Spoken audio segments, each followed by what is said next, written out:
Why? I see you. I wanted to hurry up and start live. Be like, you know, nobody's here yet. I know I never usually go this well, I guess I have been this late live, but I'm normally a little bit earlier. Zeke was here. I was so excited. I thought he was gonna be here for the live. But I know as soon as I did this live, I had to recommend it because I've been slowly or loosely watching the ballerina trial, and she took the stand today, and I'm like, "Man, maybe I should have done it watching that."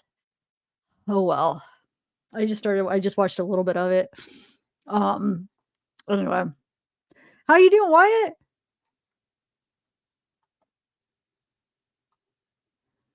Woo woo! H Rivers. My views are going from like 10 to 5 to 10 to 3 to 24. I think there's whoa, and they all come in like that's weird. Oh, thanks, Leisha. I feel like I look this yeah, I feel but thank you, thank you. Hi GMD, hi Tennessee, hi Amariah. Amari? I always get that wait, hold on. I always try to say that again. Amari. So, hi, truth be told, there's only 10 people here. No, it jumps. There's 33 now, but no, Tiffany. Tiffany is my name. Tiffany. Well, Tiffany, not Shannon. Hey Sarah. Hey Casey. Why? Okay. So I decided, you know that one we left off at? Oh, I forgot to switch the settings. See? The settings are all off. It's making me look orange and it's auto-focusing. Dang it. I usually have to go in and adjust them because it'll make you look all like I don't look orange. They get all funky if I have to manually go in and change them every time because they either make me look gray or orange because they get off every time. Oh, and I restarted my computer too for my router. Shoot. Okay. Well, we'll start this and I'll just go out and try to adjust it. Anyway, you don't think it's the settings are definitely off and it's auto focusing. I could tell. So I'm going to have to go in there. So what I decided though, guys, is I'm going to just because we don't really have to listen to them in order, right? I was going to just start today with the video of NK, the one from the 8:15. Wait, is it 8:15 or 8:16? 8:16. So we listened to the 8:13. Yesterday we started listening to 8:15 dates, I mean. So 8:13 and then 8:15. But I'm gonna skip. We listened to like half of 8:15, but instead of just continuing 8:15, I kind of want to jump to 8:16. These are the dates. So August 16th would have been the day after he confessed. Okay. I kind of want to jump to that because it's a video. So we could have something to actually look at, to keep us kind of because there's two videos and like they're both like pretty long. Well, I kind of since we did all audios yesterday, I kind of want to start on a video. Is that okay? Yes, it is. It is, and it's the settings. I could tell they got it off, and I could tell because the background. I could just tell it's off. I forgot to do that. So let me try to start it and see if I could go out and actually while it's on so we could start watching it and change it while it's on. All right. 1 second. I wish I would remember to do that. All right, guys.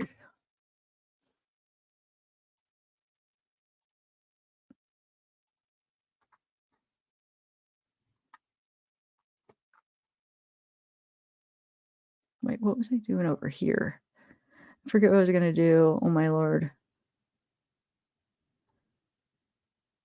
Oh, my God. I'm okay, so first let me get my settings for my phone, sorry, I just kind of like got on quick because I saw Wyatt and Wyatt's like, where's everybody at? So I wanted to just jump on and be like, hey, I don't know. I was being stupid, but I wasn't quite ready. Oh, my mic is connected. Okay. All right. So let me get the video up and then I'll try to change my orange look.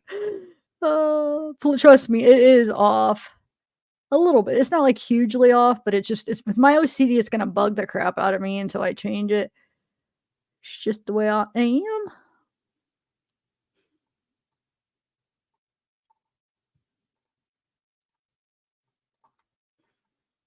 I can't believe I forgot to do that. Hold on a second. I forgot to turn that on, which is going to help the algorithm. Man, I forgot everything.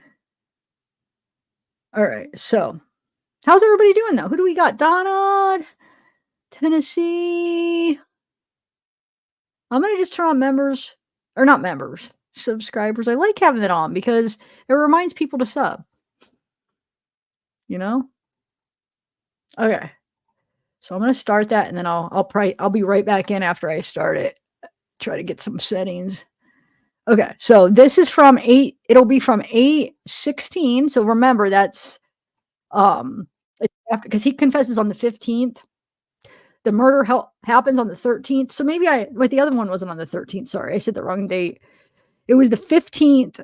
We listened to the 15th. Why did I say 13th? We listened to the 15th yesterday. Okay. Then, oh my God, I'm an idiot. So what we were listening to yesterday was the 16th. So when the 16th first came out, it was only audio. Remember, it was only audio. And that's what we had for like a year. And then like maybe even over a year. And then like over a year later, they released the video of that interview. So that interview we were watching that we were listening to, the second interview we didn't finish, that was the video one. Because that's on the 16th. So that's what we're going to watch. So that's good, I guess. We don't even need to listen to that because we're going to be seeing the video of it. That's right. Okay. So the first interview was the 15th, right? The day he confesses. This one will be the next day. She comes in for another interview. And because remember, the first one was in that park. You could barely hear. This one is actually in the station. Okay. I know most of you guys probably have seen it. Have you guys seen it recently? Is there anybody that hasn't seen this one? It's not the first video one that came out. It's the second video one that came out. Has anybody, I'm just curious, who has seen it? And like, kind of like put in the chat when you last saw it. Have you watched it recently? I'm just curious, like where everybody's at with it. I haven't watched it since I did, like when it shortly first came out, I did a commentary live on it. That's probably been like 2 years since I've seen it. So I'm kind of anxious to watch it again. All right, so I'm gonna put it on, and I'll be back after I put it on. I'll be back. I'll try to come back not orange. I'll be magic. I'll be magic.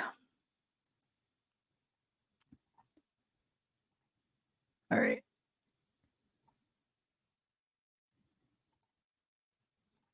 Here we go.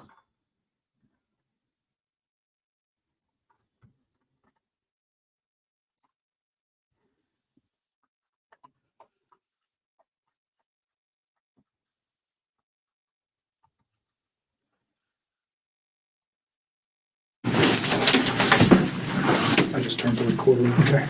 So again, this room is recorded and video and audio. We introduced ourselves in the lobbies and earlier, so we're just going to do that again real quick. My name is Kevin Kovac. I'm with the Colorado Bureau of Investigation, and we're assisting the Frederick Police Department with this case involving Chris Watts. And this is Tim Martinez, also an agent at CBI. Sir, if you just introduce yourself. Dwayne Kessinger. I'm Nicole's father. Dwayne, what's your birthday? November 3rd, 1958. And home address for you, sir? 8801 West 65th Avenue.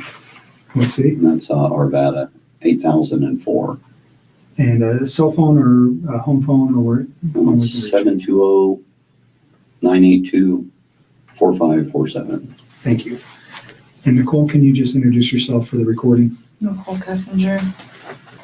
Do you need all the other stuff? Yes, please. I live at 12255 Claude Court,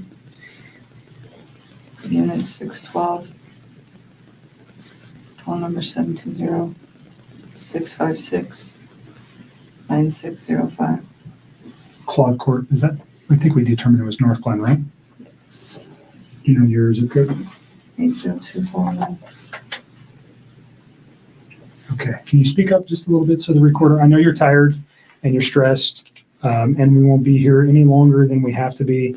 You've already had a conversation with people before.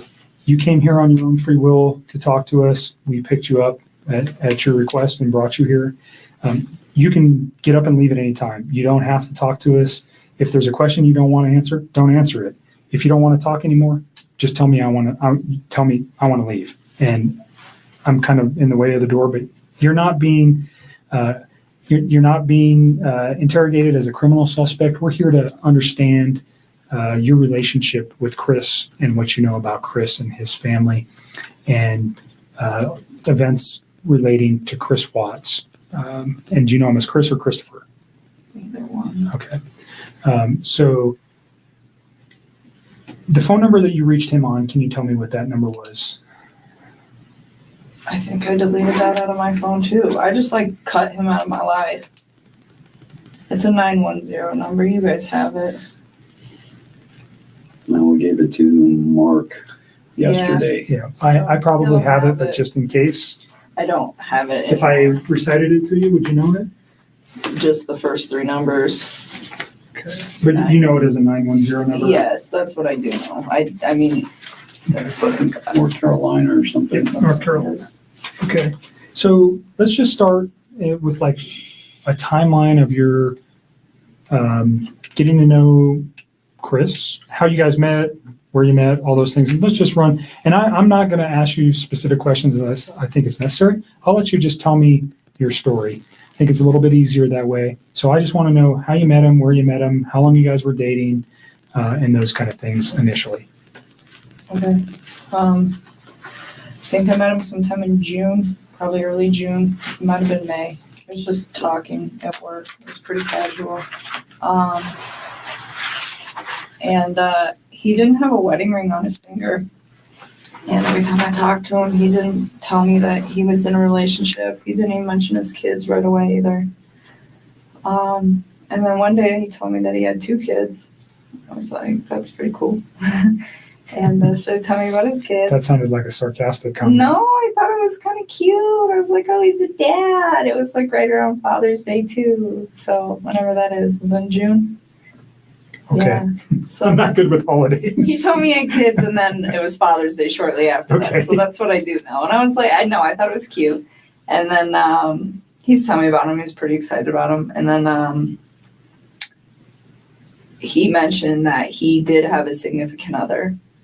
And then he told me that those 2 were in the process of a separation.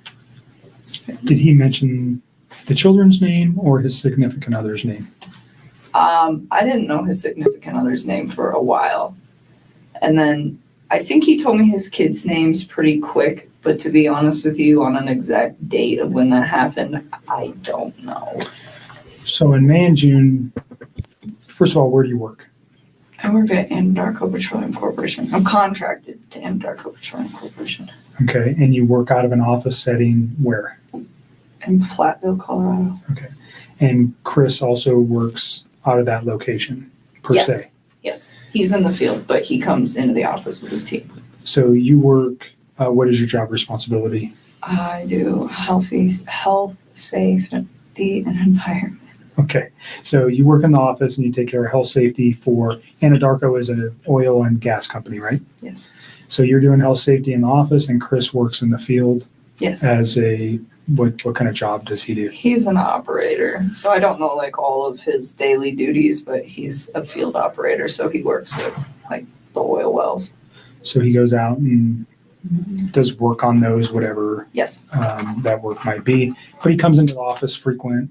In the Or- mornings, his team meets in the mornings. They're not all in there every day. Some days, some of them are in there. Some days, other ones are in there. But in the mornings, typically from like 6:15 to probably 7, somewhere around there. And is that where you met Chris? Yes. Okay. So can you just take us through kind of a little bit of the early part of how he courted you or you courted him? I don't know which one happened. How you guys got to know each other. I guess we just started talking. He actually, so part of my job is to manage the gas monitors that we have. So Anadarko requires all of their field personnel to carry like gas monitor sensors for toxic gases. And it's my job to control the inventory and issues, anything like that. And we were having some pretty serious like equipment issues, and we had numerous amounts of people coming in my office one day, and he happened to be one of them. And I'd seen him before, like they meet in the lunchroom, and that's where I go put my lunch in the fridge. So I'd seen him, but I didn't ever like talk to him. So that day we just started talking, and then every time I saw him in the hallway after that, and it was always hit or miss, like it wasn't an everyday thing. It was just when I saw him, we just started talking, and we just kind of had a lot in common and just hit it off. So we'd always have, pretty good conversations. And then, I don't know, one day he told me that he had kids and started talking about his kids, and then mentioned, yes, that I have a wife, but we're getting separated. So, okay. And then When do you think that was?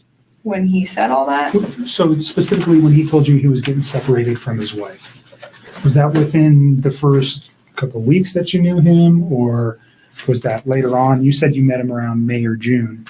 yeah, it was still in June. Okay. It would have been before Father's Day. So had you guys ever gone out on any kind of No. date at that time? You just were No. conversing at work? Yeah, that's all it was. And then, I don't know, we started hanging out. We hung out. We went to a park. Hung out at a park. Let's go back real quick. So why did he tell you that he was getting a divorce? Did he ask you out at that time? No, he didn't. I think he was probably interested in me. And so he talked to me a couple times via his work phone, and I was like, no. Like, it was still very, like, friendly conversation. But then when I realized, like, this man is interested in me, I'm interested in him, this is personal. So we got away from the Anadarko thing because I really don't want those guys affiliated with any of this. And So you have a work phone that's specifically, no, I have one phone that I do both on. He has two phones. okay, so he had your phone, the 720-656. That's the only number that I roll with all the time. Okay, So he has two phones. all right. One of those owned by Anadarko and Yes, one sir. personal. Yes, sir. Do you know what his Anadarko phone number was? Okay. It's been so long, and I mean, I'm sure I could like look it up, but I tried to look it up for those guys yesterday, and I couldn't find it. Okay, we Um, can find it. That's okay. Just wondering if you knew it. But at that point, we just like took it to his phone because I just felt it was like better that way. And we just continued to talk. Wait. Okay, first of all, she couldn't find the phone number. I mean, come on. Those numbers you had in you know exactly where to find that, right? Is that what she was talking about? The number, the other number. Isn't that what she said?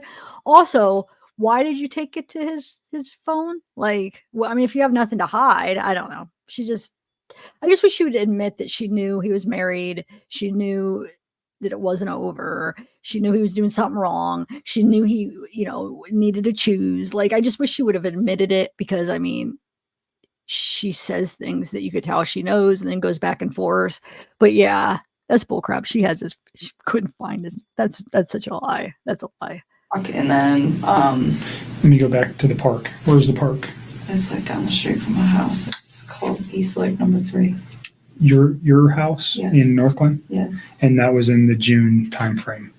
Like the beginning of July. It was like right around my birthday. It's like sometime at the very end of June or the beginning of July. Okay. And that's the first meeting you had outside of work? Yeah. The basic conversation for a first date? I mean, we kept it pretty simple, I guess, I don't even remember everything we talked about. We Sure. were there for a few hours. Understand so if I ask about conversation, what I'm looking for, was he talking about his family during any of these meetings? Those are the kind of, I understand, whatever you guys were talking about, relationship, your life, your interests, those things, that we don't need to know that. What I'm interested in is knowing is when he brings up his children, when he brings up his wife, when he brings up financial information, when he brings up his home, when he brings up anything that may have been, and it's been a few days, so you've had a chance to reflect on some articles that you may have read, and unfortunately, that you're in a situation where somebody has been murdered. And that information, when you look backwards in your memory with the conversations with Chris, anything that he might have said that would be relative to that, and I'm not just, even if one day he was mad and he said, I want to do this or do that, Anything like that. If he ever made any kind of statements that you were like, whoa, that was weird.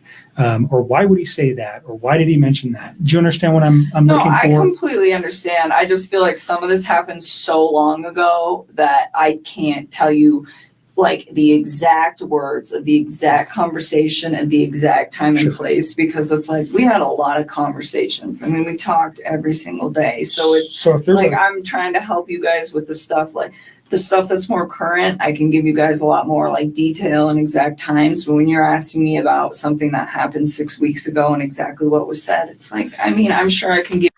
He's not though. He's asking if he said anything that made her think, like I'm going to kill my wife. I need to get rid of my wife.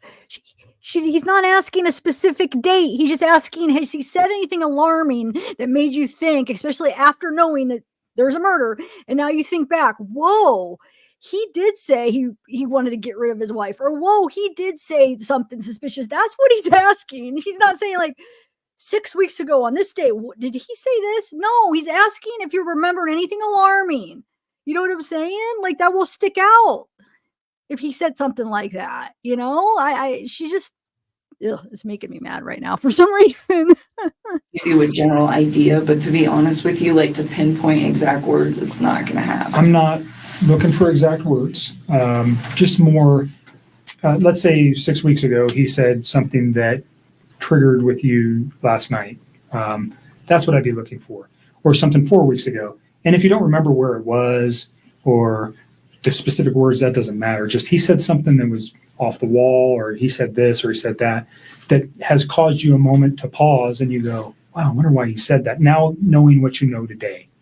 Do you understand where I'm going with that? I completely understand. And to be honest with you, I mean, there were several discussions that we had about his current relationship and where it had gone and what it had caused. And he talked about his kids from time to time. But the thing is he was never hostile. It was never anything aggressive. Like even when he spoke of his wife and the fact that they were separating, it was never like ill. It was still very kind. It was just like, this is not working, and would explain why, but it wasn't anything out of the ordinary or anything that I think would scare me. And to this day, even after everything that I found out, I still look back at that and I don't see any red lights with the way that he spoke of his family. Red lights. She says, I don't see any red lights. It's red flags, but it's okay. I misspeak. I say stupid things too. But I just thought that was funny. Every time I hear it, it's like, no, it's red flags, not red lights. Okay. Overall demeanor over the 8, 10, 12 weeks that you guys knew each other. It wasn't that long. It was like 6 weeks that we were hanging out. Well, I guess we knew each other longer. Okay, but you met him. Wait. Just his overall. It wasn't that long. Oh my God, I can't remember. That was so long ago. If you expect me to remember, I mean, that was so long ago. And now he asks, and now, well, it really wasn't that long. Like, which is it, NK? Is it a long time ago or? I agree 6 weeks isn't that long, but the fact, like when he asked her that first question, is like, oh my God, that was so long ago. I can't remember. Oh my Lord. This is funny because it's like ridiculous. Persona. Who was he aggressive? Was he mellow? Was he calm? Was he outspoken? Who was Chris? I think he's an introvert. I would consider him to be like a pretty, I don't want to say he's a very reserved individual. I think he's probably more reserved around other people. I think he emphasized to me that one of the reasons that he really enjoyed talking to me is because he felt like he could get out of his shell. He said around most people, he just like didn't really feel the need to like talk and converse. And it wasn't just in his home life, just in general. It wasn't something where he's an introvert. And he said with me, it made him feel like he could really just start talking about things that excited him. And I think a lot of that had to do with the fact that we had things in common. So with me, I think he was a little bit more outgoing, but even then I would still consider him to be an introvert. I mean, not on the extreme end. If an introvert went to like 1 to 10, I'd put him at like a 4 or 5. So on the lighter side of introvert. Pretty even keeled. Yes, like really relaxed, like all the time. He was never really like worked up about anything, just Mellow, chill, easygoing guy. very much. Okay. And he was that way with you. Did he ever have any kind of, did you guys ever have arguments? I mean, No. pretty short relationship, no arguments during that time. No. Did he ever lose his temper at any time? Never. You guys never had a yelling match? No. So you never saw him upset or mad? No. And there was a couple times that we had some disagreements on things that as we like further progress into this story, you know, but it was never like, I am very calm when I talk to people. It's like extremely rational when I handle situations that there's a disagreement in. And he always was the exact same way, like always. Like I never stressed anything. I think one thing that actually kind of drew me to him was the fact that he was like very open with communicating with me if there were any like differences on how we saw things or just like open-minded about things. It was actually, I personally thought it was kind of unique because usually most of the men that I've ever met are typically very closed off, and I didn't get that from him at all. But it was always like kind, very kind. So no sense that this guy had a temper or Not at all. was aggressive, or he never lost his mind and yelled and said crazy stuff or anything like that? Okay. No. So can we just kind of go back to your relationship? You say you guys had a lot in common. What was that? Well, I mean, like we're both really into fitness. I think that's important. It's a lifestyle. Both of us ate pretty healthy, so I think that was important as well. He's like a total gearhead. He likes cars a lot, and I don't know nearly as much about them, but it's always been something that I've been pretty interested in. So we definitely talk about stuff like that. And I guess he was always willing to like learn new stuff and vice versa. Like I like to travel a lot. And it's not something that he's done a lot, but he seemed like really interested in what I had to share with him and vice versa. So even if it wasn't something that we originally had in common together, it was just like, hey, I respect what you have to say and vice versa. So you guys just yin and yang. You got along pretty well. Very well. And no time. Thing that man, it almost sounds like he's being like joking, sarcastic, like, okay, you know, like she's acting like it's perfect. You're like yin and yang, but then he doesn't like elaborate on it. So I was almost like right there, you should have like pushed, you know, it's not an interrogation. They are like basically having a conversation with her and almost like giving her what oh yeah, no, that's fine. No, that's fine. When have you ever seen that? This girl deleted her messages. I don't care if the person's innocent. You're always pretty hard on the person and try, you know what I'm saying? I've never seen it. And even on the one after this, because we're going to watch the other one.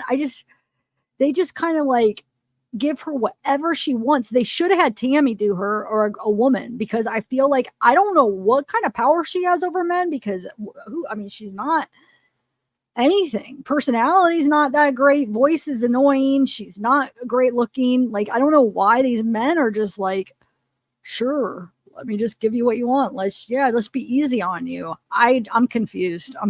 Maybe she put a spell on him. Isn't she into that kind of stuff? Maybe she put a spell on all these guys. Because I don't get it. This is not an interrogation. I'm sorry.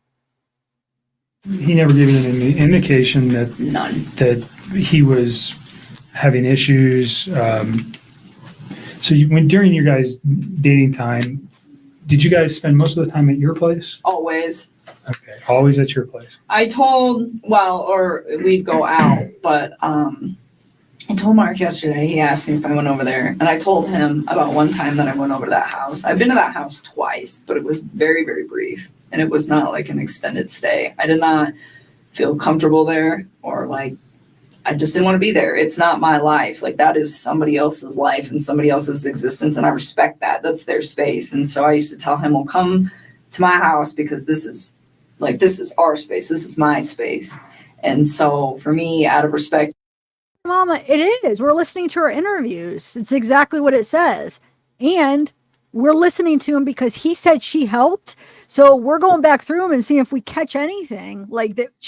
Now that we know he said that, if we catch anything, it's exactly NK interviews, listening to all our interviews in order. It's exactly what my title says. Most people do like, as long as just one little thing matches. This is exactly what my thing is. Exactly. We're listening to the interviews. I'm not a clickbaiter at all. I should be more. Like that's what YouTube is, not clickbait. I should come up with more like drama titles to like pick one little thing that draws people in. Like it's a business. That's what people do. But this is exactly, I got it on exactly what we're doing. So I don't understand why you said that. Sorry. Just for like whatever situation he had going on and the fact that it's not my home. I felt that it was better to be in my place. And I live alone. I don't have any roommates or anything. So it's pretty easy to do that. So during June and July, were you aware that his family was not did you meet his children? Nope.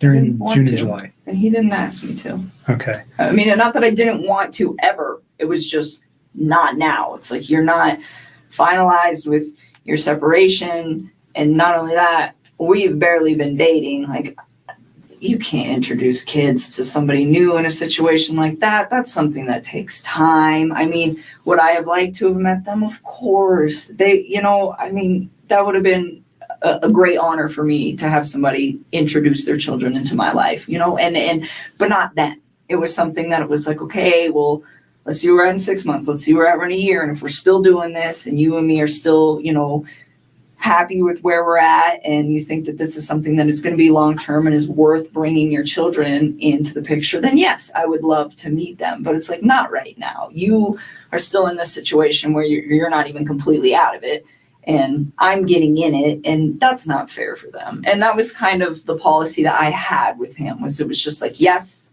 but not yet. So did he ask to introduce you to his children? Not at that time. Okay. I think both him and I were on the same page of eventually, if things went as they should. I understand you guys' relationship is very new and young. Yeah. So although it was short, I just laying everything out helps us understand what actually was going on with him. And Yep.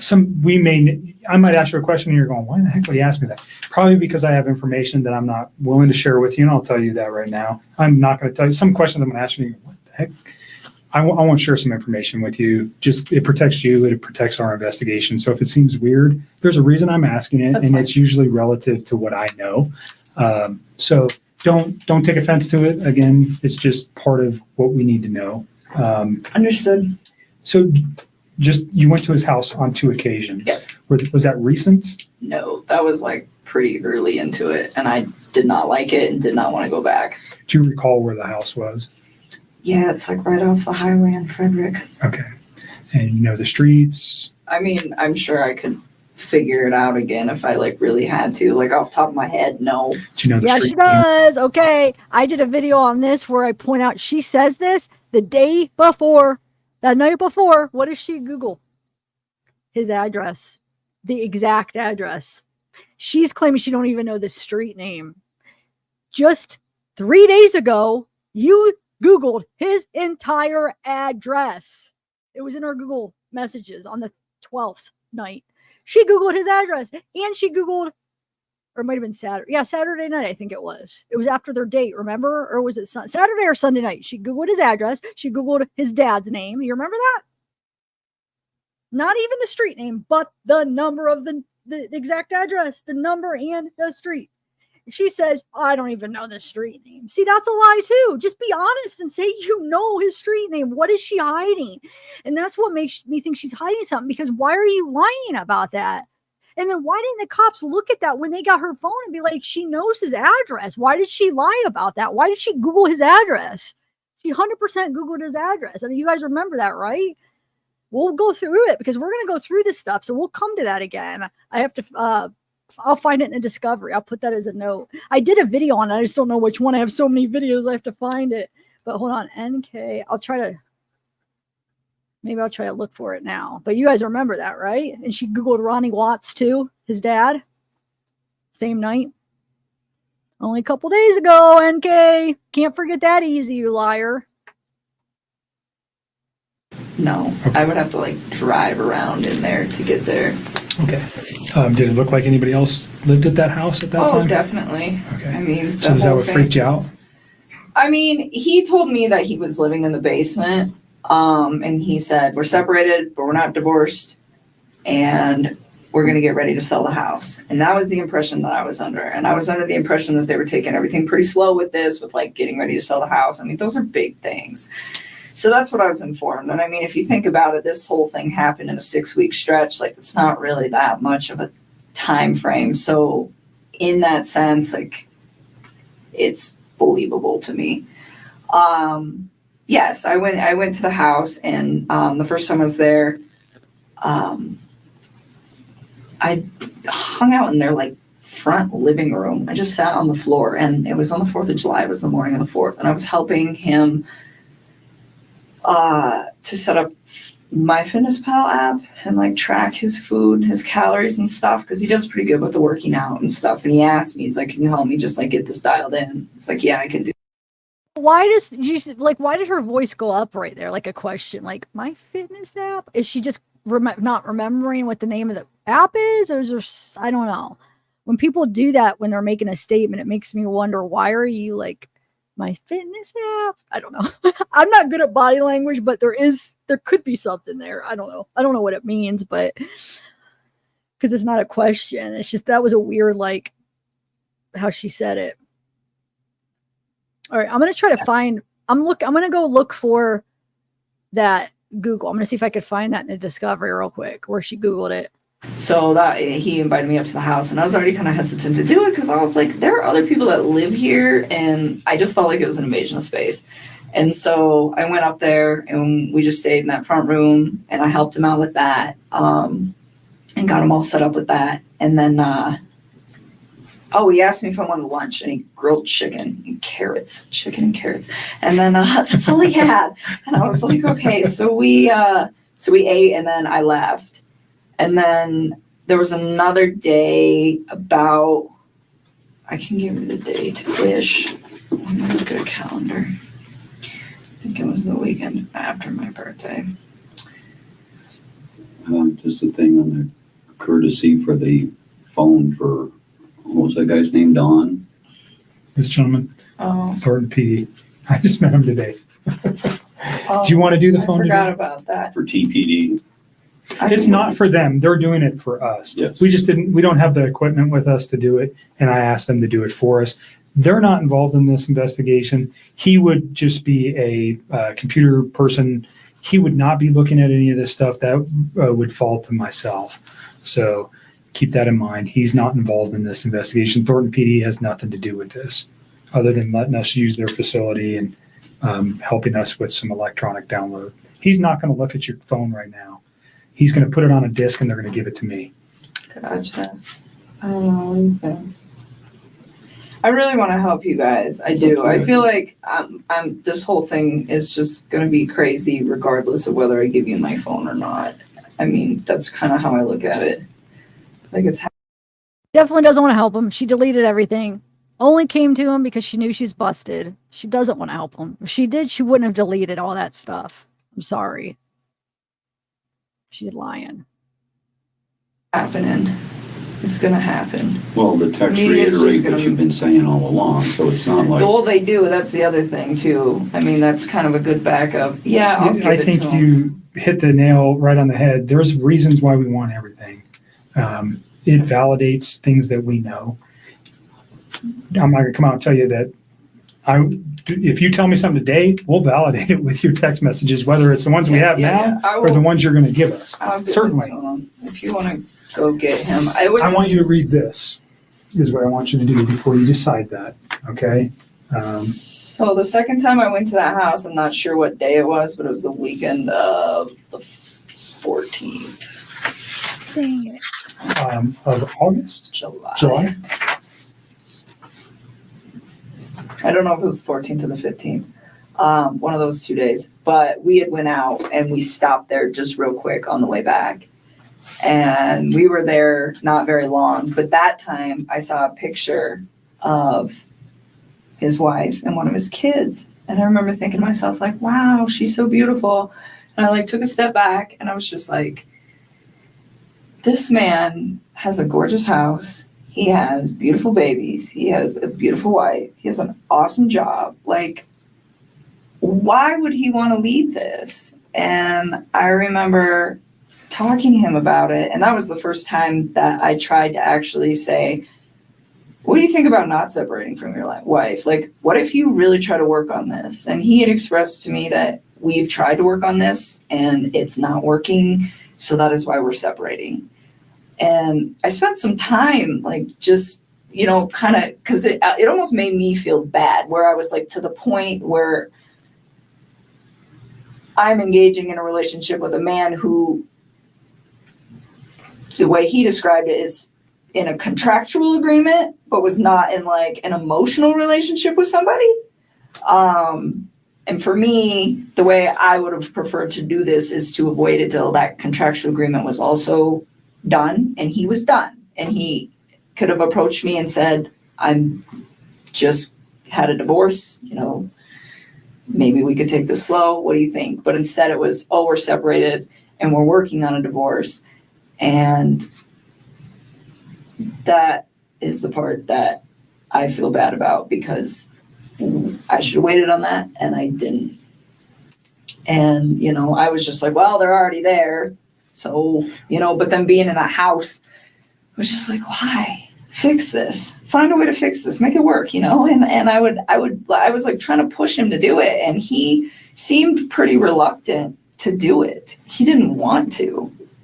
And I don't know, we were still seeing each other fairly frequently, but I kind of like backed away so we weren't hanging out quite as much. And we were still close, but it was just like I really wanted him to try. Like I wanted to know that he tried and it didn't work, and then he moved on, not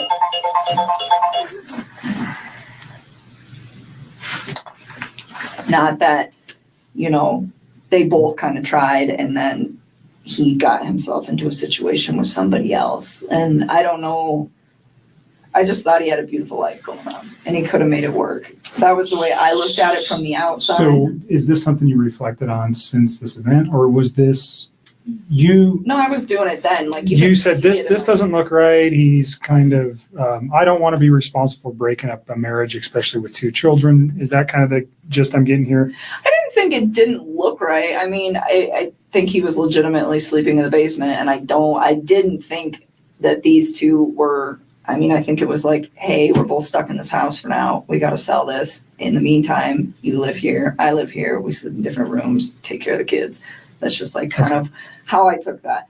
And no, I didn't think it didn't look right. I just thought it just seemed like he had so much going on and it was just beautiful that I was like, why don't you just try this out, you know, and see if you can fix it. And he'd always be like, well, what about us? What about us? I'm like, don't worry about us. Like, that is more important. Like, try to see if you can like salvage whatever it is that you have going on with your wife. And you know, I always got the impression that he was a great father to his kids, like always. And so, you know, I was like, and be the dad that you want to be. I was like, and see if you can make it work. And he just, like, we kind of talked about it off and on for like a few weeks. And I was just kind of like, I don't know. Like, I think I was kind of like cold feeting about it after I went over his house. And so this was like pretty early on. And then he told me that, he went to North Carolina, and he was like, I'm going to talk to her when I'm in North Carolina and see if I can get her to do this, to like try to like rekindle the flame. Okay, so try to salvage his relationship as you've been asking him. Yes, and then if he when decided, did he go to North Carolina? I think it was like the last week of July, somewhere around there. Okay. So I mean, this was like a couple weeks that I was just kind of like trying to push him to do that. Let's pause at North Carolina and we'll come back to that real quick. I want you to read this. If you don't understand what it means, then ask me the question. But basically what it says is you have the right not to let me look at your phone. I'm asking to look at your phone for the purposes we previously discussed, for the text messages and your phone log, and unfortunately the photos that are attached therein too. That information is only relative to this investigation. I'm not looking at anything else except for the conversations between you and Chris Watts and the phone data between you and Chris Watts for phone calls, for times and dates for those phone calls. And then the content of the text messages that are there. And we'll write that specifically down here. Understand Just that don't want anybody to get some of those texts. Like they have nothing to do with this case, and they're just like, between you and Chris. yes, they're just. So just tell me what They're just kind of raunchy. Like Okay, I well, don't need anybody. everybody's I an don't need adult. that posted like We're not going to post somewhere. it. I don't need. I the don't want only the ones that- newspapers to get that. That's all I want. The I just only need ones them that to we would not be get looking that. for, again, is the same kind of questions we're getting to here, is things about his children, things about Understood. his wife, the Understood. questioning of, did he ever, has he ever said something to you that might indicate, maybe not then, but now, that there was something like this in his mind? Or you know what we're looking for. I don't need to come out and tell you that. I understand the embarrassment of particular photos or potential sexual types of conversations you may have had with Chris. It's not relative to the investigation. We don't care. Okay, you're an adult. I'm an adult. Everybody in this room, even your dad, and I give it to you for saying that stuff in front of your dad, because I'm not sure many women could do that. So that's not what we're after. We're after the information that corroborates things that you've told us, and also that corroborates or may tend to prove that things that Chris told us were a lie. You understand that? And that's maybe going a little bit far. I usually won't tell people that, but because of your reservations, that's what I'm looking for.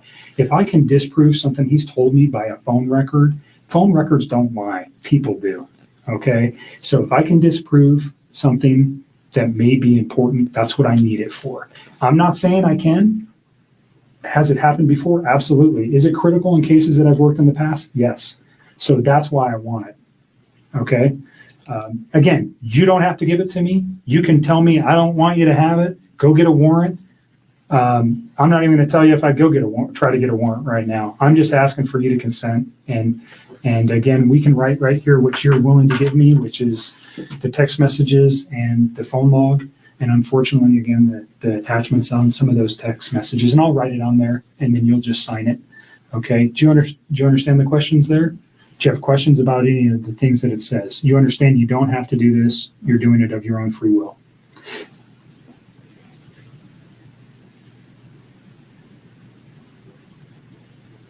And I know you're tired, so if you want to let your dad read it too, He will. Thank you. that's a good idea.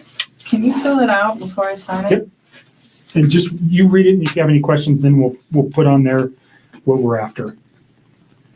I'm so hungry.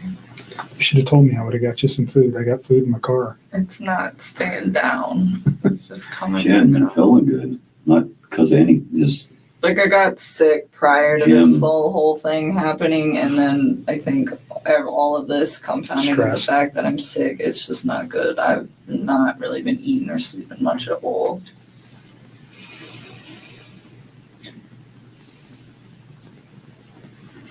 yeah. I'm with you. We definitely need to accelerate the case, because the more it takes, the less sure that they are of situations. But on the other end, I think if you do just that only, You tell me what you're willing to provide is to me, and we'll is that write it good on. enough? I just want like our text conversation and then I guess our phone call records.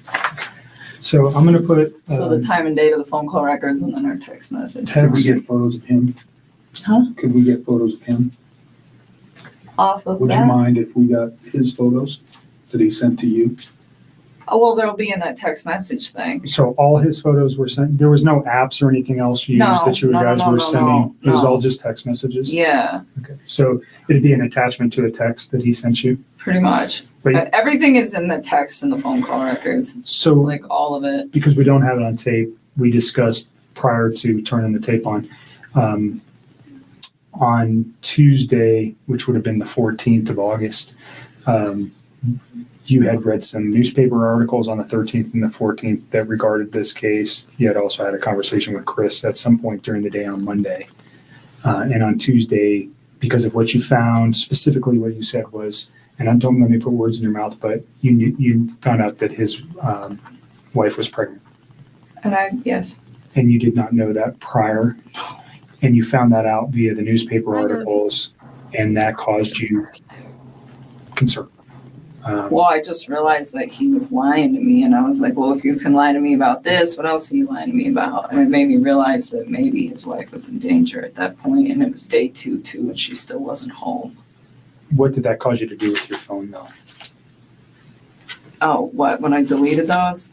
Yeah. I was just kind of grossed out by him, to be honest with you. I was just like, I don't know what's going on right now, but you just lied to me, and I don't want to see this come over my phone anymore. So I removed it. So you already said, but you removed text messages. I deleted all of his stuff because he lied to me. I mean, that's what it was. It was the hurt that made me delete it. And then it was the lie that made me start questioning everything else he'd been telling me for the last few days. And that's when you decided to come forward. Yes. Okay. So just for context, Yes. when people delete stuff off phones, usually we go, No, Hold on a no, second. no. It And wasn't that's why I wanted- malicious at right. all. It Yeah, no, I'm wasn't not saying it's malicious at malicious, all. He lied to me. It just hurt. Like, I had never felt like he'd ever lied to me before. And it was a big lie. I mean, Right. telling somebody that you're in the midst of a divorce and then you have a wife that has a 15-week-old baby on the way is a huge, huge thing. And I was very taken back, and it was hurt. And so at that point, I deleted it. I had a few more quick things to say to him, and then I just got rid of him. That's literally what I did. I just cut him out of my life. It would have honestly been like a bad breakup kind of thing. Like, if none of this other stuff would have happened, that's what it would have been. That would have been the end of it. the information was not destroyed because there was anything in there that would be harmful to you or potentially to Chris at this point, but harmful to you in particular. That's not why you did it. No. You did it out of, excuse my language, this guy's an asshole, so I'm getting rid of him and I'm getting this stuff off my phone. That was like me kicking him out of my life. Okay. And then, like I said, and then realizing that he lied, that was when I was like, okay, maybe his family is in danger and they're not coming back and they're not staying with a friend. Yeah, when did I go over there?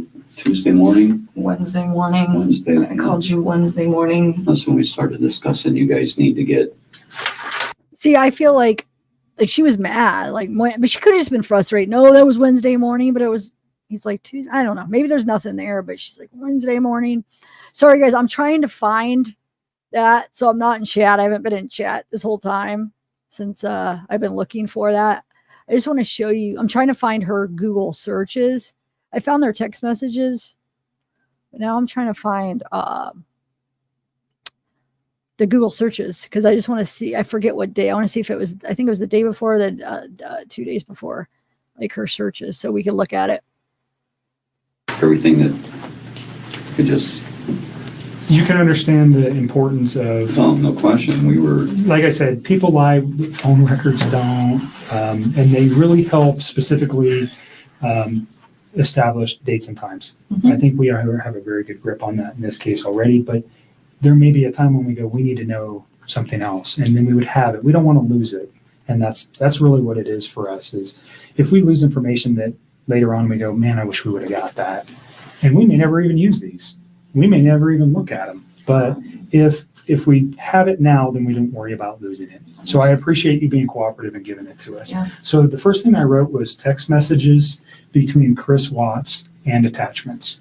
Okay, so because we're talking about the photographs, unfortunately, that cause you much disdain. And then I am going to put phone log for calls between yourself and Chris Watts. Your phone number is 720. 656 9605.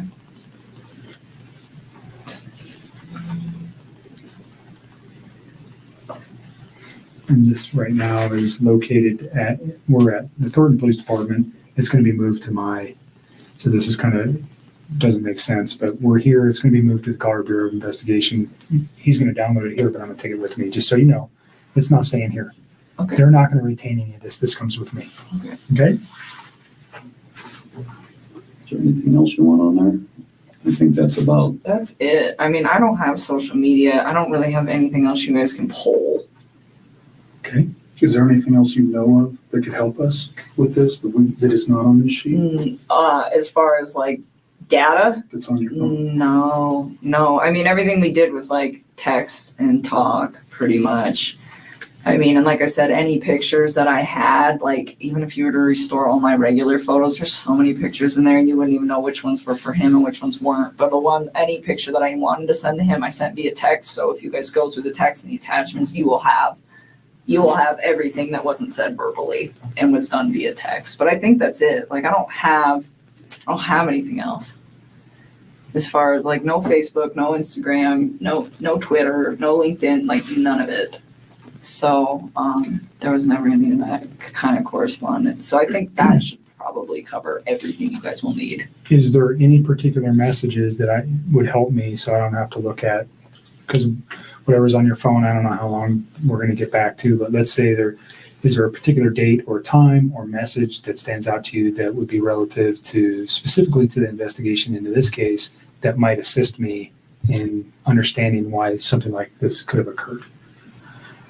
I'm still in shock that this whole thing happened. Like I like that's why I gave him the benefit of the doubt for the first day, because I was just like, no way. Like I didn't even think about that. I mean, murder was not on the top of my mind when somebody doesn't come home for an evening, especially if they just like had some sort of like heated conversation. It's like, okay, you guys are separating, you have a heated conversation, you leave for a night. Like I didn't even think this guy killed his wife. I mean, that like murder is on something on the top of my mind when I call one of my friends for 3 or 4 hours and she doesn't answer the phone. Like that doesn't even process to me as like a real thing that is a possibility at that point. And so that's why I gave it a day. And then the second day I was talking to him, he was just like a hot mess, I could tell. And then with like the way he was talking to me, and then that's kind of when I cut him off and I stopped talking to him. And then, So remember what you just said, and we're going to get to that because that's probably a very important conversation. So if you want to know So, days, I would probably honestly just start at like Sunday and work your way forward. I mean, all the rest of that stuff, it's just like the small talk of like, hey, this, you know? I mean, And your relationship building through the 6 yeah, weeks. I mean, like, and if you go like maybe like a week further back, like there's times like I was trying to help him find an apartment, like just for him, not for me, but for him and his kids, to get set up. And like there's times where I'm like, well, where's your wife moving to? Like, how close is she gonna be to you? You should be within like 30 minutes of your kids, so they're close, and like you want to be close to their school and close to your gym, and like what's your price range? Like I was helping him get all of this stuff set up, and it was like in a very decent manner. And I don't know if all of that is in text, some of it's probably on the phone. Like at this point I've talked to him so much that I don't even know which parts are like verbalized and which parts are texted at this point, but we can figure it out. Okay. You see what I wrote? Text messages between Chris Watts and attachments, and then the phone logs for calls between your phone number and Chris Watts. Those are the two things that were asked to be extracted from your phone. So if you're okay with that. Why does that say items removed? Cell phone data, isn't that this? That is that, and that's what he's going to remove, and then that officer is going to fill that out. Gotcha. What is the date? I don't even know what Today is the 16th.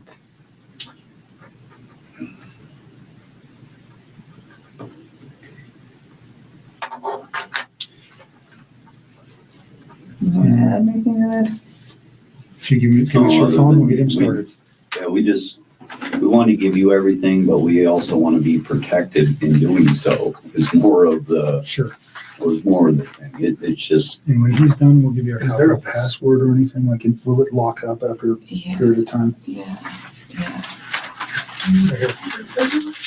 that's what notes. And Make sure there's nothing written on the back. Thank you. There's not. I checked before I read it off.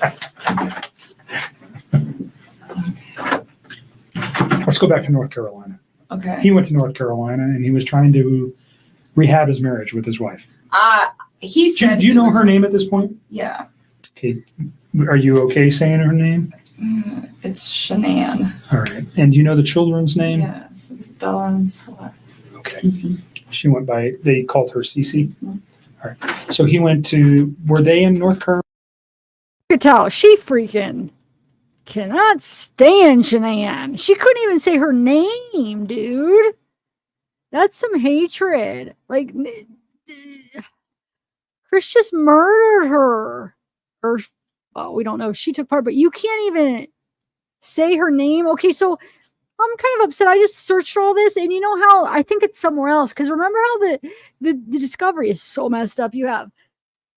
They're all like, for instance, the autopsy. You have one part that has like a small part of it, another part that has like a more, elaborate part. You have some of the text messages here, some here. It's just so unorganized. So I found the ones after, like from 13 on. I can't find the other ones because I think they're in a separate file, and I don't. There's so many files. I'll end up finding it maybe tomorrow. I don't want to like miss all this interview, so I'll maybe tomorrow. I don't want to keep looking. I skimmed through the whole discovery, and I think it's in a separate file. But I did find the messages after this, or maybe in halfway through, we'll go through some of the ones like where she said, can cops trace text messages? Those ones that she did after the murder, we'll go through those because those are still interesting. And I mean, how can the investigators and law enforcement look at that? Can cops trace messages? Can cops find deleted messages? All those deleted Google searches. How can they read that and not at least want to do an investigation on her? Because why would you care if they can? Do you know what I'm saying? If you're not hiding anything, who cares if it's these raunchy photos? Cops don't give a crap about that.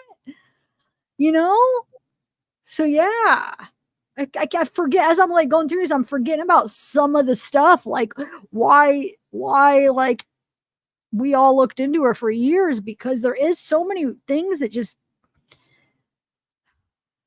she's hiding something. I just don't know what it is.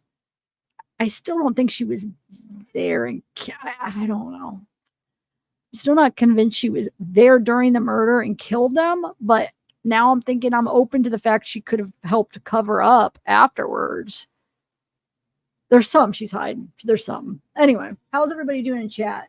Sorry, hey, A to Z. Yes, dude. The way she's like, because she kept saying like her, and she would not say her name. So finally, he's like, do you know her name? You can't say it. It was like she rolled her eyes, Shanann. It's like, oh my God. Yeah, that ping though, I've explained that ping. I mean, it could mean something, but it's also on her way to work. That's why I want to freaking know what time she clocked in. But of course, she didn't clock in. What time did she get there? We don't know. Now the surveillance is long gone, if they have any. They could have got like all the videos, like, like traffic cams, you know how they do now, where they do like surveillance on a freaking business, and then they could see a car going by. Like they didn't look hard enough. They could have done an investigation on her, and they could have seen, I'm sure they could have seen if she was there by different things. They could have seen if she went to work. Was she at work? What time did she get at work? There's, videos they could have pulled, but they just thought they believed her and they let her go after these interviews. They didn't do an investigation on her. That's why now we have nothing. And, it might have come back nothing. We don't know, but at least why didn't they do one on her? Because now we're stuck wondering, and now it's too late to get evidence. All this stuff's gone now. Carolina They were already there. If you want something. I don't know if my stomach will do that. Yeah, they were already out there. He just flew out there to meet up. Do you know why they were there? They're all from there. Okay, so they were there They for... were visiting her family for the most part until he got there. And then they still were mostly visiting her family. Okay. Hey, do you know how long they had been there? A while, like weeks. All right. And he flew out to join his family there? Yep. Do you know specifically where he flew to? What, airport? No. What city? No, not off the top of my head. Okay. I'm sure if I thought real hard, maybe I could think about it, but come up with it. No, I don't know. All right. So he goes there. You said it was like the last week of July? I think so. I think it was like one of the last days of July. I'm almost positive. I think it was a weekday. Okay. Yeah, he flew out there, and I thought I had like convinced him to like try to make peace with her. And I was like, if you guys work on this, like, I'm out. Because what's the point? Like, I'm not trying to be with somebody that's in another relationship, which I know that sounds silly given the whole relationship that we had in the first place, but I really was under the impression that they were separating. I mean, it was like reiterated to me so many times that that's what I thought it was. And it made sense to me too, because like he could pretty much call me whenever he wanted. Like I was the one that would tell him like, hey, when your kids are awake, you need to spend time with your kids. Like do that. And then after they go to bed, like if you want to talk to me, you can talk to me. But it was never like this super, super restricted thing. Like sometimes like right after work, if I was like still talking to him, I get kind of bummed out. And I tell him just like, oh, it's frustrating sometimes like having to like wait. But at the same time, I was never like, this is horrible or, it was always like, I understood why. But then once his kids were asleep, he never like had any, it was like he could do what he wanted. Do you know what I'm saying? Like Sure. He was in his basement and she's upstairs and they're not speaking. So it kind of made sense. It wasn't like, And you guys are just texting and or talking or whatever, Yeah. I mean, and it was like I said, it was at certain times, but that time, and originally it wasn't, but it was me that put that time frame on there because I thought he should hang out with his kids. Those 2 times you were at his house, did you see any evidence of that, him living in the basement? Did he ever show you that area or anything? I went down there and saw his little workout equipment, and there's a bed down there all set up, and the basement was all clean and organized and stuff. So, like a decent bed set up. So it made sense to me, like, hey, this is what's happening down here. So I saw it. even though his family was in North Carolina for multiple weeks, it appeared that he was still living in the basement. Well, and he told me sometimes he would like go upstairs and sleep if like he was home alone, because I know she'd like go on business trips and stuff. But he's like, I don't like that bed anyway, so he didn't really like sleep up there. I was like, okay. Even when it was just him. So Okay. that was the impression that I got. I don't know what you're talking about. North Carolina. Go back to North Carolina. So North Carolina.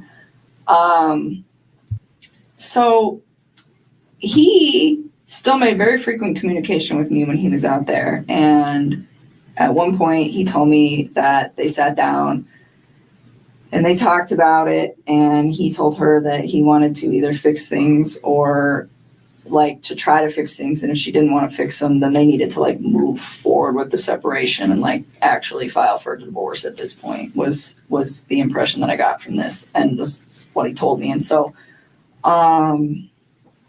he said that she was like pretty receptive to just not trying. He was like, she seemed like she just wants me to go. He's like, when she has her mind made up, she has her mind made up, and that's what she wants.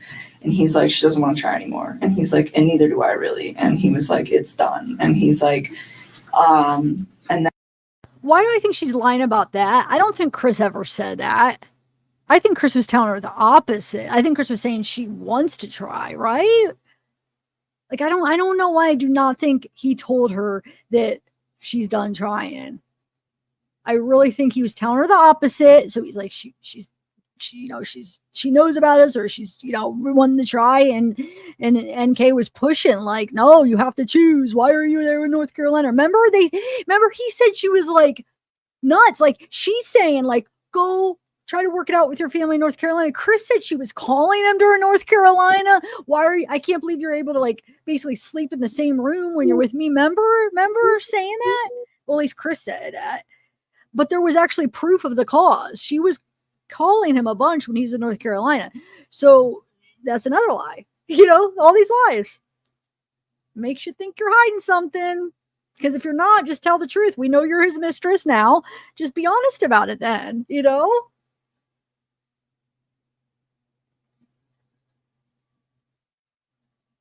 Then the next day, I don't even know what days these were. Sometime when he was out there, he told me we're putting the house up for sale as soon as we get back. And I was like, well, that was quick. And he was like, it's her, she's ready to go. And I was like, okay. And so I left it at that. And then he got back and I started asking him, like, what are you going to do? Because the Colorado housing market is fire and you guys are going to sell this house like real fast. And I'm like, you need to start looking for a new place to live. And I'm like, where do you want to live?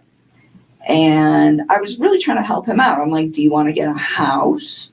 Do you want 3 bedrooms? So you have one and each of your girls have one. I'm like, do you want to, you know, like do an apartment? Like, what do you want? You know, where do you want to live? Because he's in Frederick, but that whole area over there is just like a bunch of small towns and you can kind of just pick and choose. Everything's Okay. So yes, I remember that now, but remember, Casey, that came from Chris. So we know Chris is a liar. That came from the whole Sherilyn Cadle book and him telling that. And I think there was another like insider that supposedly he told that, you know, so that did come from Chris though. He said it was Oxycontin. He put it in her. Well, there's a couple different things he said. Remember one that he put her in that Thrive drink. One he gave it to her when she asked for like a headache. Like he gave a couple different stories. So I don't know. But I mean, it does kind of make sense because he said she was sick. Remember, she wasn't feeling good, but she also was pregnant. But she had some weird symptoms that he could have, but I still don't know because it wasn't in her toxicology. I guess that maybe it wouldn't be. When was that? Hold on. What was the date? That wouldn't be. Never mind. It wouldn't be our toxicology. That's right. We were talking about, he mentioned how he wanted to do it that night too. Remember, to calm her down. So we were debating, like, did he do it that night? But it wasn't in her toxicology. So I don't think he did. But that was all him saying that. So I don't know if I believe it, but yeah, that was a thing that came out after that Sherilyn Cadle book. It was a thing he said. Yeah, she had a headache. I know one of the things was she's a headache and he gave it to her. And then there was some talk of him putting it in her drink, you know, the milkshake thing. So I don't know, but it was Oxycontin supposedly, or oxycodone. Yeah. And I mean, maybe could have. She was having symptoms. We'll end up getting to the text and stuff where she's like, I'm not feeling good. I forget. Oh, wasn't she feeling dizzy? She was feeling, there's a few things that could line up with it. Yeah. Venezuela's elections. Yeah, right. Oh, thanks, Rebecca. Oh, thank you.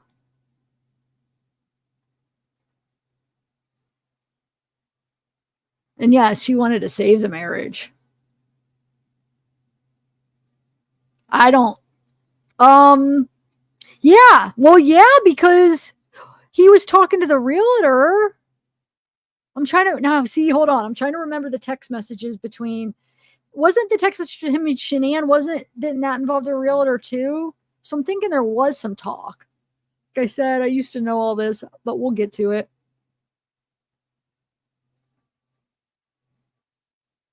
Okay. it's kind of, you know, and so he told me, well, I like Brighton. And I was like, oh, that's where I got them all. Nope, not today. I read them all and I got them all off of Amazon. Did you see my first 2 lives I did on it? I read the highlights. I did the first one I did on that first live, like 3 lives ago. And then the second one I did on my last 2 lives ago or whatever. I did the second and third. Yeah. I read it. It's interesting. That's why we're going over this again. Because of him implicating NK. I want to see if there's anything that we're missing now that we heard this new story. Okay. And then he told me he wanted a 2-bedroom apartment, and he said he wanted 1 room for him and the other room for his 2 girls.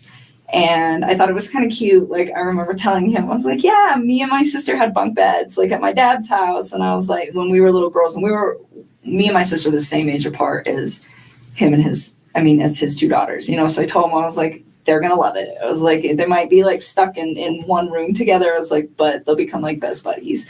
And it was really exciting. Like, I liked helping him, and I just wanted him to, like, I don't know, this is what he told me he wanted. So I was like, well, I will help you do the research. But another thing that I really took care of was to be like, where is she moving to? I was never like, you know what, screw your wife, try to get full custody. None of that bullshit. It was always just like, you know, I'd ask him, I'm like, well, what kind of custody you guys gonna have? Because he at work, they're about to switch his schedule. So right now he's like a Monday through Friday, and they're about to switch these guys to 8 days on, 6 days off. That's tough. That's awesome. And I was asking him, I was like, are you gonna have your kids like on that set of days off? I was like, because that would work perfect. Like 1 week on, 1 week off. And I was just like, you know, we just talk about it. I'm like, what is your plan? And he's like, we haven't figured out exactly what we're going to do about the kids yet. But he told me, he's like, Colorado's a 50-50 state and she's okay with everything 50-50. Like he said that she was like on board with this because she wanted it too. Like she was checked out of this relationship. So that was like how he made this sound, that it was like a very like kosher, we're done kind of thing. Did you ever give him Oh, I like forgot to put my message. or anything Sarah. about saving? Hold on. I forgot I just wrote your name. I was trying to laugh. I forgot to put the laughing emoji. She doesn't. That's just funny. She doesn't. Like she doesn't on all the interviews. She does not shut up. I just wonder if she was like that with Chris. Like, did she just like not shut up? Oh my God. My tooth is hurting. I feel like I need to go to the dentist. That's just a random thought. Oh my God. But yeah. She's so, yeah. I don't like when my teeth hurt. I don't want a cavity. I hope I don't have one. I've been flossing every day and brushing my teeth. I don't get it. Anyway, yeah.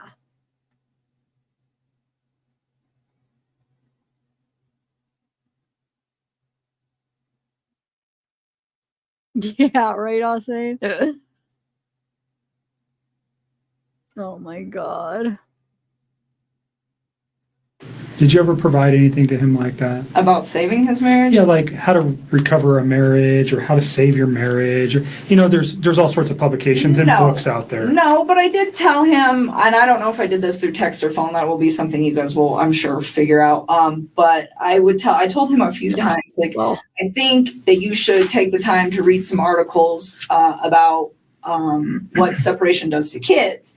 You know, and I told him, I said, when my parents separated, we were literally like 3 and 5. We were almost the exact same age as these little girls. And I told him, I said, you know, I was so young when it happened that it didn't really have like a big negative effect on me because I was so small that I didn't really process it too well. I was like, but I do have cousins that their parents got divorced when they were like 10, 11. And I think that it hit them a little harder, you know, and he's like, oh, they'll be fine, you know. And I told him, I was like, even though they're small and you think that they'll be fine, I was like, I think you guys should just read about it just so that you guys are prepared in case, you know, one of these two starts having a hard time with the fact that you guys aren't in the same house anymore, you know. And I would tell him, I was like, you know, there's pros and cons to it, like, because he was like getting ready to do it, and it would be like, you know, it's kind of cool having 2 Christmases, and, you know, like your parents get to go, you know, be happy doing whatever it is they want to do with their lives, and they don't have to be in a situation that's probably not good for the kids because it's not good for those two,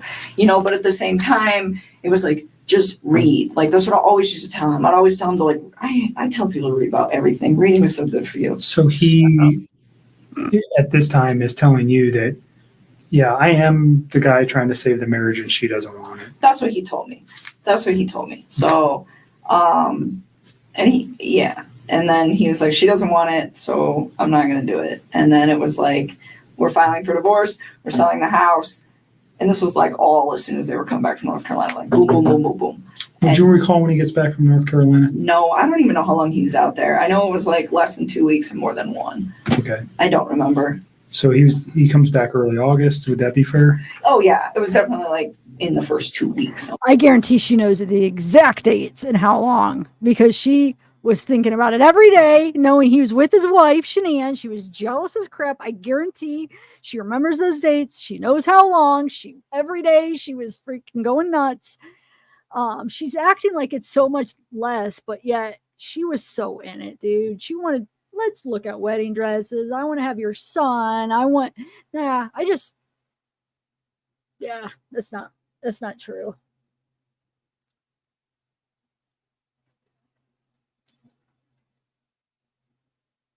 Somewhere. All right. Probably the second week of August at some point in that. I don't remember when. Does his wife come back with him at that time? Or Yeah, does they he, all came back. They all come back at the same They time? all came back.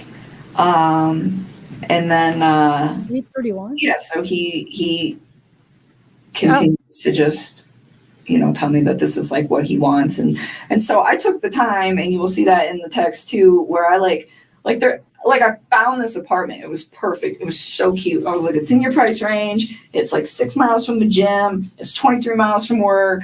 I'm like, you know, it's super close to Frederick. It's going to be by your kid's school. Like, this is the spot, you know? And I told him, I was like, I'll keep looking for more places. And he's like, well, there's some that I want to go see too. And he actually had me thinking that he was going to go look at these places this week. Before all Okay, this. so this is fairly recent then. If we're This talking, just happened, like in the last. he's going to couple go weeks. look at apartments. He wanted me to go during. with him, When you say this week, are you saying like this Monday was the 13th? like this week. Okay. Yeah. So I told him, I was like, well, pick out a few spots, and if you want me to come with you, I'll go look at them. But you know. You said earlier that he had never, or that the apartment wasn't for you and him. It was just for him and his children. Oh yes. It was, you had no intentions of moving in with him. No, I have my own spot. I still have a lease there till July, and even then, like, he never asked me to move in with him. Okay. And I never tried to move in with him. I mean, I told him, I really try to take everything with this whole situation very slow. The only part that I screwed up on was the fact that he wasn't completely separated from her when him and I decided to spend time with each other. That is where I screwed up.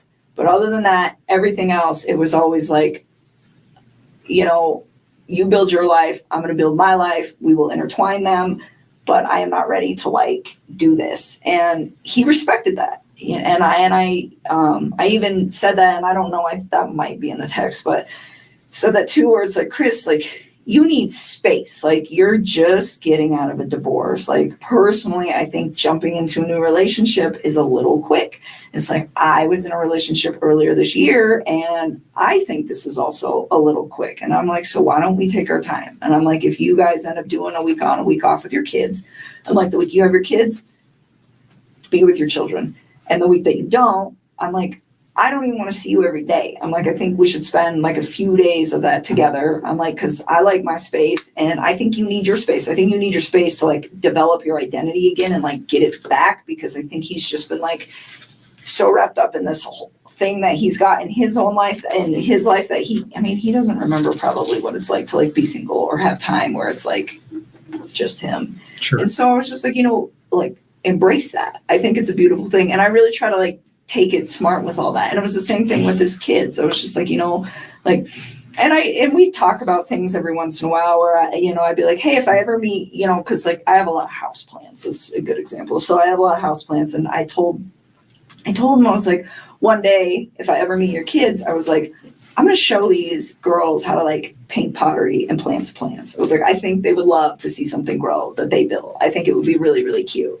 And like little stuff like that, but it wasn't very frequent. It wasn't, hey, we should get married, and hey, we should have babies, and hey, I want to live with you, and hey, I need to meet your children now, and let's cut the mom out. It was never like that. And there was never any conversation about, you know, we can't do this with her around. We can't do this with the kids around. No. He never said that. You never said that. No.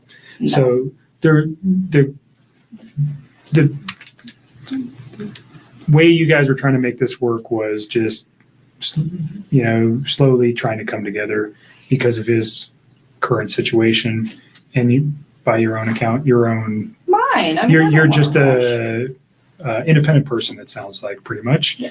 And but through text message or through conversation, he never said, "Hey, you know, this isn't going to be financially able. I'm not going to be financially able to do this," or "This isn't a good thing. I got these kids." None of those conversations ever came up. No, I mean, he told me like he had a budget restriction. So for his apartment, and I'm pretty sure this is in the text, and this will probably be in the last couple of weeks. He told me 1,100 to 1,400 when I was asking him, like, because I told him I'd help him do homework. I was like, you do some homework, I'll do some homework. We'll knock this out because if you guys are for real putting the house up, you got to figure it out. And so that was his budget. And I remember asking him, I was like, you sure you don't want to just get like a house? And he's like, I never thought about a house. I'm like, yeah, you can rent houses, man. Like, it's a thing. And he's just like, I don't know if I can afford that. And I was like, okay. And I knew that those two had been through some financial trouble. I definitely found out a lot more about that situation in the newspaper recently. Okay, so prior to the newspaper, how did you know he was in financial difficulty? Because when I went to that house, everything in there is very, very, very, very nice. It looks like it all comes with a very expensive price tag. And I didn't say anything to him about it, but I could kind of tell then where I was like just looking at everything like, how do you guys afford this? And then he has that car. I don't even know how much that car costs, but What car is that it? Lexus. I'm sure that thing costs like 80 grand, but just like money, like everything just looked like it costs a lot of money in that house. You probably have a decent idea of how much money he makes.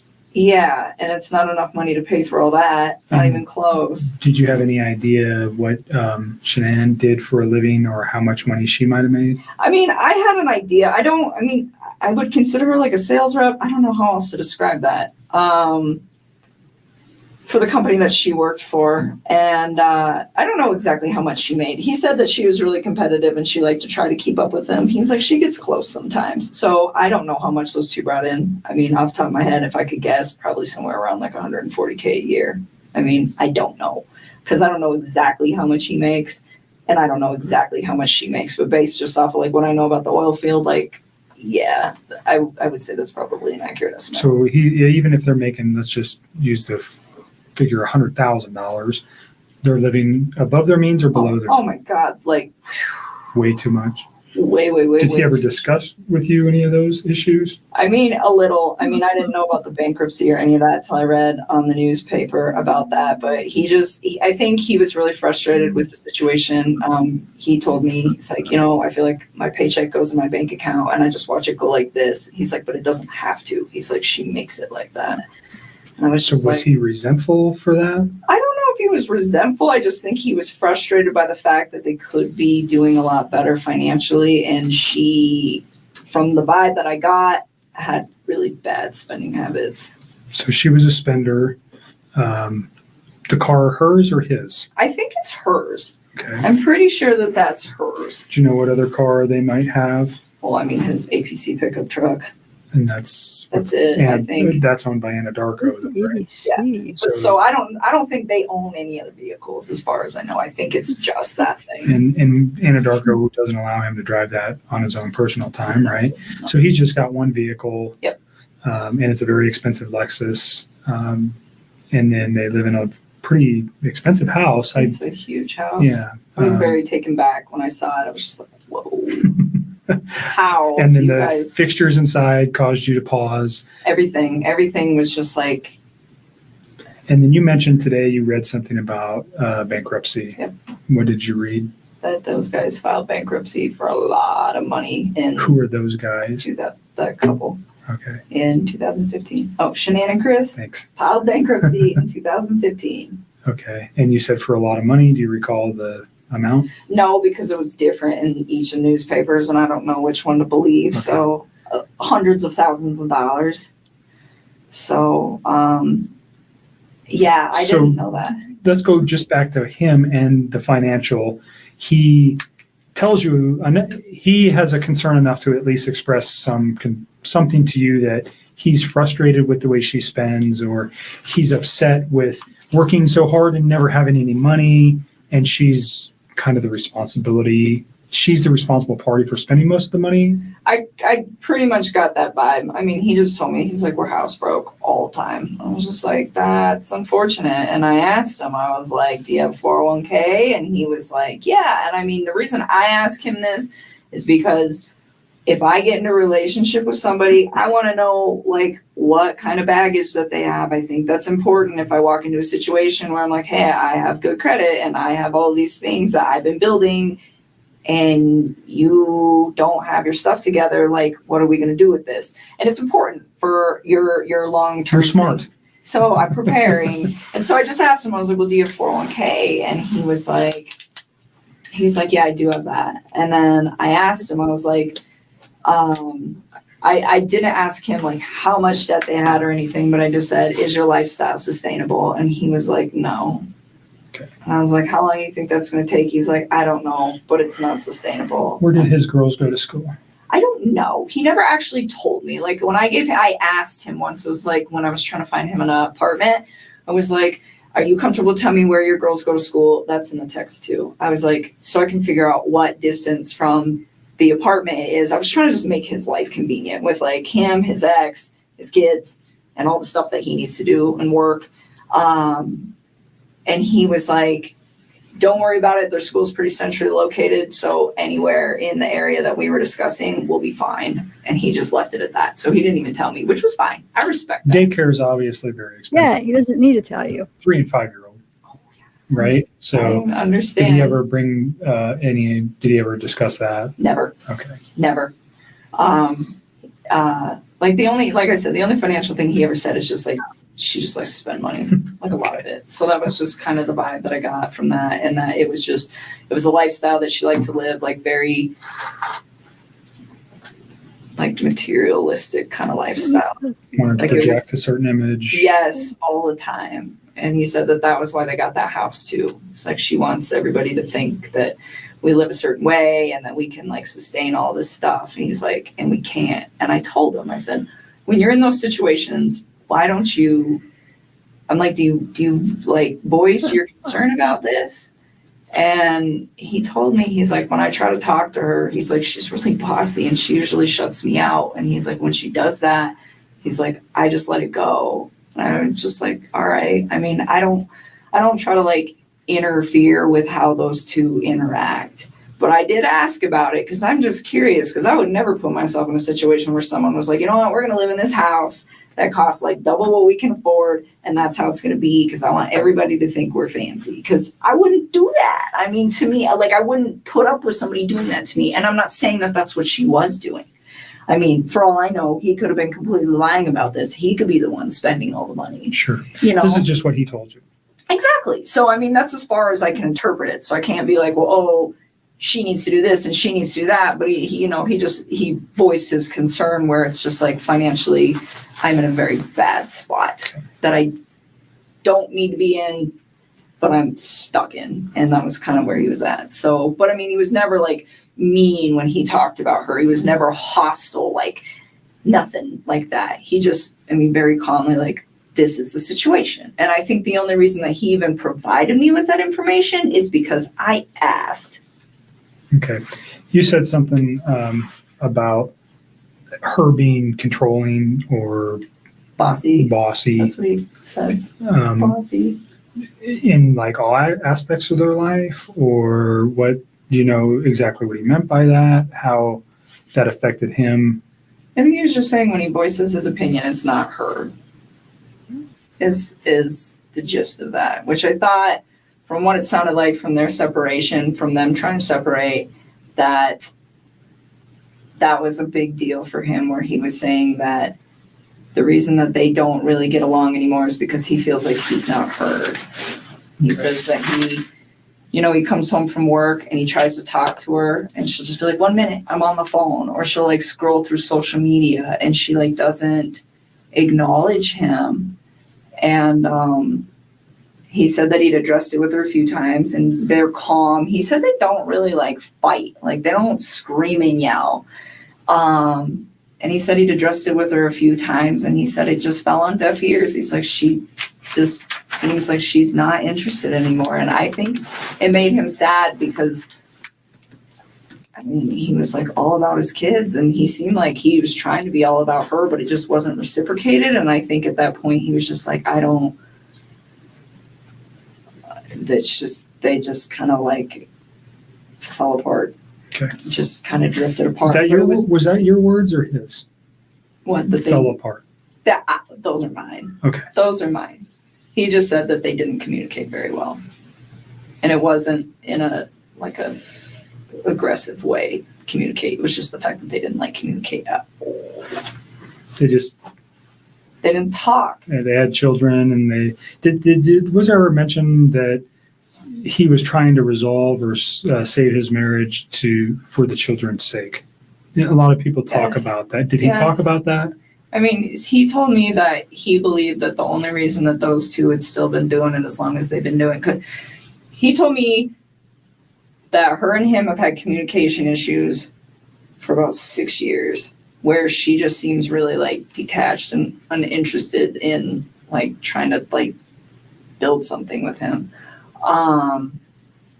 And he said, and I said, 6 years is a really long time for you guys to not fix that, considering they were married for what, 8? I mean, that's like the majority of their marriage. And he said, sometimes I think we just do it for the kids or something like that. I mean, it's been a long time since I've Sure. seen these conversations, so I don't know like verbatim, but it was we're trying pretty to much just like, get you to remember some yeah, things. like, but he said it wasn't just him though. He was like, I think she does that too. Okay. You know, I mean, and it was like this equal part where they are just kind of like going through the motions, I think. Mhm.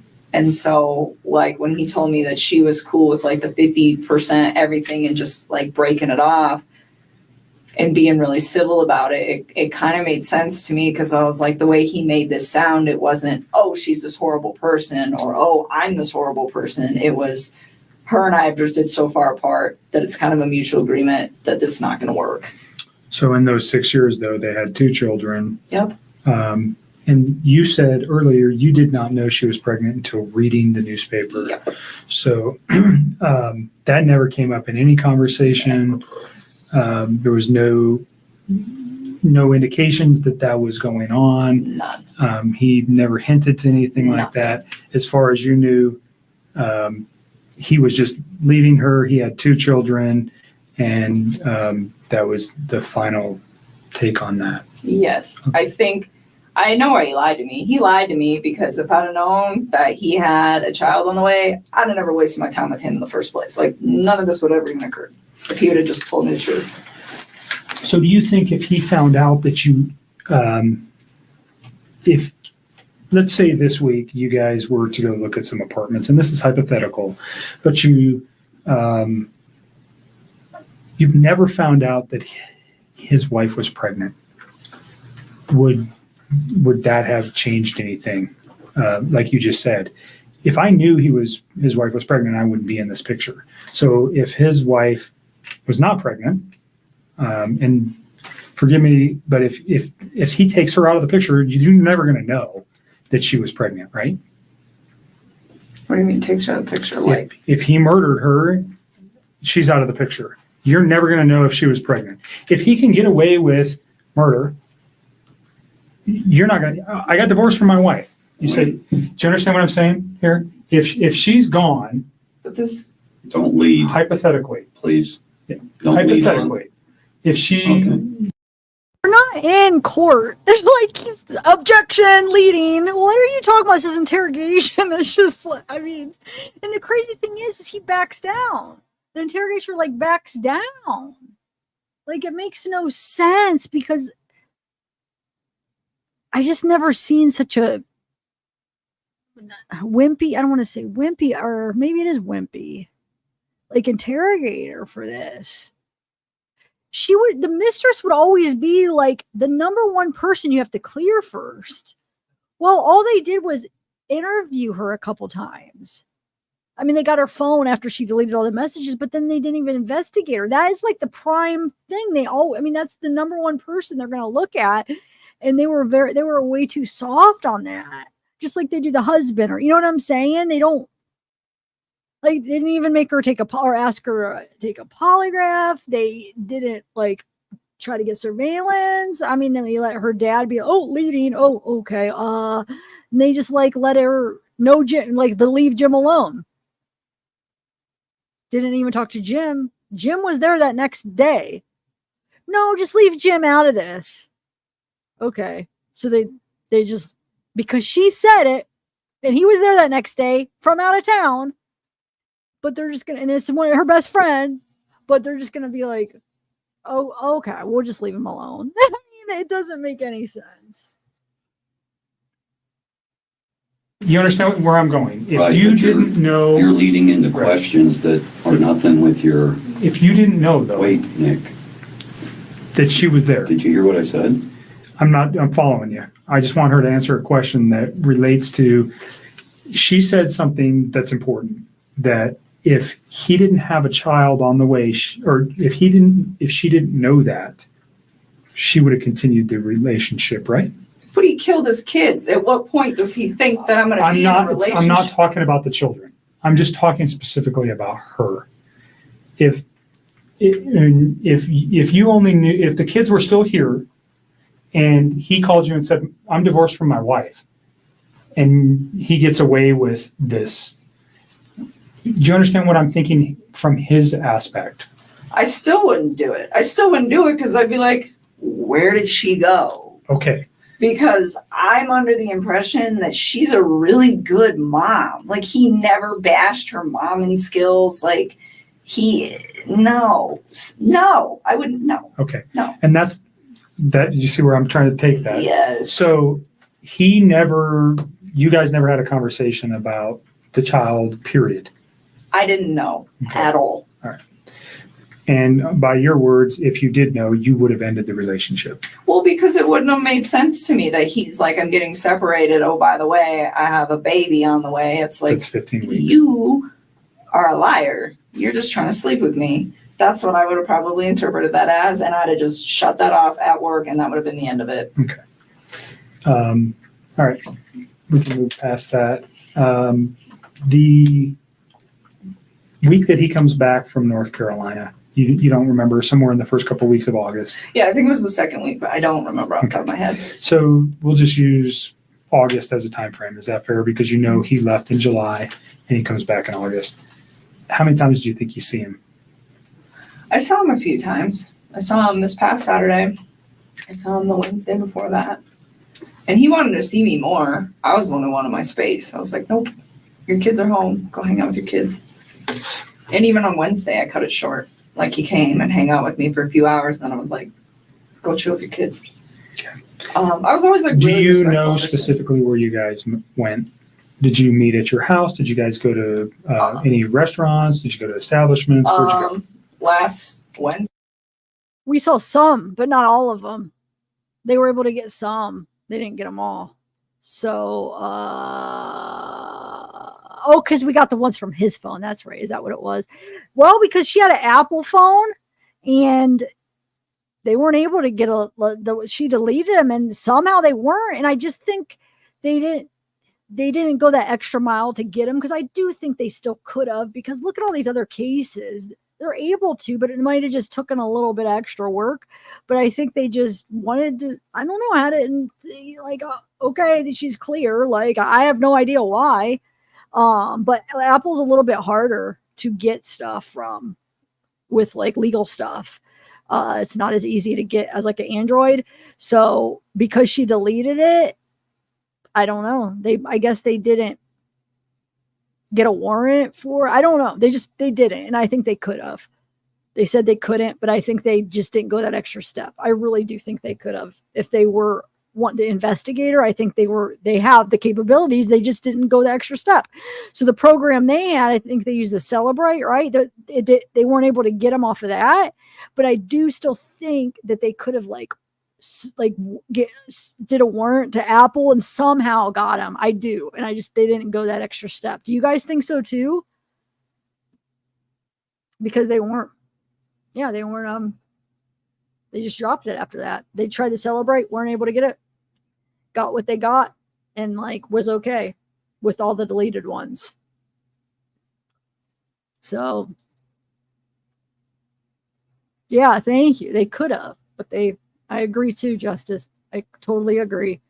If they would have done a proper investigation and went that extra step, we could have seen. But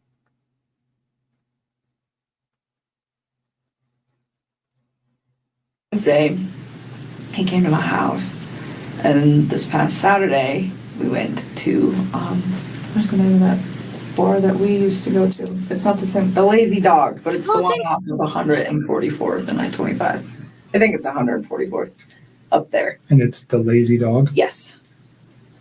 Thank you, Michelle. Welcome. You know what I need? Wait a minute. I just thought of this. I need a audio. When anybody joins as a member, I could press it and it has like a little song or something or something special where it's like, thank you for joining. I don't know, something. I could think of something. I just press it and it's like, congratulations, or something silly. Let me think about that. I think that could be cool. Anyway, what can it just say? Like, welcome to the family, yay, and do like a cute little thing or something? Or is that stupid? But what was I gonna say though? I was gonna I paused it because there was something else somebody said. I was gonna what was it? Oh, the Tammy the Tammy comment. Where's that at? That's what I wanted to comment on. You said that Tammy. Oh, okay, wait. Where is that Tammy? Oh, this one right here, Casey. You said the detective Tammy has done an interview and said, as far as NK, that once Chris confessed, the money for the investigation stopped. I remember, I don't remember that specifically, but I remember a couple of the, years later, whatever, when she did those interviews, a couple of they weren't really that long, but I'm going to have to rewatch them. It was probably on one that I saw and I forgot. Do you remember which one it was on? Because there was a few that she did. That'd be interesting to let me find it. And I would like to watch that. I believe you. I just can't remember. But okay. Yeah, I believe that's probably what happened, which is bullcrap because she's the number one suspect. She should be the number one suspect. Does she have an alibi? Well, in the discovery, it says they don't have a clock in time, only a clock out. Plus, it would have been before they went to work anyway. So, doesn't have an alibi, right? Deleted her texts. Caught in a lot of lies that it's so easy to see. All you got to do is listen to the interviews and then look at the discovery and find like different things. So all these lies, like for no reason, if she didn't have anything to do with it and she's not hiding anything, why all these lies? That's enough to be like, okay, let's investigate her a little bit and see. I guess they were just happy they had Chris. The case solved. People would be satisfied because he admitted it. They don't need to do the extra mile because why? It's not about justice. It's about, like people thinking, oh, they found him. It's good. It's done. Save the money. Who cares if there's somebody that was involved? Who cares about her? We got it. It looks good. We got him like 2 days after to confess. We are awesome. We're getting all this credit. Look at our interrogation on him. That's what I think it is. They didn't want to bother.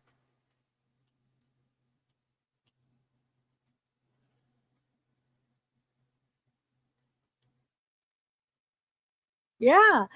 They would have, what I think is he would have, I feel like if, I said this yesterday too, if for some reason she's telling the truth, let's say she didn't know about it and he didn't tell her, I do think if he didn't get caught, like if Nicole Atkinson didn't come, I do think he would have ended up telling her for some reason to try to help, like get help. Like, what do I do?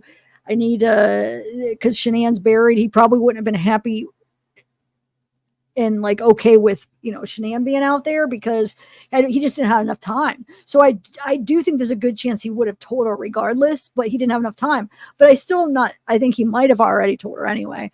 But I think they would have came up with not a better plan, but I think they would have maybe went and got Shanann and tried to hide her even better. You know what I'm saying? And that's the truth. We wouldn't have. Because how would they have found him in the oil? Like if they didn't find Shanann and he had a couple days to move Shanann somewhere else, I think he could have possibly, well, I don't know if he would have got away with it because he would have been the number one suspect. So he still would have failed the polygraph. So, and they would have asked for a polygraph because it's the husband. So I don't know though. They might have had trouble proving it maybe because there's no bodies if they couldn't find the body. So I think I think they still would have really went hard for him, but I don't know if they would have had enough evidence. I think they might have, but it would have taken longer. because he would have failed the polygraph. You know what I'm saying? And then that's when they're like, ooh, he's a horrible liar. I mean, you know what I'm saying? He lies a lot, but he's not good at it. I feel like it's like,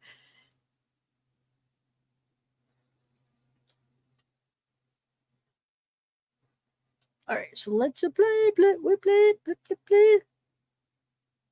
Did he ever mention a Rockies game that night? No, I don't think so. But there was the Broncos were playing, Okay. which we couldn't see because they sat us in really crappy spots. But it's okay because it's preseason. But So do you recall what time you went there? no, I remember, well, kind of. So he had to get a babysitter that night. Do you know who that was? Somebody who's really young. I remember I asked him who his babysitter was, and he's like, we have two. This girl's only 17, but the other one's out of town.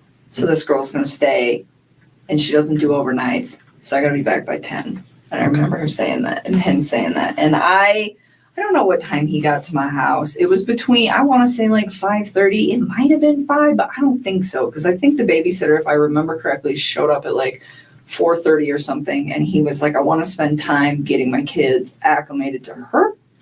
And then I will come. So his children didn't even know her. Yeah, but Lotus, we're talking about if Nicole Atkinson didn't go check on Shanann, they wouldn't even have known that Shanann was missing. Yeah, her friends would have been like, oh, she's not answering. But it might have bought him like later that night to move. And they probably would have seen the disturbed her even if he moved her, but they might not have had bodies. But I think they would have eventually probably looked in the oil tanks. I do. Because they would have been able to tell he was lying. I just think it would have prolonged his arrest. I don't think he would have got away with it. The more I'm thinking about it, I don't think it's possible. Because they knew where he went and where he was traced at work is where at least the two kids were. Even if he moved Shanann, Bella and Cece were there. So, yeah. Anyway, sorry. Oh no, they knew her, but he was saying like he likes to like stay there for a little while. He doesn't just like walk out the door when they show up. It's like a transitional thing. And so that's why I'm saying I don't know how long it was. I want to say like 5:30, and then he had to be back by 10. So he left at like 9 something to be back by 10. So he picks you up. What was he driving? No, he didn't pick me up. He came to my house. We drove my truck. Okay. So he gets to your house. You know what he was driving to get to your house? Off the top of my head, I don't remember. I'm pretty sure he usually drives that Lexus, but he doesn't always park it in my complex because the parking, there's not good spaces. So where you guys pick me up at, a lot of times he'll just park out there because there's room. Okay. So that kind of works so that because there's just not a lot of room in my apartment complex. But off the top of my head, I don't know what he was driving. What kind of truck do you drive? I drive a Toyota 4Runner. Okay. So you guys take your 4Runner to the Lazy Dog. Yep. And you said they sat you in crappy locations. It just Where were you inside the bar? When you walk in, you just hang a right, and we were like one of the first two booths on the right when you walk in the door. It's just not it's a good spot, but just not for the TVs. And we actually went to the other Lazy Dog. We went to the one that you and me go to. Where's that on? Federal and 20th. It's 120th and Federal, and we went there, and they have a different menu, and I was like, I don't want to eat this food. So we should go to the other one. So initially you go to the 120th location. Did you actually get seated? Kind of, sort of. They were like cleaning off a table, and we were standing there just kind of looking at the beer menu and the food menu, and I was like, I don't want this. And so we left. 6 o'clock? Probably somewhere around there, 6:30. And then we left and went to the other one, and we ate dinner. And you're in like first or second booth right to the right of the door. I'm just asking because if they have video, we want to be able to verify that. So that's why it's important. And you're there for how long? I don't know. Probably we didn't stay for dessert. So I don't know. How long's the restaurant take? Like an hour and a half? I don't know. I've never been to the Lazy Dog. I don't know. Probably about an hour and a half. And then we went back to my house for a little bit, hung out at my house for a little while. And then he had to leave, and then he left. Do you recall what time you left? off the top of my head, no. I remember he was like gonna be late to be back at 10. I think there's a text message where he starts texting me when he's home at his house. Okay. So you can probably figure that out. And I remember I texted him back and I was like, damn, that was quick. Or wow, that was really quick. He's like, yeah, I even had time to stop at the ATM or stop at the gas station, stop somewhere to get money to pay the babysitter. Okay. And I was just like thinking like, well, that was really fast. But I think he was still like a little late coming back, but nothing too drastic. So he probably left my house like somewhere around 9:30ish. All right. And you go straight home. He texts you. Well, I was already home. Right. No, he texts you. He goes straight home from your house and he texts you that he's home. Mhm. So that should be in your text message. It should be. I'm pretty positive that was not a phone call. I'm almost positive that was a text. Sometimes I get them flip-flop or I don't remember, but sometimes I know. I'm pretty sure that one was a text. Saturday during your dinner, what kind of conversation did you guys have? I don't even remember. Oh,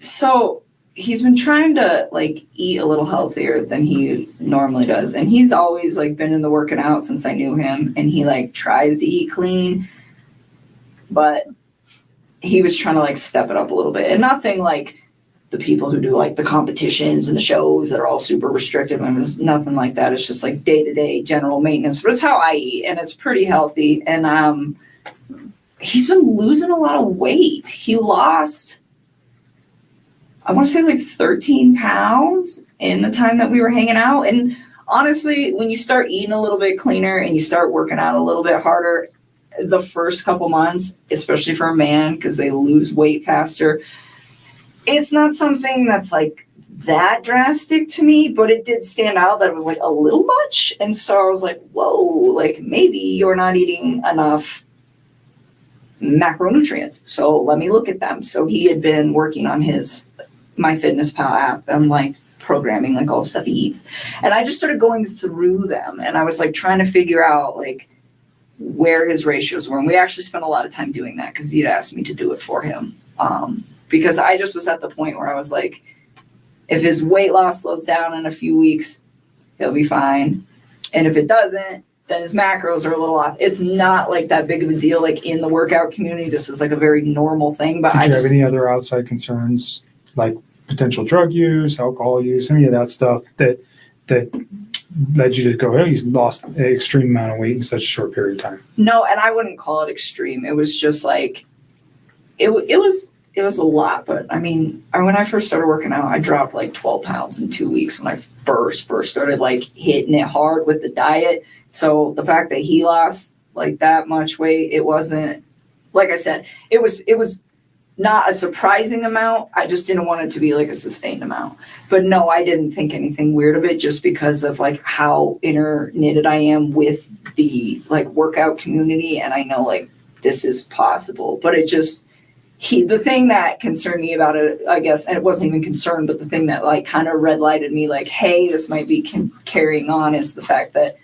his macros were like pretty dialed in. Like I had wrote them and he like didn't stay exactly on them, but his calorie intake was about where it needed to be. My experience anyways for like what he was trying to achieve. And so I don't know, he didn't seem to have a problem with it. He liked where he was at with all of that. So that was your main conversation Saturday? That was like a big chunk while we were there is like us actually going through, because I was like going through each item, like, why are your ratios off? Do you know where his kids or wife were that night? On Saturday? Yeah, his kid. Well, you know his kids are with the babysitter. Do you know where his wife is? She's in Arizona. Okay. How do you know that? Because he told me. Okay. Do you know what she's doing there? I think she's on a business trip. He didn't even tell me right away. He actually told me, I think, like on Saturday or something. It might have been like Friday or something. I honestly don't remember. I just remember I was like really surprised where he's like, hey, like, I'm going to try to get a babysitter if you want to hang out or something like that. And I was like, why do you need a babysitter? Like, your wife's home. He's like, no, she's out of town. I was like, oh, okay. Is there much conversation regarding that, her on being on a trip or the children during those conversations? Not really. I just asked him what time she was coming home on Sunday, and he just said really late. Okay. And that was it. I mean, there's nothing really to talk about with that. Okay. So your conversation's mainly health related. You guys return to your house and then he goes home, and then you talk to him for a few hours on Sunday. Did I? Are you asking me or are you I'm telling asking me? you. Oh, I was like, I don't even know. Someday, honestly, so wait a minute. That was Saturday. We're talking about Saturday. We're not talking about Sunday right now. Okay, so you're still on Saturday. Yes. You guys have a This- phone conversation when he gets home? That was the day that he got the babysitter and I went out to dinner, not Sunday. Okay. Okay, sorry. I just want to make sure That's you okay. got your Yep. days right. So Saturday, yes, we went out. He had the babysitter. He went home. I'm sure we did. We always talk on the phone. And honestly, I mean, Mark asked me that the other day. He's like, how long are you on the phone? 15 minutes, 20 minutes? Like, you're going to have to look at the records, to be honest with you. Like, so much. You like to talk, I can tell a little bit. Yeah, a little bit. 400 when she was young. She'd crank out about 400 words a minute, gusts up to 600. A little yak, man. You're a talker, so I'm letting you talk. I need to use the restroom. Let me show you where it's at. Can you So- give me some water while you're out there with Sure. them, please? Thank you.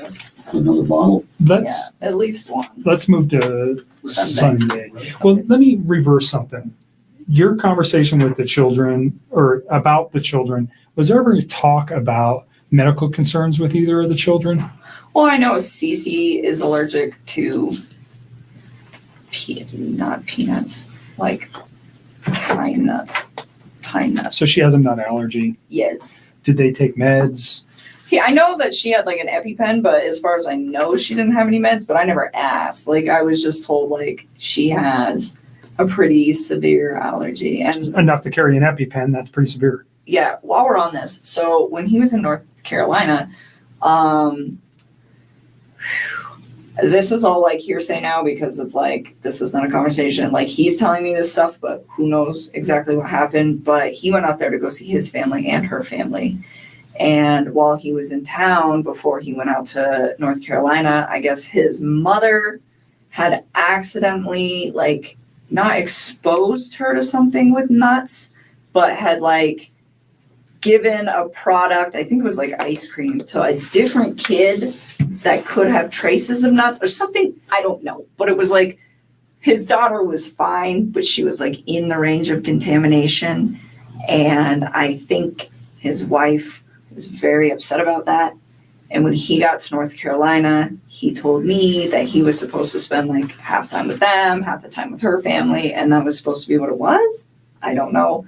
But he said that he went to go see his family and they weren't answering the phone for like a day or two before he went out there. And then when he got there, there was a note on the door that said, son, if you step by, we're at the beach. And they ignored him for like most of the time that he was out there. And His own family? yes, his mom, his dad, and What do his sister. What's the significance? Do you know why? Yeah, he said, and again, I don't know what is true with this man anymore and what's not, but he told me that, like, leading up to it, I was like, well, why are your folks like ignoring you? And I was like really concerned about this. Like, every single day he would talk to me when he was out there, and I was like, you talked to your family today? You talked to your family today? Did you talk to your dad? What happened? Did you talk to him? No, I didn't. Or yeah, I talked to my mom. Well, what'd she say? Are you going to hang out with him? Like, I wanted him to see his people because it's important. Family is an important thing. You know, it just needs to function properly. And Sure. and so I was like, well, and he was like, well, they're ignoring me. And I was like, what do you think happened? And he was like, I'm not really sure, but I think something was said between my wife and them during that incident. And he's like, because every time, Peanut yes, that happened nuts. before he got there, yes. And he's like, because every time that I try to, I talk about possibly going over there to see if they're home, she gets upset about it. And I was like, okay. And he told me that his mom and his wife did not get along at all. He said that his mom didn't even show up to his wedding because she's like really did not care for Shanann. Okay. So again, I don't know what's true and what's not, but I just know that there was like some tension there. Mm-hmm. And again, like that part is like, I feel like it's almost third party. So that's why it's Sure. like I didn't even Well, but bring it up came from later. him to you, so it's not. It is something that is whether it's important or not, we can validate that. I'm sure we will be having some conversations with family. What does it mean? I don't know. But, Yeah, I don't know either, but I just know. like, so maybe she, I don't know. well, and then he ended up seeing them on the last like full day that he was there, and they told him supposedly that she had gotten really upset and then screamed and yelled in front of Chris's sister's kids that are very young, and to his mom and to his dad, and said like, "You're never going to see Chris again. You're never going to see me. You're never going to see the babies," and just like threatened them, and then like walked off. And I guess that was the incident that happened prior to him coming out there, and then she didn't tell him about it. Hmm. She just like let it go, and then he just spent all week trying to figure out why his family was like not trying to be involved. Gotcha. So again, I'm not sure. That was like it just feels really third party, so it's hard for me to like talk about because Sure. like, I don't know how That's okay. much validation. So there is in the beyond the nut allergy for CC, did you know of any other? Did she take meds that you know of other than carrying an EpiPen? his kids or his wife. No, his children. No.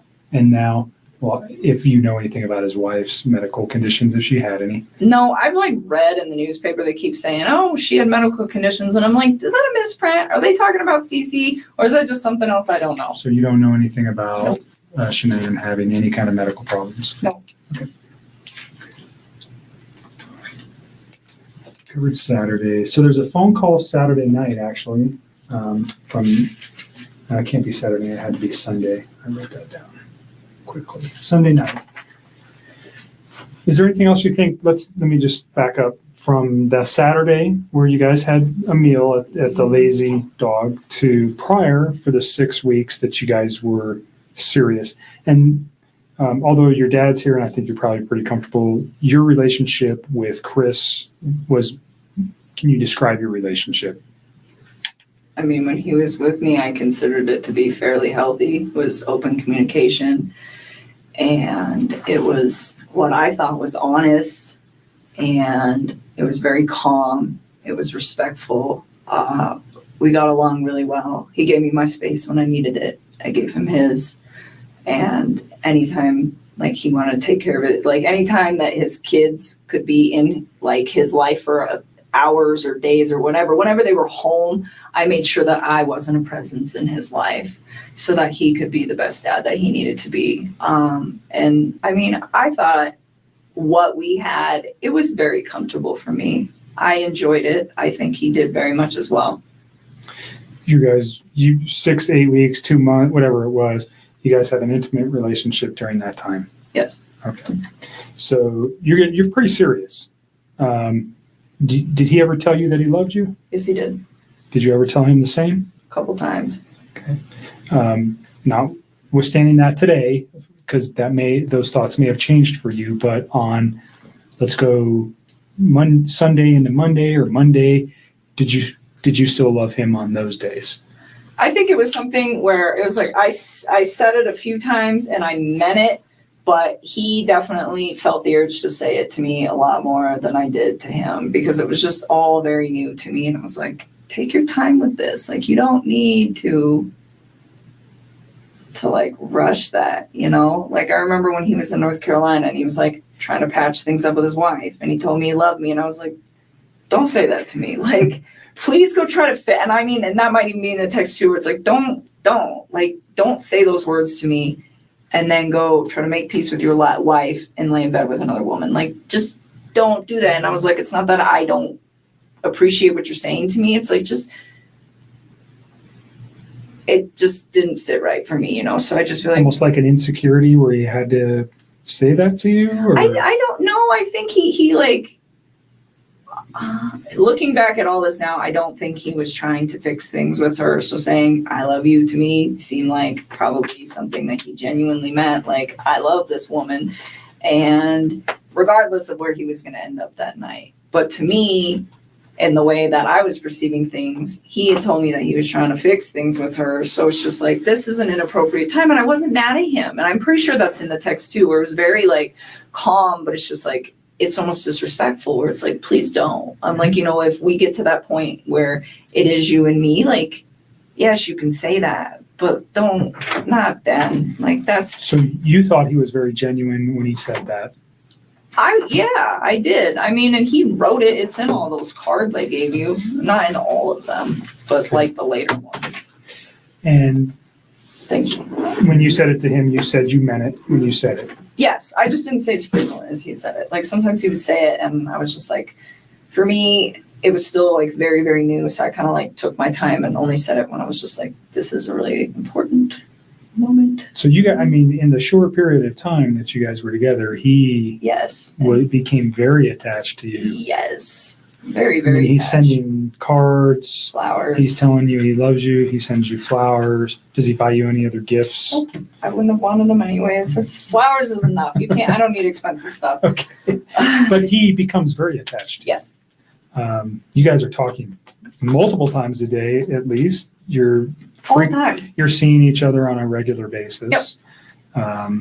So it's a very and his wife is not around, nor are his children. So there's a lot of time for you guys to build your relationship in this first four weeks or so. Is that fair? Yeah, and even when she was back, I mean, it was still like we were still spending time together. He was still spending time with his children, and I had my own life. Like, I mean, there was 1 week where I just like went out of town with my friends for my birthday. I wasn't even around the whole like last few days of June up until the 3rd of July. I was like gone, you know. And then there was another like last weekend. I had a friend impromptu come in town from out of state, and I hosted her for a few days. And it's like I still did my own thing all the time. Like whether he was there or not, like if my friends were like, hey, we want to make plans, I would tell them like, we're not hanging out today because I want to go see my mom or my dad. Did your friends know about him? Nope. Why? Because it's like he's with 2 women right now. They don't need to know about So that. if you had a boyfriend of 4 to 8 weeks on a regular, I don't know if you were married prior or if you had a boyfriend before, but if you had a steady boyfriend, you would have let people know. I think you told me before we got started that you just told your dad about Chris.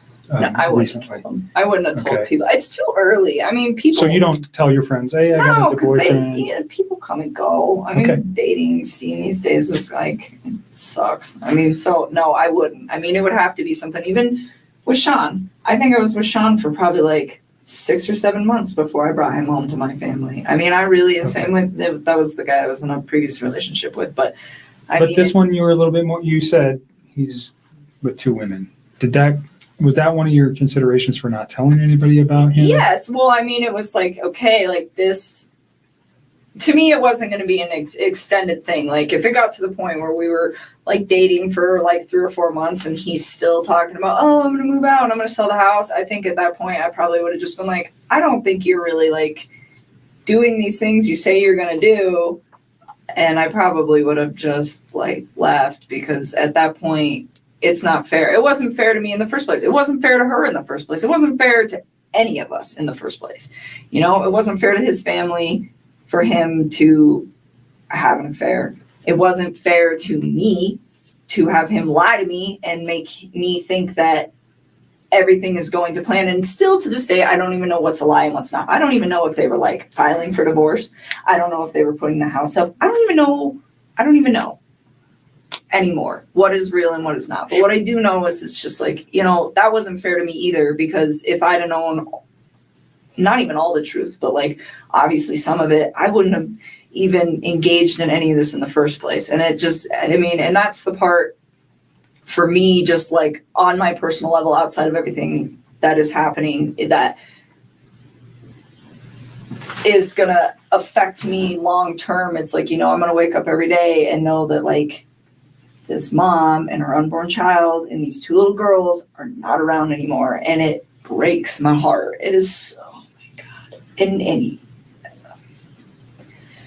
And then I have to think about like the consequences of his actions and how they affect everybody else. Like all of these, her family's impacted. My name is about to be like slandered for probably a while. I don't know how long that's going to take to heal, but I would not be surprised if it's going to be hard to go out in public sometimes for a couple of years. And that really hurts me. I'm just like, this is a horrible, horrible thing. Like, how dare you, you know, and people aren't going to understand that.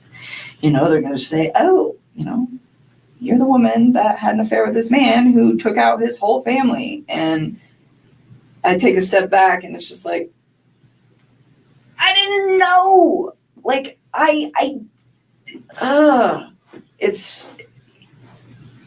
he's so disgusting. I'm so ashamed of him and everything. And I just,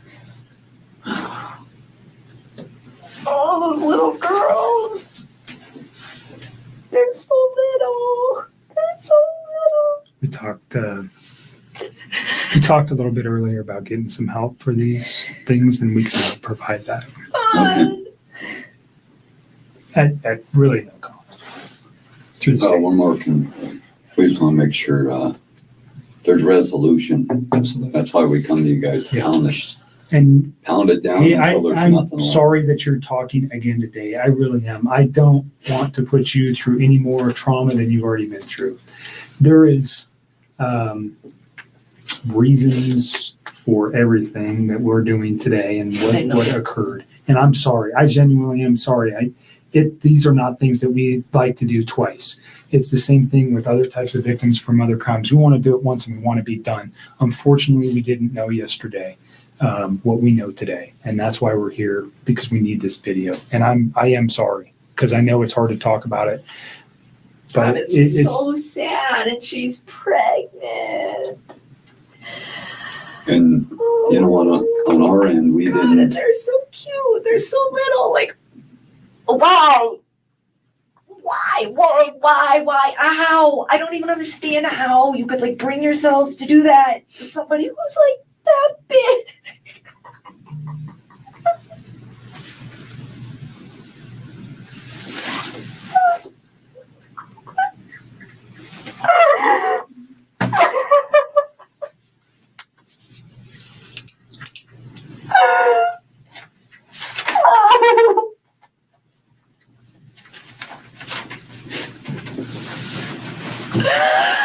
Oh, Jesus. Take a minute. Do you want to step out for a minute? No, I just need to chill with my eyes closed for a sec. I still cannot believe this is happening.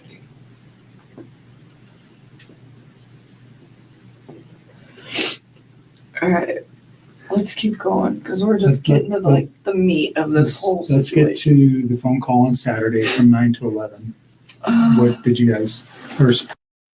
Yeah, I wish we had a better, clearer picture. You know what I'm saying? I wish it was like a better high def. No, but I want to see that more clear. Her little fake crying, you know.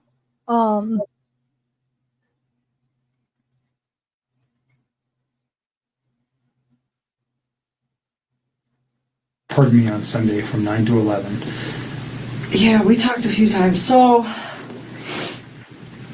Sunday, I think so. I need to think. I can't even think. Take a couple breaths and take a second.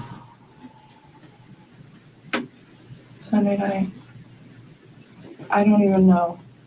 I don't think I was like concerned about anything at that point. You guys had had a nice meal the night before. You knew his wife was probably coming home late that evening. Oh, you know what?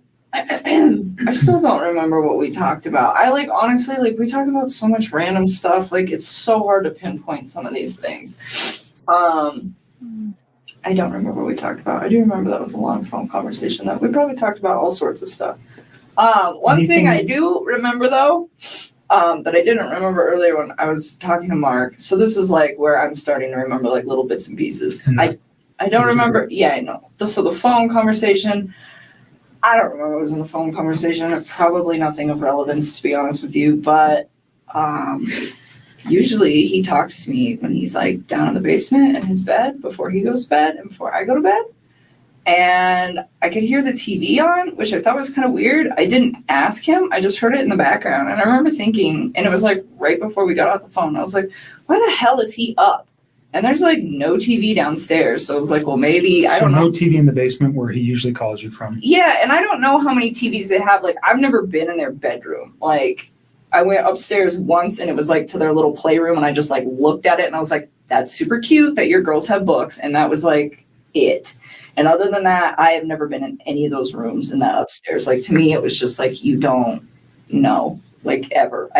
So I don't know if he has any other TVs. I'm assuming by like how much other nice stuff they have in their house, it wouldn't surprise me. So I'm not quite sure what room he was in at that point. But I just remember hearing the TV and I was like, it was just weird to me because I was like, why are you watching TV right now? It is like super late. And that was the only And thing. he had phoned you? Or were you guys already talking when the TV was going? Or I just remember like I picked up on it like later, but I don't think it was like throughout the whole conversation. okay. Like I just remember it being towards the end because I remember thinking like, wow, it's really late. The something I didn't ask you about the house because you'd been there twice, and it just made me remember. Do you remember how you guys accessed the house? That's a good question. So once through the garage, and I think once through the front door. I think the first time was through the front door, I think. And I think the second time was through the garage. Was there anything unique about either of the doors when you went into the house that might not be typical of another house? Like a unique door. Not the They have door a itself. camera on their door. Okay, I mean, there's I a know camera on the which door? It's on the front door, isn't it? I don't know. I'm asking. I think so. Okay. I don't know. Did he use a key to access the house? No, he did not. The first time I went over there, he just let me in. And then the second time, did we go through the garage? I don't remember. I've been through his garage before. I went through his front door once though, because I remember he had just cleaned, it was the first time I went through his front door, because he had just cleaned his carpets and he had moved all the furniture out of the way, and the furniture was kind of in the way of the door. And he's like, the door doesn't open all the way right now. I'll move all the furniture back when the carpet dries. So I do remember that just kind of offhandedly. And the second time, I want to say we went through his garage because I remember his garage. I remember, yeah. So he was at the house when you went there. You were never there by yourself. He correct? was at, He took you there. The first time he was already there, Okay. and I met up with him. And the second time we went there together. So the front door, I asked if he had used a key. He let me in. Okay. So there's a, those keypads where you can enter an access code. Do you remember seeing that on his door? Like, I want to say vaguely, but to be honest with you, I don't remember. Like, he let me in that day. So he never gave long you ago. the code to access his home? No. Okay. Not at all. You talked about a security system. There was a camera on the front door. Was that just like what a Ring doorbell is that goes to your phone? I don't even know what it looked like. I only Okay. know that it existed either because A, I wasn't paying attention the first time I was over there, but B, because of all the stuff that's going on right now. That's the only reason I know Okay. it's Did you remember seeing any cameras anywhere in the house? No. Okay. Did he ever tell you about the alarm system or give you an access code to the No. alarm system? No. I wouldn't have asked for that. I wouldn't have wanted that anyways. Sorry to regress to that. No, you're okay. Go back to the or where you noticed the television in the background of the Yeah. phone call. So I didn't know what room he was in, but I was just like, I just thought it was weird because he's always like, before I go to bed and I lay down, he's always like kind of trying to do the same thing. We just talk. It's like a really chill thing till one of us is about to pass out, and then that's like the end of it. But it was strange because I was like, the TV's on. I remember I was thinking, I was like, maybe he's waiting up for her, and then I was like, maybe not. I didn't know. It wasn't something that like alerted me. It was just different from his Out of character standard for him. operating procedure. Because whether his wife is home or she's gone, he's always got kind of like the standard op when he calls me. So that's why it was kind of like unique. Okay. Because it doesn't really fluctuate when she's there and when she's not there. He's pretty like free reign with what he does. So anything important that you recall during that conversation about the children, about his wife, about what he was doing the next day, what he had planned, anything like that? Did he tell you any of that information? I remember he told me he had to go to the field and not to the office on Monday morning. Okay. Did he specifically say where he needed to go on Monday morning? No, I don't ask him for those sites. There's like Anadarko's got like thousands of sites. If he were to tell me, I wouldn't even They're know. just like random numbers and stuff, right? Well, he told me, he said, I got to go to a site. I got to go check out like a valve or something where they think that they had a release, something like that. Did he mention the town or anywhere? No. He just told me that that's what he had to go do. He's like, he was like, I won't see you in the office in the morning. Because I see him, but I don't actually like talk to him. Like I will go in the cafeteria, I will put my lunch in the fridge, and him and his whole team are sitting in there, and I don't talk to any of them. I just walk out.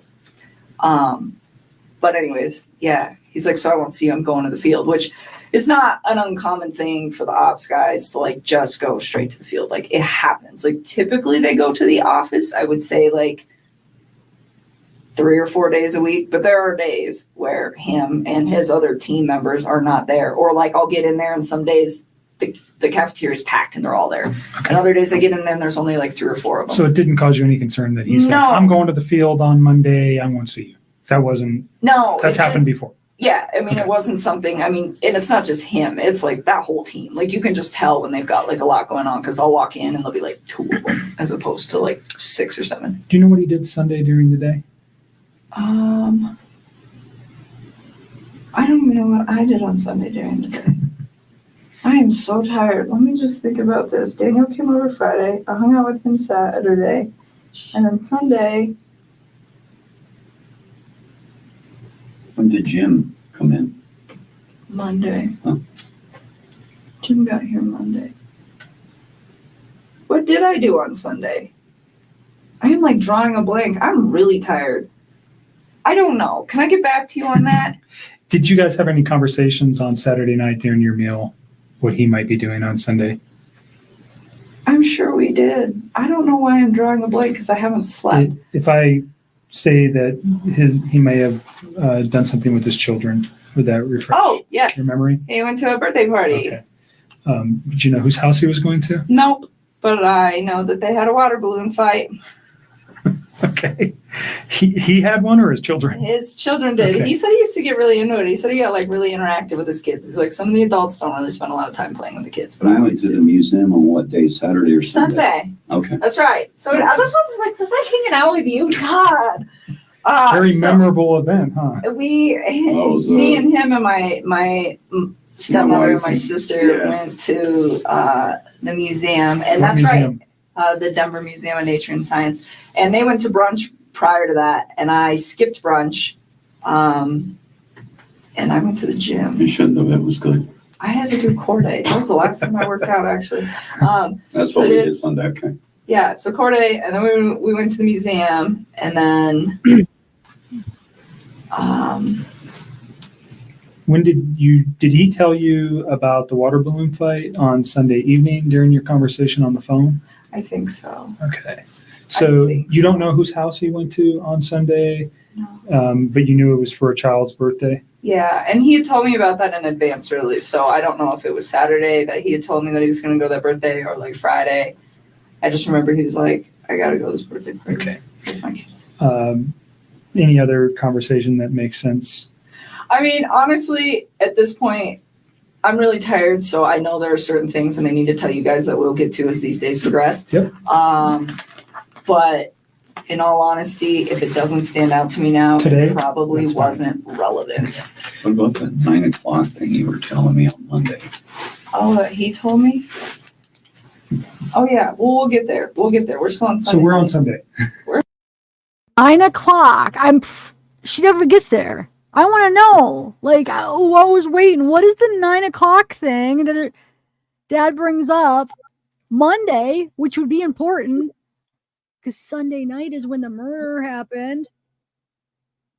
Sunday morning, Sunday really late night into the morning. He's going to Servy, taking the kids the morning. It actually would have been the morning before the kids died, right? So like 9 in the morning is a pretty important time that day. And like that interrogator, he should have taken a note and made sure he got back on what was that thing at 9 o'clock in the Monday that your dad brought up? That's important. I want to know what the heck it was about. And I don't have an AI thing, guys. I was saying I tried to switch between live chat and does it work on the phone? Because I'm really curious on what it says. Does the AI work on an iPhone or does it have to be on a computer? I want to check it out, guys. I was trying to do it on my phone. It's not doing it.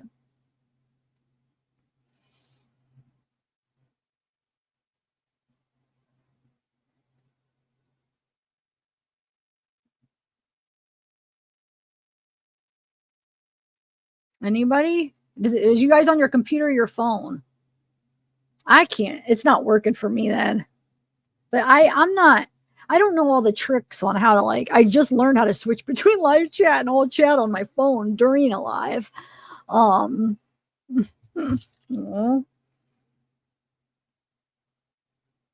I didn't realize that they updated. Like on comments under your comments under your video. I just realized now, and I don't know when they updated it, but now they have them so separated where you could do like, Sarah actually showed me this, where you could have like new comments, members comments.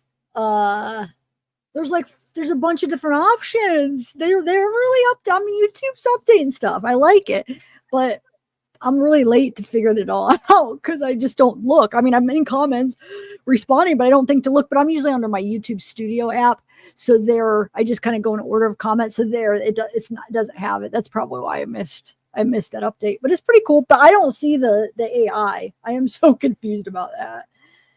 But thanks. I'll try to work on it. So does it say something different every time? That's crazy.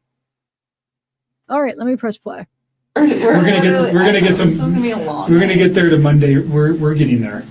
So Sunday night or Sunday during the day, you had your own personal stuff going on with your family. You never see him on Sunday. Is that accurate? No, I didn't see him. What did I do the rest of the day? I came home. I think I might have just chilled at my house. I don't remember. I think I cleaned my house. I don't know. I didn't see him though. Okay. And Yeah, Saturday was the last time I saw him. Okay. Sunday, you're at home. You talk to him we know you have a conversation in the late evening hours, and then you go to sleep on Sunday night. When's the next time you talk with Chris? Probably Monday morning. Do you know what time? No, I mean, so we used to like randomly text each other like throughout the day, but we both get really busy. So some days like I don't hear a lot from him, and some days I don't text him until like 2:00 in the afternoon because I'm just like busy.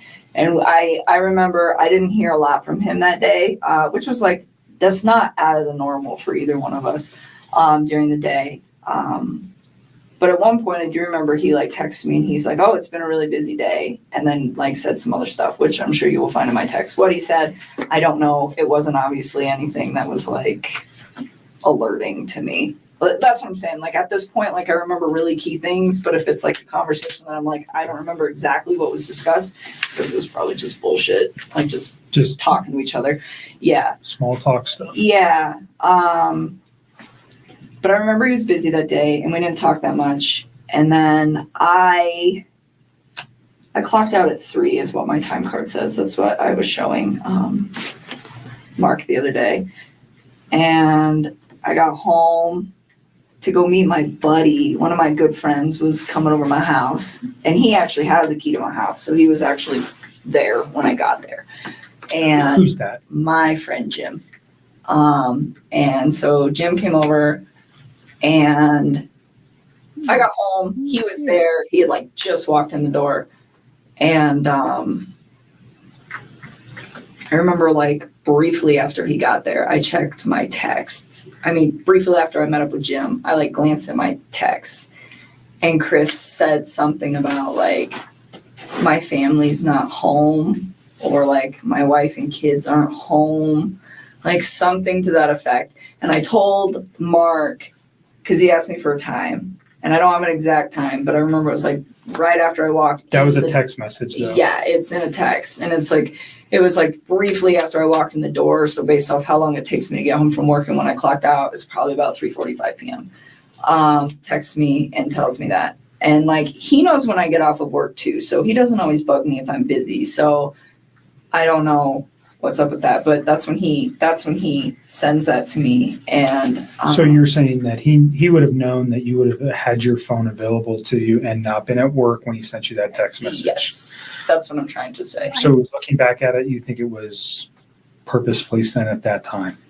Oh, I'm sure. I'm just asking your feeling on that. Yes, and then he said, "Call me when you can." And I was There was like, no other communication between you and him that morning on Monday morning? well, at all. there was, but it was like random, like But nothing about this. no. It's not working for me. Nothing. I switch between chats. Nothing. Huh. Well, maybe you think it's because it's my channel that I can't see it.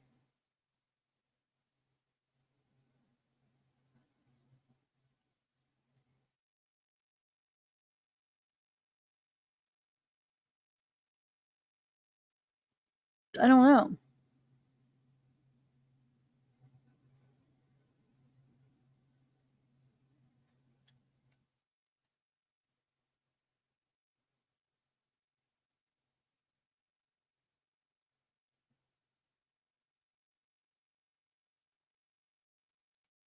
Oh, well, I don't need to because I'm never on the YouTube side. I'm on StreamYard side anyway, so I'm good. But I would like to just see it because I'm curious, like what it says. But I'll try to figure it out. But it's not working for me right now, 100%. But I see that it works for you guys. That's kind of interesting, though. They're just updating all kinds of crap. So wait, what did it say? It said, viewers are discussing if the police should have arrested Shanann after the neighbors' encounter. They are arrested Shanann. They are also talking about the auto mod in the chat and if it's available to ever. Oh my god! I was talking about the AI in chat, but yeah, it's not. It's almost like autocorrect, like it, you know how it like always gets things wrong because that's not if Shanann should have been arrested. Auto mod? What's an auto mod? Huh? Interesting though. Does it ever get anything right though from your guys' experience? Because it seems like it's not. That's not accurate. All right, I'm gonna press play. About like my wife's missing or No, anything? nothing, Okay. nothing. And you knew he wasn't coming to the office because he had told you that Sunday night. Yeah, and then he goes, and so like they're only in the office for the morning. Like Right. some days it's longer than others, but I would say by a maximum of 7:30 every single morning they're all gone, and they don't come back unless they have like a meeting or something that they have to attend. So like not seeing him for the rest of the day is not like an unnormal thing. Okay. Like, but like I'm saying, like we don't really. The only reason we interact was kind of like by an off chance thing. Like I don't work with him. Mm-hmm. So he, we talked like randomly throughout the day, but it was really sporadic and he seemed pretty busy. So we didn't talk too much. Like I said, didn't put too much thought into it. It happens all the time. Waited till about 3:45, then sent that text to me. And yes, he does know that I will be home at that point or getting home. Did like, you give Mark Jim's information? No, I would really not like to involve him in this. Okay. He does not know about this. He doesn't know any of this is occurring. Okay. Like I was So literally he knows certainly through the media that something's occurred. Yeah, he's with like Chris. out of town. He's probably has Okay. no idea. He doesn't know Okay. who Chris is. Like he's not, I do not know. So he's just a friend of yours Yes. He does that not was need to coming to be your this. apartment and doesn't know anything about Chris. Does he know anything about Chris? No, Okay. nothing. Absolutely And we've not. known Jim for Yeah. years and years. You're not dating him or anything like that. It's No, just a he's friend. like one of my very good friends. Like my dad knows him. He's a great guy. He works out of state a lot, so when he's in town, No, Maybe I not. don't. he's in town. I don't see it. I'm confused. Nothing. I don't know. Are you sure it does iPhones though? I just feel like I want to see it, but I'm not seeing it. Oh well. I guess it's not that big of a deal, but you see it? Okay.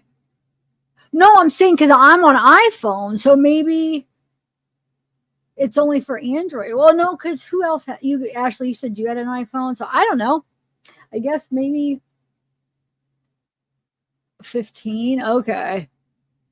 I don't have a 15. Mine's a 14.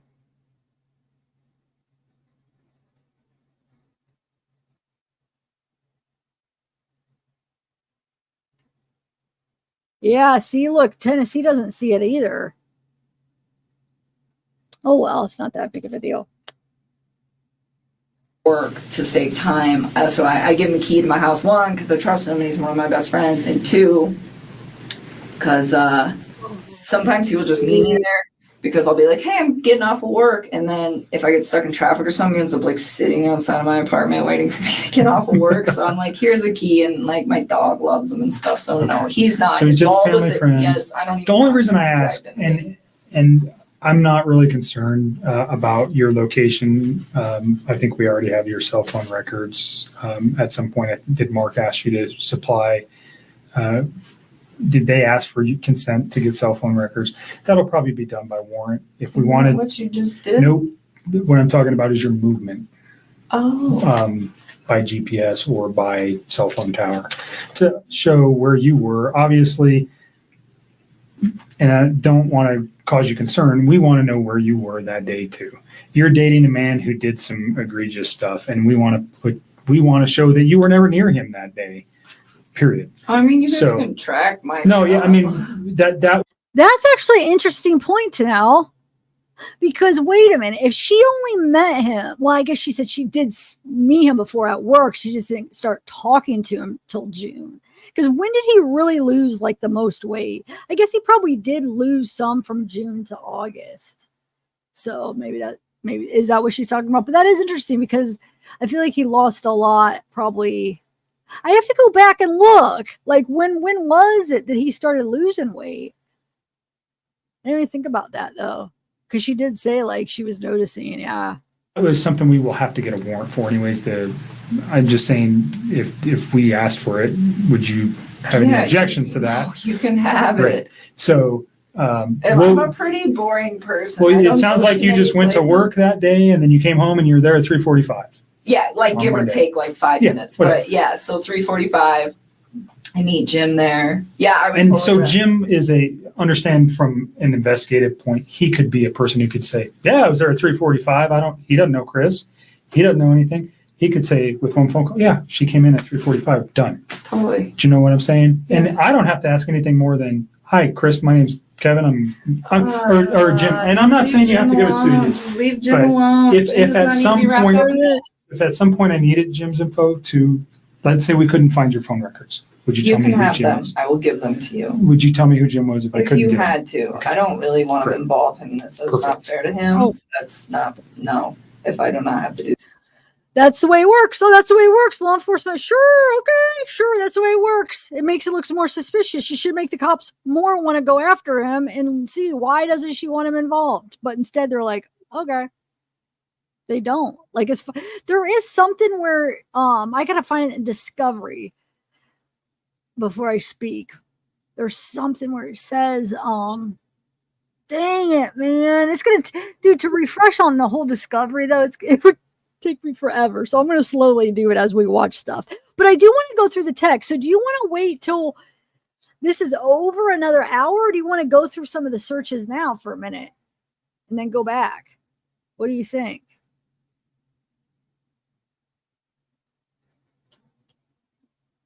Yes, Soul, we're still live. Oh yeah, fan lady, you're invisible. You are visible.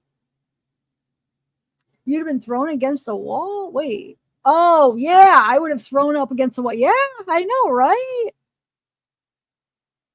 Yeah, it's ridiculous. Then they do. And it's like, that should make them want to, like, there's a murder here of, well, 4 people, because there's a murder of Shania was pregnant, little Nico, Bella, Cece, and Shanann. And they're going to listen to the one person that would be the most prime suspect, the one that everybody looks to is the mistress, okay?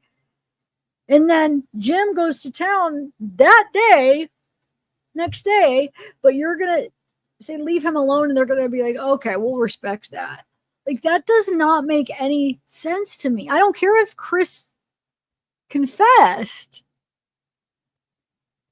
There's more than one person that can be involved or like accomplices. So I'm not saying I think she murdering anybody. I don't know, but I do think that they didn't investigate it. Like, they should have at least investigated it. I don't know if Jim had anything to do with it. That's not what I'm saying. But the fact that they just backed down, like, I would have liked a proper investigation so then we could see, did he? I mean, come on. Come on, dude.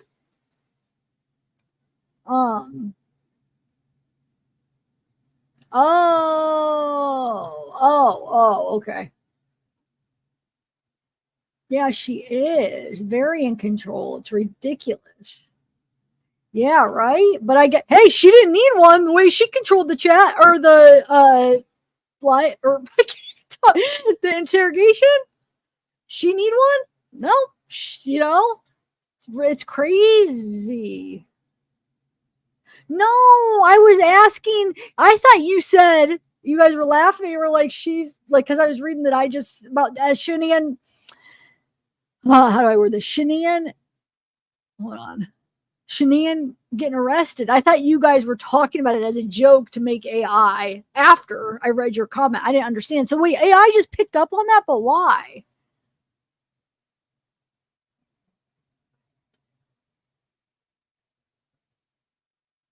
I don't know Colorado law in Canada, but could Chris have negotiated her immunity when he took the plea deal?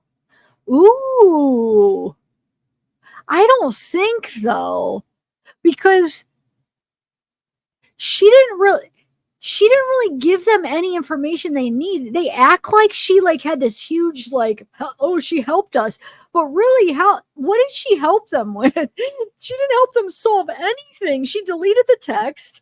There's absolutely nothing that they needed her for to arrest Chris. So like, I hate how Rourke makes it seem like she helped. She didn't. So why would they have needed to give her immunity? She didn't help them. Since, you know what I'm saying? I'm not saying you're wrong, but it's like, that makes no sense if they would have, because what information did she have that she helped? Absolutely nothing. So why give, if they think she's involved, why give a murderer or an accomplice if she, I'm saying if, she is, why take the chance? Why would they give her immunity? I don't get it. You know what I'm saying? I mean, she hesitated about giving her phone, but then she agreed to it. I don't see why they would have had to or would. And I don't know if anybody else could be like, hey, give her immunity for me. But I don't know, Tori. I'm not saying you're wrong. I've never heard of that. Like, oh, if I confess, give her immunity. Have you guys heard that before? I guess they needed it from Chris. You're saying okay, I see what you're saying. For Chris to confess, to say, okay, I'll tell you what happened if you give her immunity. Okay, I could see they would need Chris to confess so they don't have to pay money for a trial. But I don't think that, no, I don't know. I wouldn't think that he could do that. I don't know. And they wouldn't even have needed.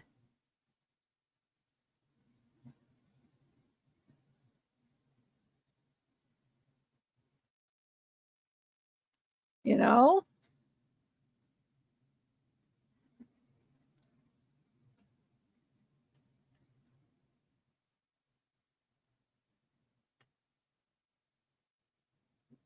All right, show.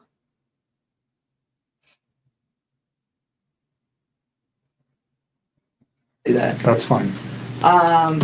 Yeah, so anyways, Chris was like, call me.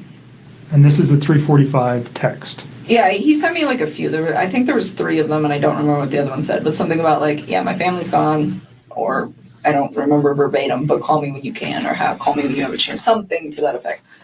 And so when he told me call me, I was like kind of alerted, where I was like, okay, what's going on, But first when he told me like his family was like not home, that didn't really seem odd to me that his family wasn't home. It was really vague. I'm like, okay, like, are they at the grocery store? Like, elaborate. And so, and then, but he says, call me like it's like an emergency, but then just says that they're not there. And so I'm like really like floored by that. Well, not like floored, but just kind of like, he says, call me. So I'm concerned. And then he's really vague. So I'm like, maybe he just wants to talk to me. I don't know. I think it took me a little while to like really process the severity of the situation, just because this is not something that you expect to see every day. And the way that he talked to me made me believe that this is not what was going on at all. Ooh, that sounds bad. So you make a phone call to him and you guys have a conversation. I did. I stepped outside. This is 3:45. Ish. I mean, well, like, I think I actually interacted with Jim for like probably a good 15 or 20 minutes. I mean, he's my guest. He's in my house. So I don't think I called him right away. But like, I mean, I'm trying to balance the fact that I have my friend here, and then Chris is saying that something needs to be addressed. But to me, it didn't sound like an emergency. I mean, it's all the time. Like, people aren't home right now. So it just... Okay. It wasn't like, oh my God, I have to take this call. It didn't register as being critical. No. I mean, it was the way he said it. And I was like, okay. So I remember hanging out with Jim for a while, and then I stepped outside and I made a call like out on my back patio, and I called him and he didn't answer the phone. And then he texted me back. Oh no. Did he answer the phone? I don't remember. I think he missed my call and then he called me back. Or he just answered. Either way, it was a very short talk to him where he was just like, I have to go. The cops are here. And I don't remember if he said that on the phone or over text. That's okay. I'm so tired. That's fine. You don't But need either the way, different- like, it's the just cops- the context. Yeah, I mean, you guys will figure it out. The cops are here. And I'm just like, all right. And then I remember we were like we were texting, but I was like hanging out with my company. So it wasn't like a nonstop text. It was just kind of like I would check my phone every once in a while and we would communicate with each other. And he was just saying like they weren't there and that her friend Nikki was there and that her friend Nikki had called the cops. And I'm like, why would this girl call the cops? And like, I honestly do not remember the order of operations on all of this, but I'm pretty sure the majority of our conversation that night until my friend Jim left the house, which was probably pretty late, I don't even know what time, like 9 or 10, was all via text. So you should have this via text. Like, Okay. I don't think we started talking again on the phone until like after my company left. Why is that so And he was like, bad? I don't know. He just started like giving me details about stuff, and I don't remember what order, but he was saying like Nikki was really upset and that the cops were there and that they were like searching the house. And I was just like, what? Like what? Why? And he was telling me that they had like had a disagreement or something like that. And then he told me like she was going to go to a friend's house. And I was like, okay, well, maybe she left. Maybe she just like went to her friends. And then I think I don't remember, but I think he was the one that told me that her cell phone and her purse were still there. I think he told me that. He told you her cell phone and purse were still there? I think he did. I don't remember. What's the significance of that in your mind at that time? At that point, I thought this woman was really trying to get out of this house. Okay. That's what I thought, because he said that they'd had a disagreement, and I was just like, okay, well, I mean, I leave my cell phone at When home. he said disagreement, what did he tell you what it was about, or? Not at that point. Not at that point. So, again, like, you guys are going to have to check these texts, because it's all, like, my brain. That's okay. Dude, okay, somebody else try this. I was answering DP's death penalty, Sarah. I tried to do it twice, and it rejected. I get it. A death penalty. I want to reject that, right? Can somebody else try to put death penalty and see if you get rejected? It will not let me say it. Can somebody just try it real quick?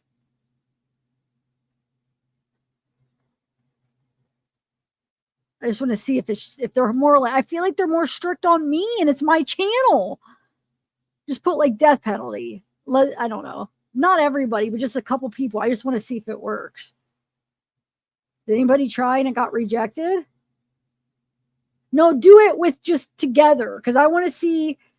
No, it doesn't. Wyatt, yours didn't show up, and Ashley's didn't either. You wait. Oh, yours did? No, Ashley. Wait. I don't see yours. It's not. See, StreamYard. I'm missing a lot of messages. Does anybody else see Ashley's? Anybody else see Ashley's? I just want to know. No, I didn't see yours, Sarah. I didn't see Ashley's. I'm talking about do it with a space because I know you could trick it and but just do death penalty with a space. Yeah. Yeah, because you guys didn't do a space, so it's tricking it. But with a space, it will not do it. No, I'm talking about you saw Ashley's with a space. Anybody else see Ashley's? Because I didn't. Anybody else see Sarah's? Because I didn't. Wait, Ashley, now I see yours. I don't know. I just saw Ashley's, but not the first time she did it. I didn't. So did you? It must have got rejected one time.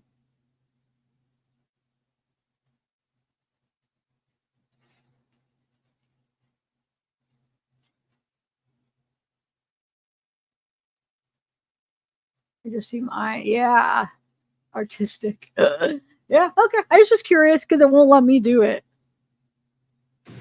But I remember him saying that, and I'm just thinking, well, maybe she was in a rush, maybe she was just I'm going to my friends. I'm leaving my cell phone here because I don't want you calling me. I don't want anyone else calling me. I mean, there are days where, when I'm outside of work, I will just shut my phone off. I just do it, and it's, my way of getting peace.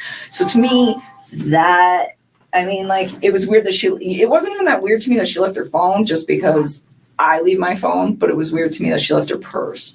But knowing the fact that girl was always on her phone, then yeah, I guess it is kind of odd. She lived on her phone, I think, pretty much is my understanding of her and a phone.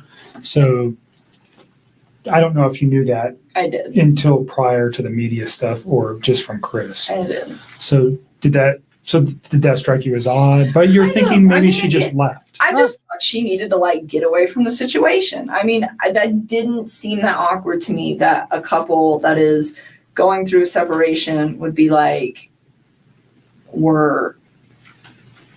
need to leave. I just need some space. It didn't even process. I was okay, give her some space, and on that note too, when he was we're going to jump back for just a second. Okay. I had a thought. So when he was coming back from North Carolina, that was when he officially told me we're going to get a divorce and we're going to put the house up for sale. He told me they were separating and they were going to put the house up for sale, but they hadn't done it yet. And then when he got back from North Carolina, that was when he was it was a sealed deal. Okay. And the reason that is of significance is because at some point over the weekend, I don't remember when, he told me that they were putting the house up. I don't know if it was they were putting it up on Monday, the day they went missing, or if it was that they were calling the realtor to verify some stuff so they could put it up that week. I don't quite remember. I just remember the house was supposed to be on the market that week.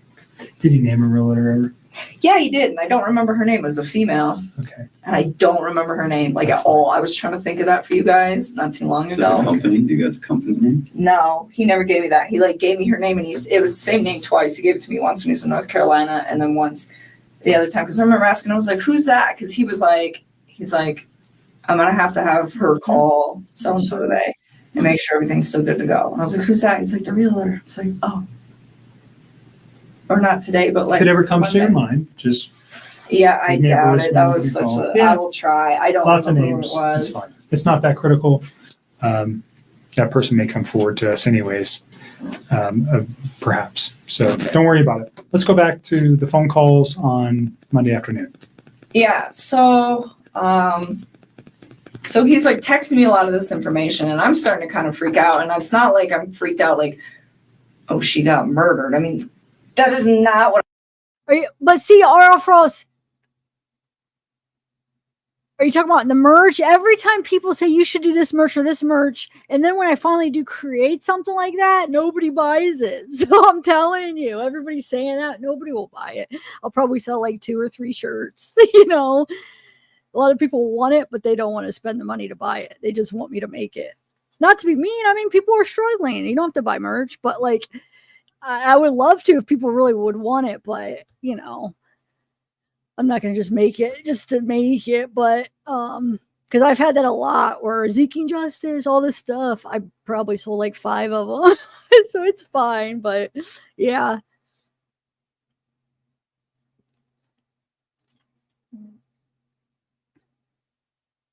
No, I'm not trying to be mean. I hope that didn't come around mean, but it's just people say it, but then they don't actually ever buy it. What I thought, it's like, okay, like the way I looked at this, like, no, apparently his wife had been gone since. No, I probably have only sold like what?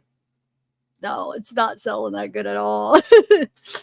No, none of my merch ever does. The most I ever did was, and then this one's awesome too. Like we have like all kinds of different varieties, but no, I don't. Barely anybody's bought it. I think what, a few orders, couple orders. Most of them was me. Most of the orders was me buying my own merch.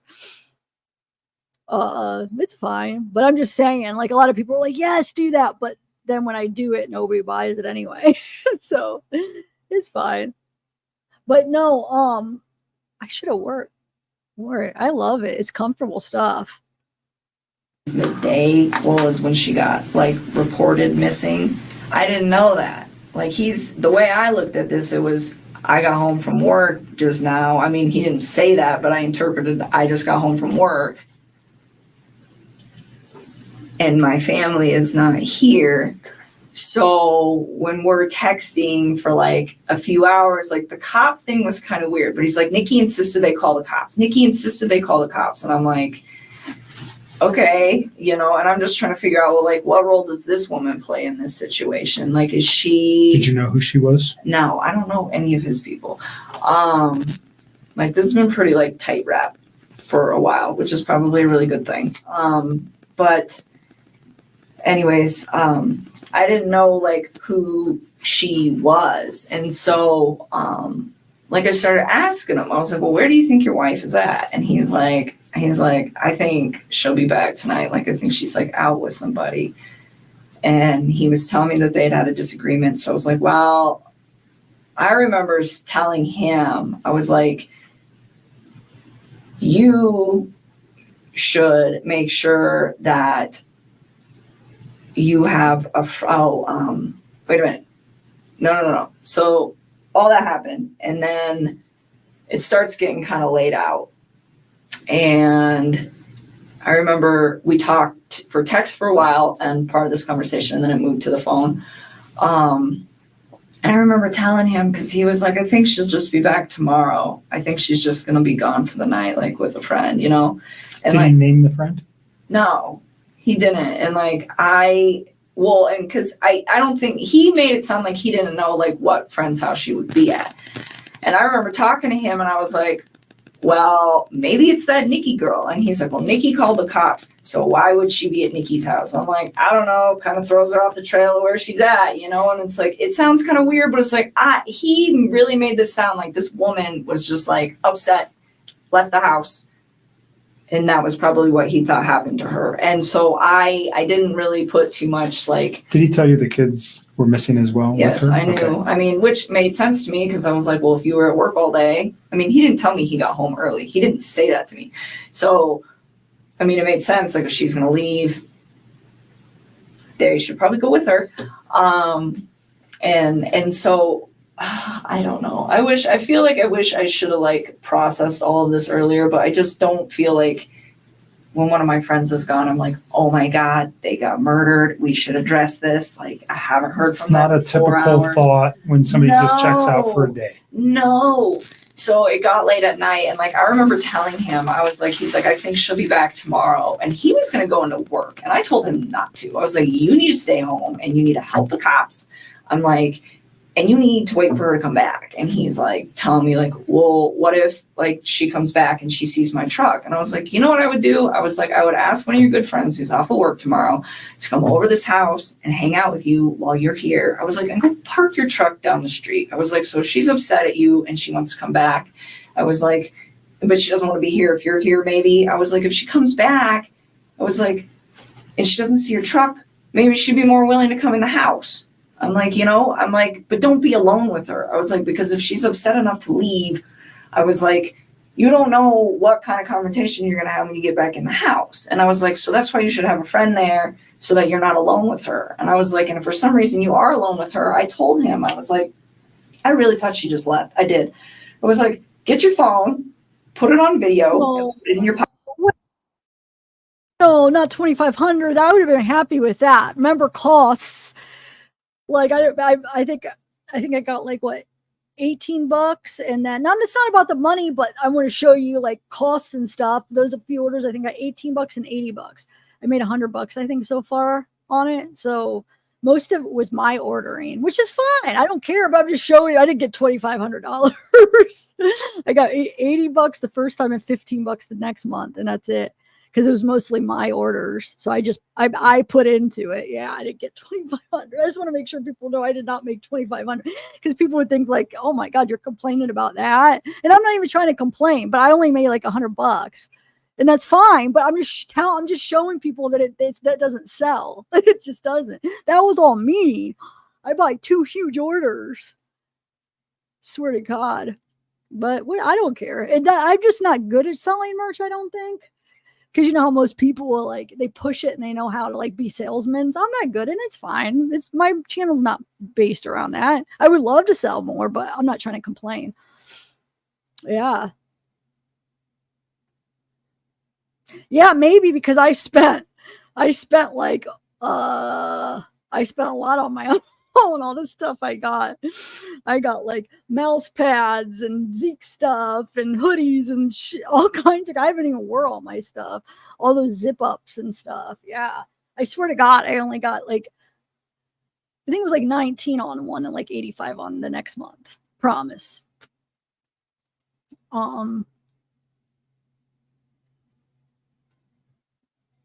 I know 20. To me, 25 would have been a lot. Like to me, that would be like 2,500. I'd have been like, yeah, it's selling pretty good.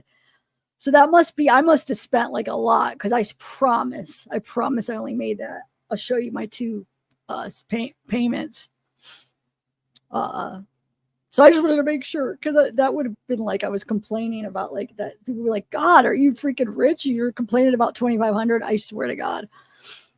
Pocket. And I was like, and just zip it up. And he's like, why? And I told him, I was like, because you can voice record. I was like, so if she comes home, I was like, and you two are still like, if there's some choice words being said, because you guys obviously got into like something that's, early. Did he ever articulate what their argument was? He did, about? and I will get there. But, I told him, like, just be prepared. Because at this point, like, it wasn't like I was like trying to make her to be a bad person. It was just like, I didn't know what was going on. I assumed that she had left. So I was like, well, when you get back, because I knew that they were going through a divorce, it was like, just cover your bases, try not to be alone. And if you are, just record what you guys are talking about. So like at the end of the day, like nothing bad happens to you, and like, that was kind of how I processed that whole situation. And so, he was like, all right. And then she didn't come home that night. That was Monday night, right? Yes. We're talking about Monday. Monday night, yes. And he told me this is what he told me they talked about, and I realized that this is like total bullshit, and I think he's telling you guys a different story. And I think the reason that he's telling me I think the story he's telling you is probably slightly more accurate than the one he told me on this case. And the reason is because I think he was trying to save his ass with the fact that she's pregnant. So he told me that she had asked him to wake her up before he left for work on Monday morning. And so I don't know if she did that on a text or how it was supposedly communicated.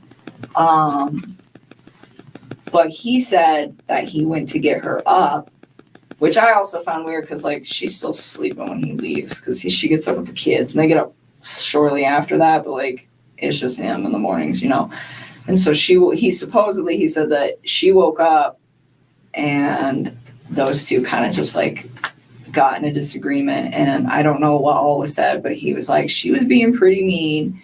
And then he said, she told me that she's pregnant, and she told me that the kid is not mine. That is what he told me. So she's pregnant, the kid's not mine. And that she's Like he's playing it. He didn't know she was pregnant Yep. until that morning. Yep. And that she had an affair with somebody else. Yes. And this is before I knew she was 15 weeks pregnant. Okay. Like all the stuff on Monday that I read from my recollection, because I didn't find out she was pregnant until Tuesday. So anything that got posted on Monday did not emphasize the fact that she like had a baby on board.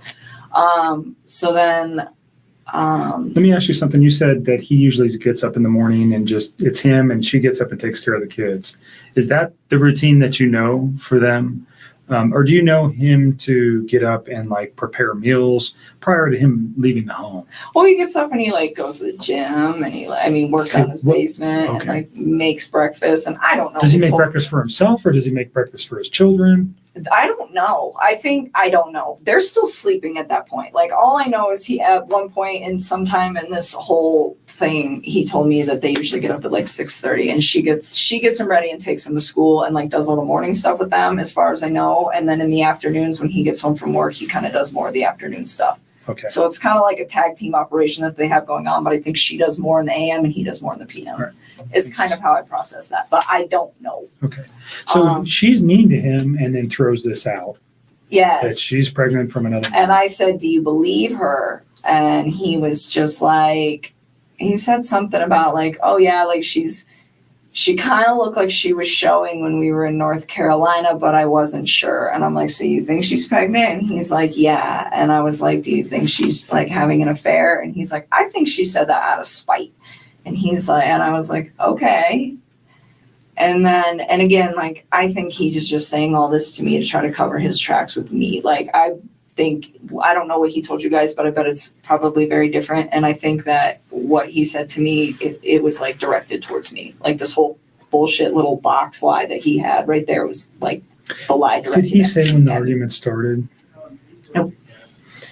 He just did said it was say- in the morning. He said he woke her up in the morning. Okay. Did he say when she came home? Did he ever let you know that? I think I want to say he said around like 2, but I don't know. Okay. And then he woke her for what purpose? Because she asked him to. Okay. So I was under the impression that he was asleep. I'm assuming this is how it like went, and what he was trying to tell me is that he was asleep by the time she got home, and she sent him a text and said, "Wake me up before you leave." And then he woke her up, and they got in an argument, and then he went to work. Okay. That's how I processed And the it. context of that argument again was just she's pregnant. And is there anything else that he shared with He you? did not elaborate on it, and I didn't ask. What were you thinking at that time?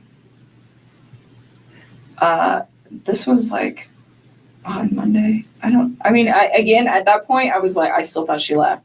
I mean, this was all on Monday. Like, I legitimately thought this woman left the premises with her kids and just wanted nothing to do with him for like 24 hours. So his story was believable that she was pregnant from another man and maybe she took off for that guy or. He said several times, like, I think she just said that out of spite. Okay. Like, he thought she was with one of her friends. So he held true to that story. Pretty much. She's just leaving and she's with a friend. That was kind of what he thought. And that's kind of what he had me believing. And at the time, I wasn't really alarmed because it'd been like a half a day. Sure. And so then Tuesday rolled around and Did you see him at all on Monday? You said you didn't, No. right? I Earlier. did not see Okay. him. And I went to work Monday. Did he ever Tuesday. try to convince you to come see him or say he wanted to come to your house? No, not at all. We were supposed to go pick out apartments to go look at on Wednesday, so yesterday.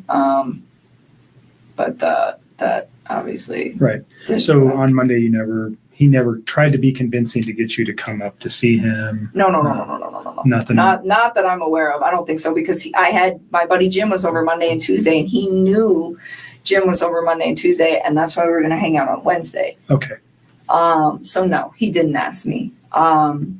So Tuesday rolled around, and she still wasn't around. And this is when I started getting kind of sick. Like my friend Jim was sick on Monday when he came up, and I don't know. I just started feeling like crap as it was. And then I was just kind of having a hard time focusing and like thinking about what was going on. And I'd asked him a few times, I'm like, where's your family, Chris? Like, where's your family? You know, and he would tell me like, oh, I don't know, or I want them home. Like I asked like several times. So I think I got different responses, but each time like he didn't know where they were. You know, and I'm like, she's still not home. And he's like, no. And and I had also asked him to like, he said he had a friend, Dave, that was a cop, which I also find convenient that there's another Dave working this case who's a cop. But I was like, well, Dave's off. Why don't you just have him like post up outside your house too and see if she shows up? You know, and he told me on Tuesday morning, he was like, I called Dave and asked him to sit outside my house and he's going to do it. And he's like, and then my friend Nick is coming over later on this afternoon. And I was like, okay. Did you ever hear Nick's name before? I've actually heard that name a few times, like around him. Like there's certain, I never heard Dave before. Dave was new, but I've heard the name Nick a lot. So I don't know if that's like real or what, but if I was to guess like friends that he like legitimately has, I would assume that he was one of them. But yeah, because I know he's told me before, like when we first started hanging out, that Nick lived kind of in the area, and he's like he actually goes, he's a trail runner, and he's like he runs at East Lake number 3. So he lives in your area? Kind of. Okay. And I remember him saying that to me once. He's like, you know that park that we like hung out at? I was like, yeah. He's like, my buddy runs over there. We should not go to that park anymore. And I was like, okay. That's cool. And anyways, where were we at? Tuesday morning. We're almost done. I know. I'm trying to just keep it all together here for you guys. Tuesday morning. Oh, so he said Dave was going to stay outside of his house and Nick was going to come over that afternoon. I was like, all right. And then I think most of the texting throughout that day was kind of like, have you heard anything? Like, what's going on? It was kind of like me checking up on him. And I don't remember everything, but it wasn't, I didn't even make it through the entire workday. Like, I was feeling really, really sick, like in general. And then I decided on my lunch break to get on the internet and look at what was going on with all the reports. And I saw a report that was like this woman who's 15 weeks pregnant and her 2 daughters are missing. And I was like, whoa, what? And I was just like so floored. And I read a couple other articles just to make sure that, you know, all the newspapers are, and like just double check, like, am I really reading this right? And I'm like, okay. And he had told me previously, like, she says she's pregnant with another man's kid, but he'd said like he could kind of tell in North Carolina, but that girl is like obviously pregnant. I mean, in her photos, I mean, 15 weeks, that's like 4 months. That's pretty far along. And so it's like, how would you not know if she's showing? Like, you totally know she's showing. And so, oh my God, I got so sick. I was just like, I need to go. I just like packed my stuff and I left work and I went home. And I remember I told Jim that I was going to get home early and he wanted to come over right away. And I was just like, I just needed some time to like process what was going on. But I did tell him, I was like, you can come over earlier than you did yesterday, because he didn't want to wait in traffic. That was the thing. He's like, save me some time. So I don't remember what time he got there. I probably still have that text because I don't have any reason to delete those. But he came over a little early, but I did have like a gap of time in there. I don't know how long it was. I bet it was like from the time I got home to the time Jim got there, but it was probably like, I don't know, hour and a half, maybe somewhere around there. And I remember talking to Chris during this time, and it was like all text. I did not talk to him on the phone at all on Tuesday. And I was pretty upset, where I was just like, you know, I was going back and forth, like, where's your family, this and this and this. But I'm like, she's pregnant, you know, and this and this. And he's like, the baby's not mine. The baby's not mine. And I'm just like, you told me yesterday that you think that when she said that she cheated on you, she did it out of spite. And he was like, yeah. And I'm like, so then it's your kid. And he kept denying it. And then like he started like kind of worrying about us. He'd just be like, well, does this ruin everything with us? This and this and this. And I'm like, no. I'm like just trying to like, his situation is so much more important right now than like our situation. But his main concern is you and him. Kind of, sort of. I mean, and I keep like asking him, like, I'm like, and I told him numerous times, which is also in the text that you guys will pull, where I'm just like, you need to focus on finding your kids and your wife right now. And I was like, and you need to focus on finding all 3 of your kids. And I like kept like emphasizing to him like he had 3 kids, you know, and like I wasn't even like mad about it. I was just like, you need to find your family. You need Did he ever go look for them that you know of? I don't know. I don't think so. That like doesn't even like ring a bell to me, so I don't think so. Okay. But oh, and I forgot something else that's really important. I will add it in there too, but let me just finish this thought. So then Tuesday, what were we talking about? Oh, yeah. So I kept telling him, I was like, Chris, I know it's yours. It's okay. I was like, go find your family, you know? And it's like, was I hurt? Yes. But at the time I realized like his situation with what he had going on was like way more important than like our situation. And so that's why I was just like I confronted him about it. And then I was like, you need to go find them. And like, we talked about it for a little while. And then I was just like, I don't remember exactly how it went, but something along the lines where I was like, why can't you just be honest with me? I was like, stop lying to me. Like, Did you have an inclination? You've talked to this man a lot. And during this Tuesday, Wednesday conversation, did you feel like he was bullshitting you? A little bit, kind of, yeah. I mean, because he was like, not Monday. Monday I did not. Dude, I might want to just switch over to the text. Like, I almost have to take this in small doses right now. Like, it's like, she doesn't shut the heck up. It's like, I can't even get all the words in my head anymore right now. I don't know. I just can't do it. I almost like have to take a break from her. She was worried about his family. Did he ever look for them? She said doesn't ring any bells. Yeah. Yeah, right. She yes, she is.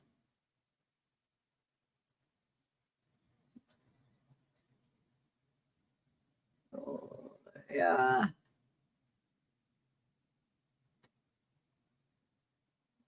Switch. Okay. We'll come back to it. Let me actually write down where we left off. 20. Okay, hold on. Because I do want to finish it. It's not that I don't want to finish it. I just need a break. Okay. So what do you I haven't found the one. Does anybody remember where the one I'll find it somewhere, and I'll find one of my videos where I went over it, but where it says she looked up I'm not sure if it's in the discovery or a different file where it says she looked up the address and Ronnie Watts. Do you guys remember that?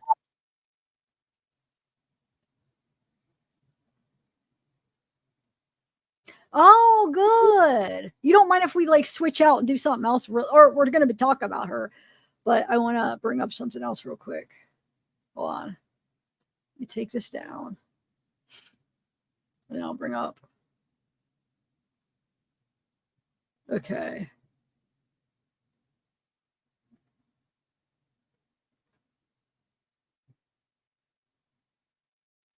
Oh, wait, I'll have to show this one.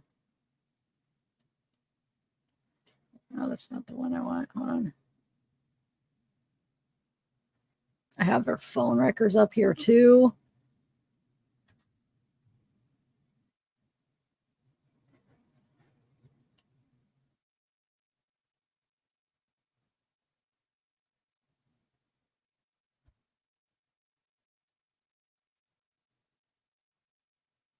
There's 1,600. Hold on.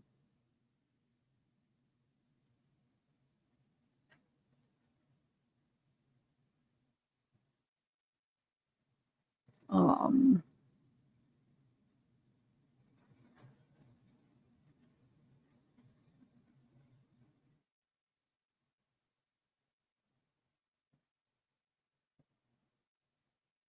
Okay.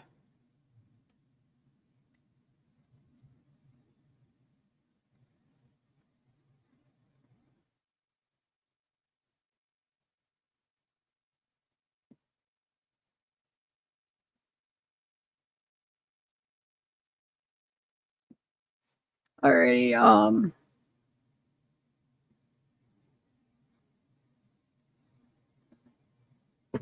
Okay. Wait, where did my StreamYard go? Dang it. Oh, what the? Oh. Ooh, yay. Hold on. This might even be better. Oh. Share. Oh my Lord. There we go. Okay. I'll share my audio just in case. Okay. Now, I don't know. Let me try to put this back in. Or no, I don't need to do that. You guys, I probably don't. I'm not making any sense right now because you don't know what I'm doing. I mean, I'm like, let me try to put this back in. You're probably like, what are you talking about? Okay. Oh my Lord. All right. Show.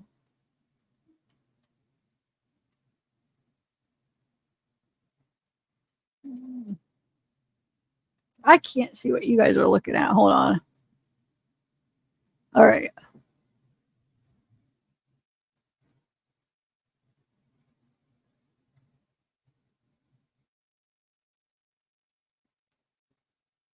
Wait, merch with what? Is it a different one?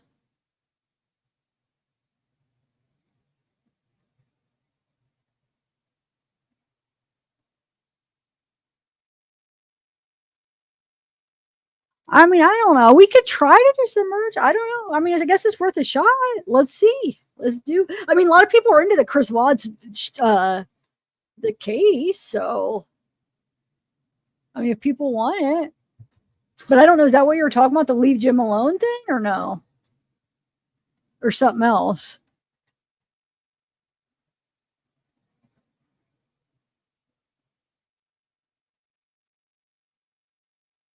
I love my daughter-in-law. Is that what you're saying? Oh, yeah. We've talked about that before. If we could think of like that with something else too, right? Or I guess I could just say, actually, you know what? That could actually be, I feel like that's word, like if you just put like, dang it, that might actually be good. Just dang it. Like that's all you would need. Maybe for some of them, then some we could add something else. I almost want to do one without it even saying zavgirl because I think that's what's turning a lot of people off. I don't think they like the zavgirl part. So maybe just like, not that it, some people love that, but I'm saying like maybe do one without the zavgirl and just put dang it and like maybe some kind of logo to make it mine though, so they know it's, you know what I'm saying? Maybe the logo. Or we could do zavgirl small or something. I don't know. We'll talk about it. But dang, it's good.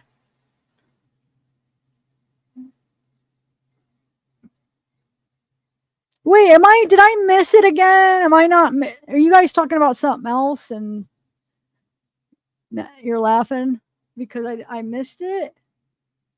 Or, I don't know. Well, I feel like sometimes I say something, you guys are talking about something else, and then you laugh because I'm so on a different page. Is that what were you talking about that or something else?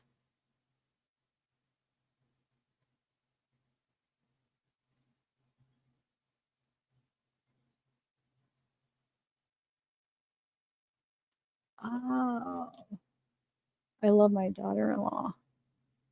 Yeah, what was that all about? Is that what you guys want to put? I love my daughter-in-law? I'm confused. Oh, your signature. Like you mean sign it? Like actually sign my signature?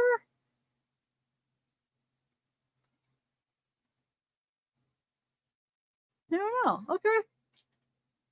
Oh, okay. All right. So let's go through this. Savage, yeah. That's a good one too. Maybe something like that instead of Zavgirl. So I think So here's one thing that I think somebody made me realize this, but I do have mostly women viewers, but people said, oh, no, like none of your guy viewers will probably want to buy the zavgirl because it says girl, but I don't know these days if people really would have an issue with that, but maybe if we have something like Savage or something, right? So it would still be me, but it doesn't say girl. You know what I'm saying? Savage, dang it, Savage. Yeah, well, get creating. Go ahead and get creating, Sarah. Creating.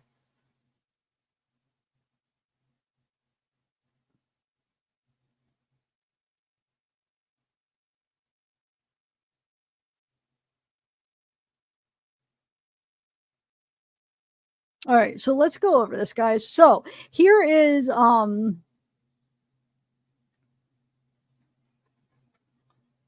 so 813 web activity. So this has, wait, let me go up to where it shows the phones because it goes over. So we have, remember, oh, you guys can't, wow, that's really small. Hold on.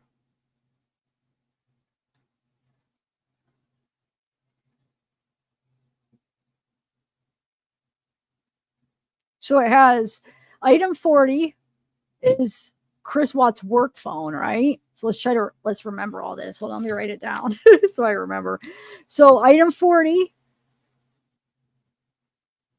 is Chris work, okay? Item 41 is his personal. I just want to write it down so I know when I'm going in. Shenanigans is 100. And then NK is 104. Okay. All right. So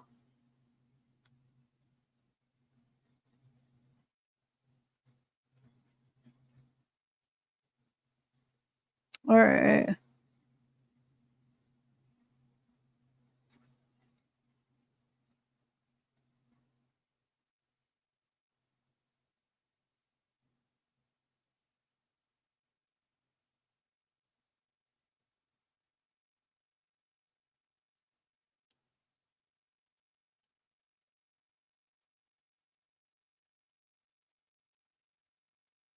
Yeah, Wyatt. Yeah. The Savage Garden. That's a good one. You open this case. Yeah.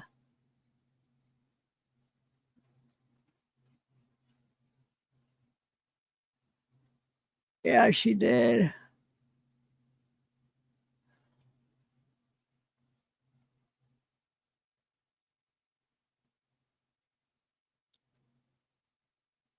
Yeah, Savage is pretty cool.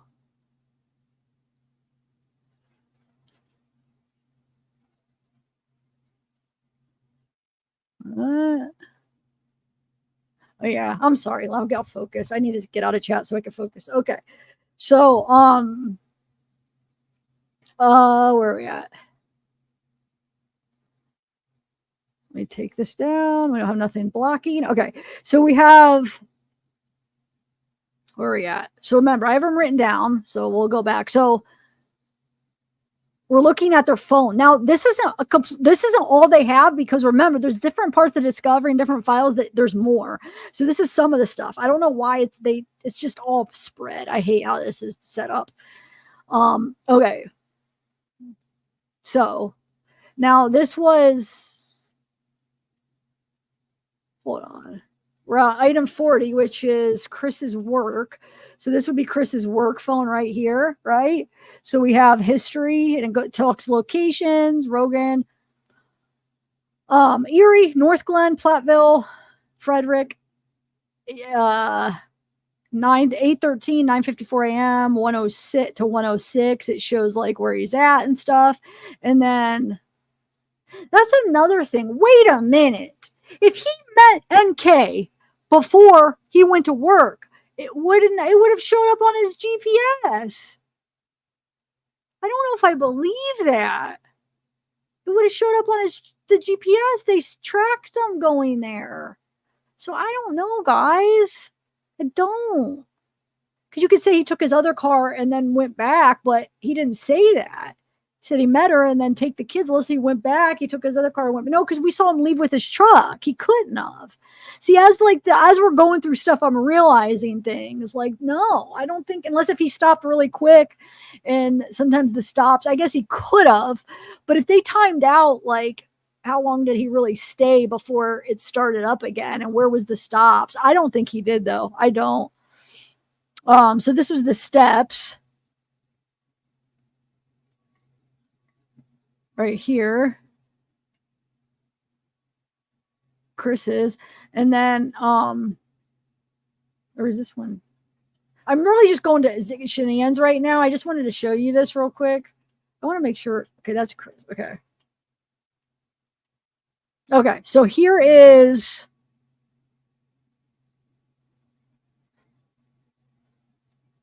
we're still at Chris's stuff. Metallica lyrics, blueberries, nutrition, primrose.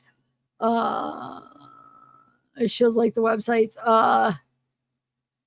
amps, metallic lyrics, 4-star Aspen. Remember, he was gonna, well, Shanann wanted to go on that trip to Aspen to work on their marriage.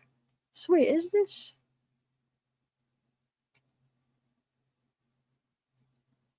Shanann, hold on, maybe they switched over phones. They might have switched over.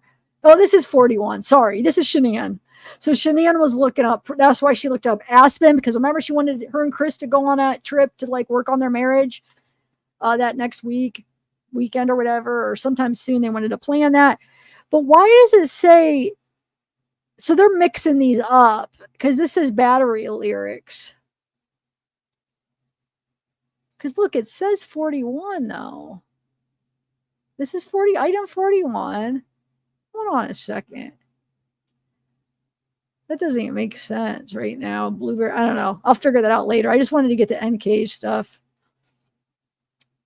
Okay, so here is Shanann Watts. So this is Shanann saying, oh, I tried to give you update, was standing to board. Holy crap, I passed out. So this is Chris and her back and forth talking about like about the flight. She's coming home.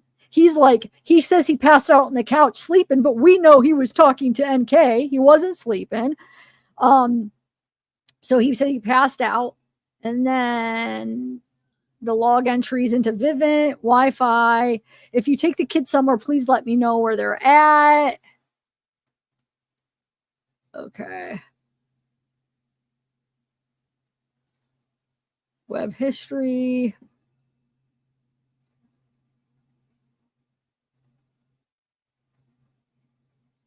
Yeah, but why didn't it switch over the phones?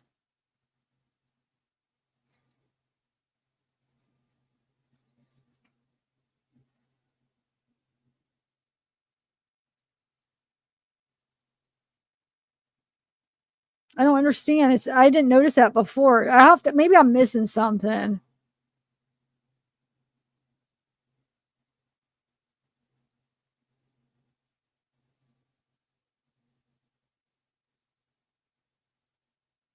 Okay.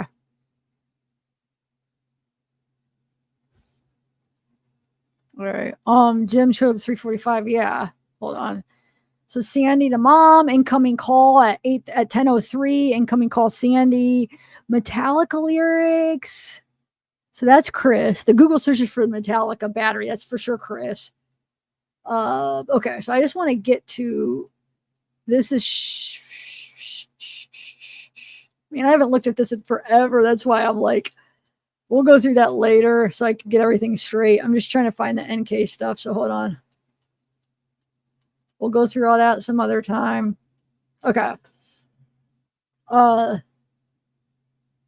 still. Here we go. This is NK's where she says,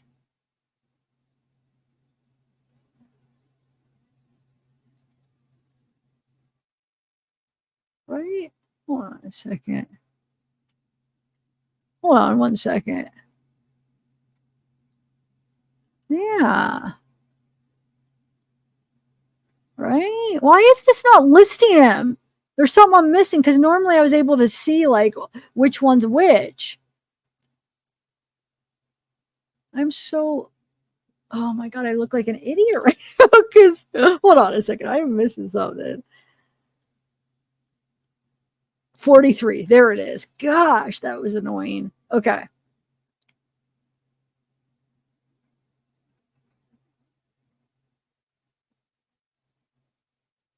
So end of 42.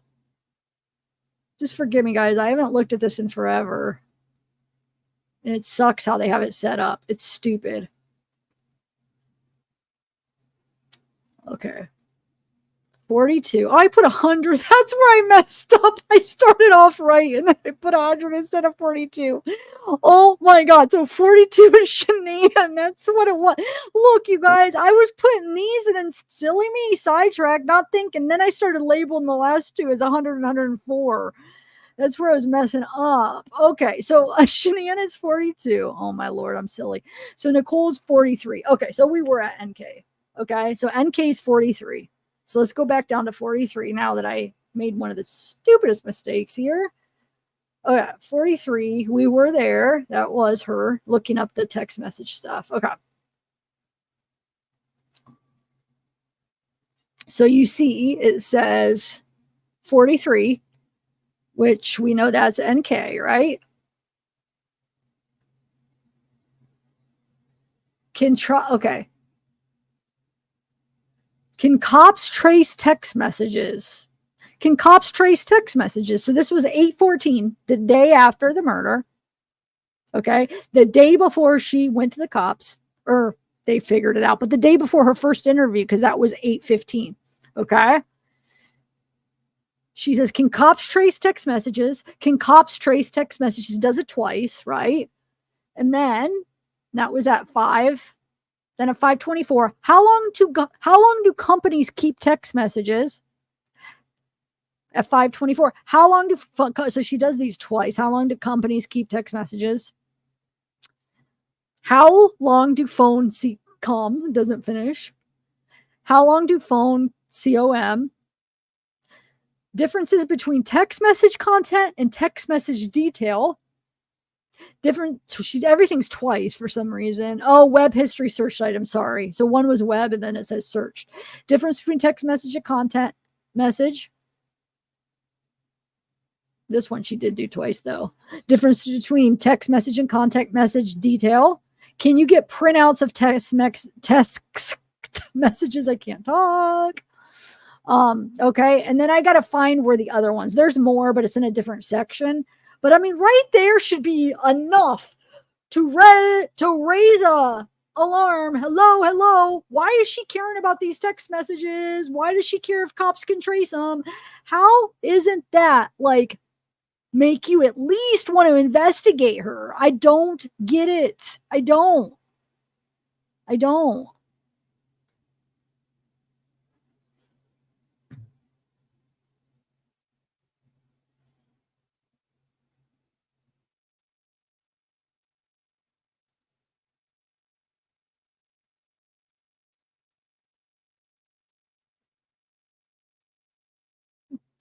It's funny.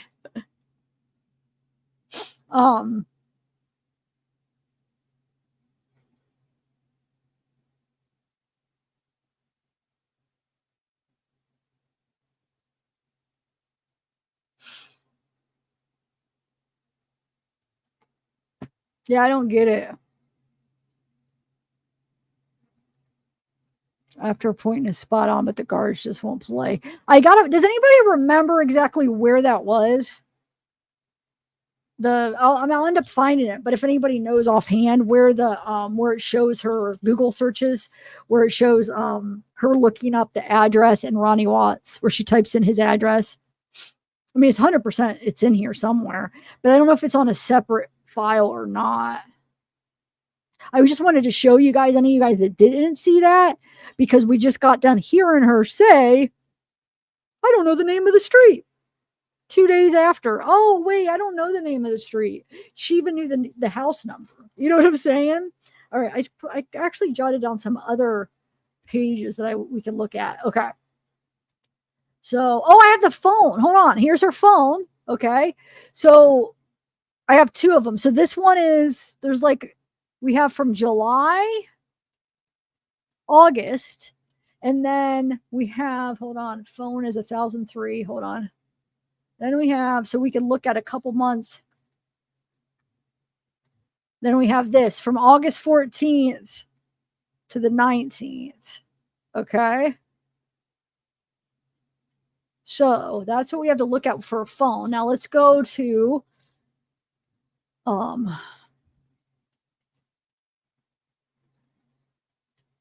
wait, hold on. August 13th. Okay. So August 13th, that's the day of the murder. Remember, she has that really long conversation with him that night before the murder would have took place, before Shania would have got home, right? So that's why when he said he's sleeping, it was a lie. He was talking to NK.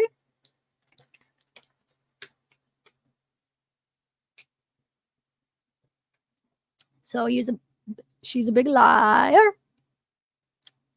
Or he's a big liar. Okay. Well, we know that.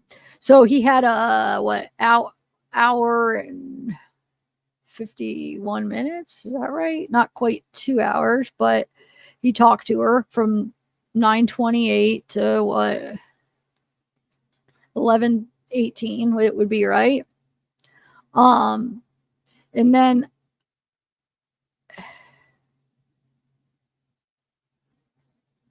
so that's him. And then this is a different number right here. So this one at 6:16 a.m., I believe, wasn't that Jim she called that in the morning? I forget, because there's some numbers we were able to search and we know who they are, and some you know we don't necessarily. I think we got a good idea on some of them. Like I said, it's been forever since I've looked this, but I think the morning one, I know there was a couple that I think was her work. There was somebody else, like a company, I feel like. And then, of course, Jim. I don't remember the 6:18 though. Anybody remember what that 6:18 was? That the Jim one? It's been so long. Jim, okay. So that's 6:18 a.m. So that was the one that pinged in Frederick, right? And then at 2:28, well, let's go back to the next Chris one. So we know this is Chris's number, right? So later on that day at 5:01, she voicemail. So it looks like she called, right? She called him. He didn't answer, I think. And then a minute later,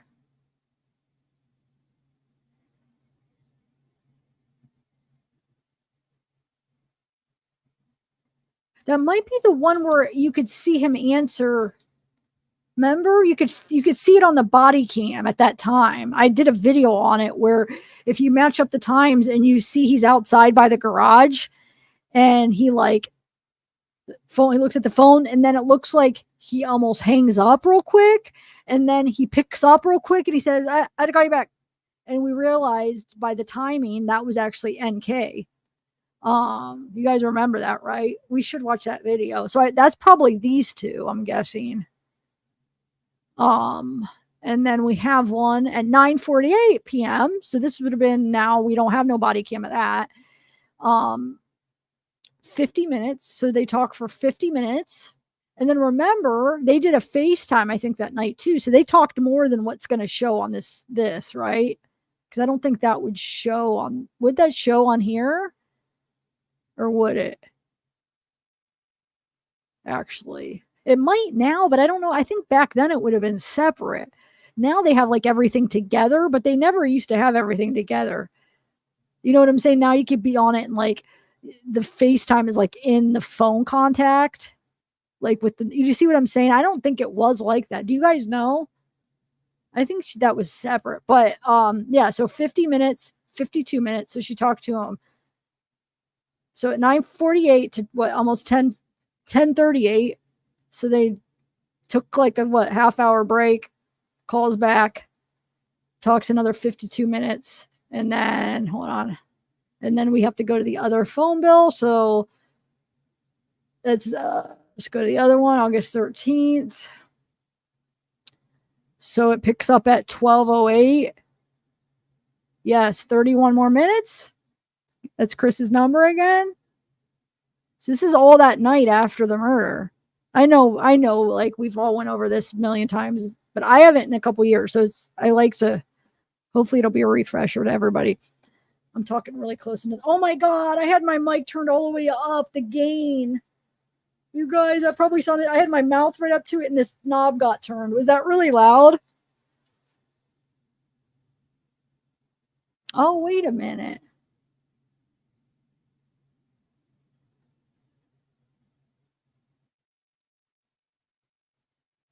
Trying to look at these emails. Did somebody? Oh no, they're just all spam. Okay.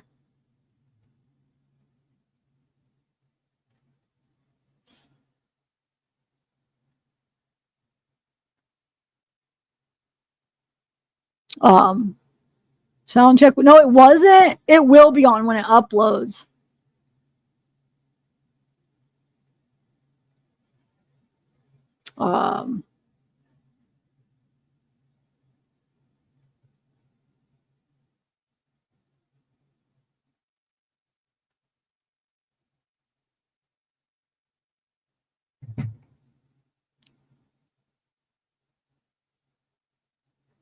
Yeah, he says it was her now.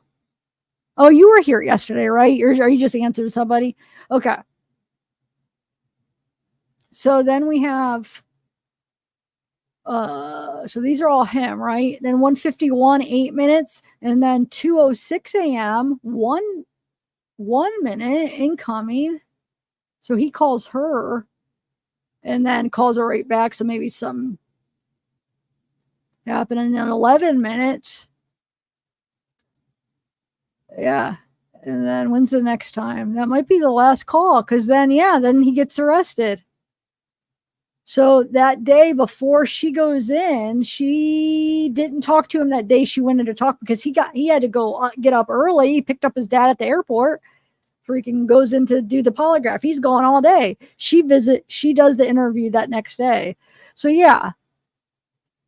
But before that, if we go back to this day, so like on the 12th, that's what I wanted to see. So on the 12th, well, that would be the 12th into that night and into the Monday morning. So I want to see, hold on. So 5:24, no, right here. That's his number.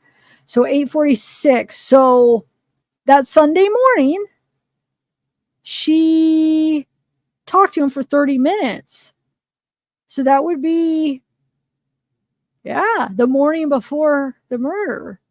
She talked to him 30 minutes. And then that Saturday night, it would have 51 minutes. So, I mean, that would be that weekend before, if she is involved, could have been planning, but I almost don't think it was planned with her. I think he thought she wanted that. I could see this happening, thinking that's what she meant, choose me or her, thinking maybe that's what she would want, does it, and then tells her, like, and then maybe even her, like, what? And then you'd be like, I thought that's what you wanted or something. I can even see that happening. Okay, we'll take care of it. Possibly. But I don't think it was planned by them together. Do you guys think that? I don't know why I'm not thinking that. If she's involved, I think it was an afterthought. And I think he misunderstood maybe what she wanted. He did it, afterthought, and then she was trying to help him. I could buy that. I could see that. I just don't think it was like, okay, let's plan this. I know a lot of people do think that because him like volunteering to go there, but maybe by him, maybe he thought, remember he did say, well, I think this was the Sherilyn Cato book is when this came out, where he said he thought about it for weeks, remember? But so if he did, maybe he was like, okay, in case of this happens, she comes home, like I'll have that plan. So I don't know. Do you guys think he planned it? All right, so that's the phone bill, or the phone. But I want to go over, this is what I wanted to go over, guys. Hold on. Remember that document? The one, it's a 7-page document that she turned into law enforcement about her and Chris. How long has it been since you guys have read that? You guys want to read that? hold on. This is her words. She typed it up. She gave it to the cops. Page 942. How many of you remember that? Oh, I'm on the wrong one. I was like, why did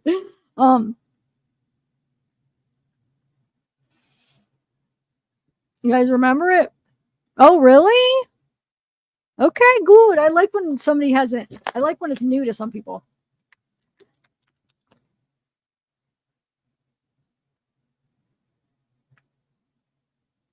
I mean, I got to call a dentist tomorrow. All right. Random thought. Okay, so let's read this, right? I'm going to read it from right here. So you guys see the setup on this, okay? So it says, on 9/4, here, let me make it one more bigger. On 9/4/18, at approximately 1300 hours, I met with Nicole Kessinger at the CBI headquarters located at 690 Kipling Street, Lakewood, Colorado. I was introduced by Colback. I know, I used to drive on Kipling Street all the time.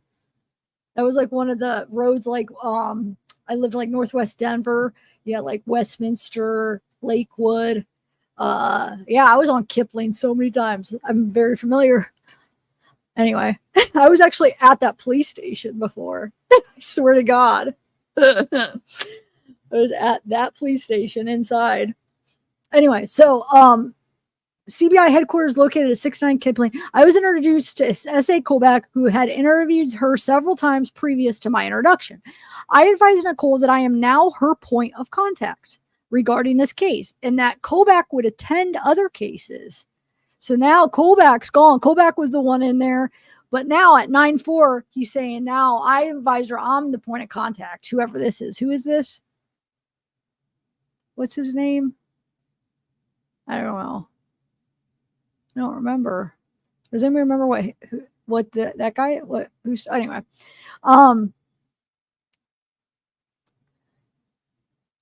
So he would attend other cases. He was assigned to CBI. Nicole acknowledged this information and presented me a 7-page typed document she generated containing notes of events she had recalled since her last meeting with Colback.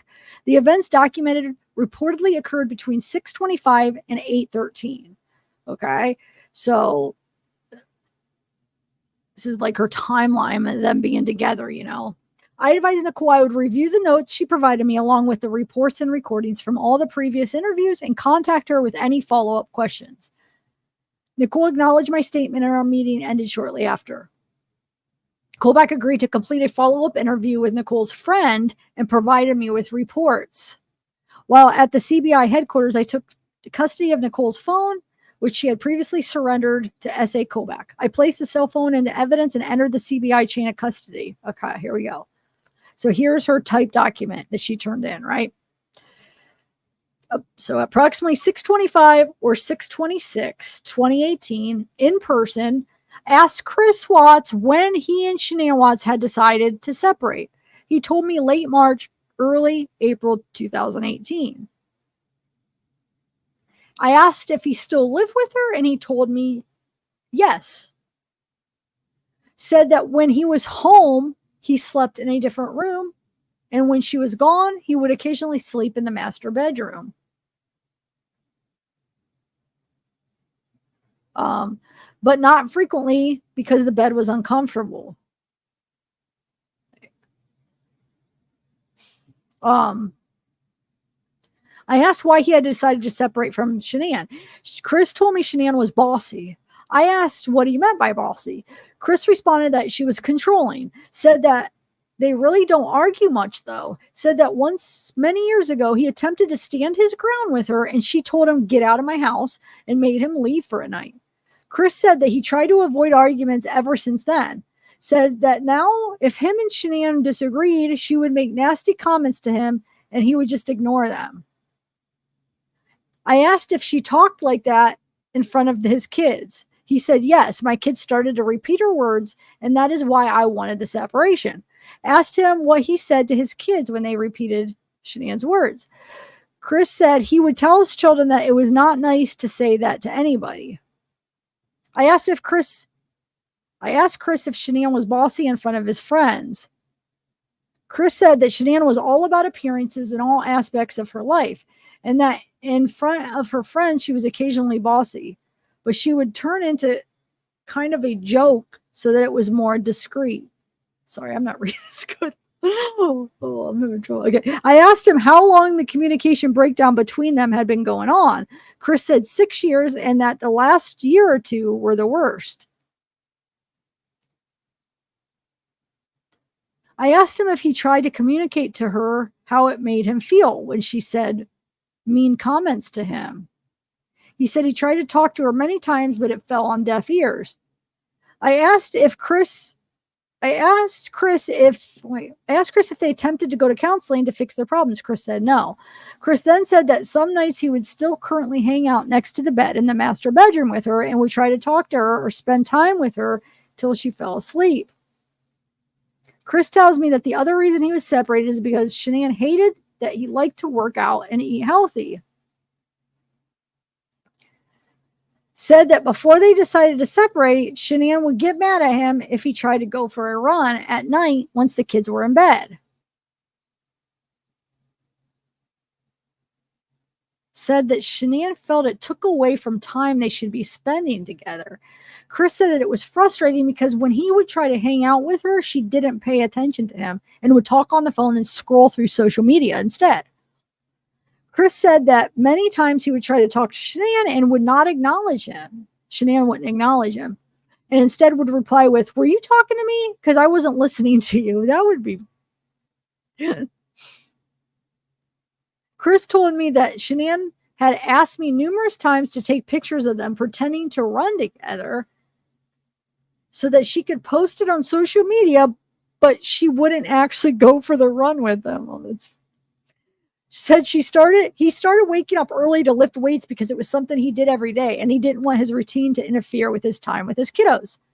Said his health was important to him, and he wished that he would have been supportive and not upset. Wish Shanann would have been supportive and not upset. Now on 6/27, approximately 6/27, so we're still in June, okay, in person, Chris brings condoms to my house. One box is full and unopened. The second is a set of condoms from a partially used box. I asked Chris why he has a set of partially used condoms. Chris informs me that the condoms he has are from back when he was still having sex with his wife. Told me they had been sitting in the closet collecting dust and that Shanann probably did not even know they were still there. I asked why him and Shanann used to use condoms. Chris informed me that Shanann didn't like to get messy. I was curious, so I looked up the expiration date on the condoms and noted that the unopened set expired in late 2022 and the open set expired in early 2023. I looked up the lifespan of an unopened condom and discovered it was approximately 5 years. Based on my research, I assume these condoms were manufactured in late 2017 and early 2018.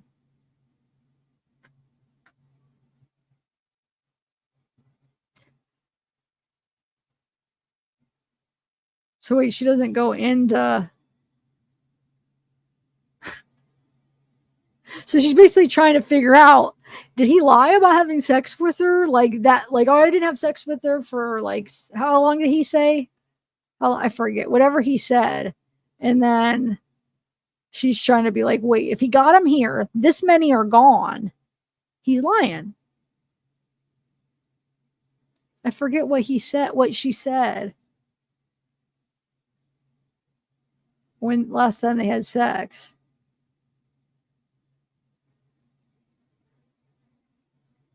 Oh, it would have to be they decided to separate late March or early April. So she would have expected, okay, no sex then. So by March and April, they should not have been having sex because they decided to separate, I think is in her head, right? But I don't remember if he told her a different date. Like maybe he even told her before that. I forget because this is all mixed up. So that information might be somewhere else because freaking the way this discovery is. Okay. But that's where she's going with that. Okay. I complimented his home as being very beautiful. This is July 4th. Remember, she said the last the first time she was there was July 4th.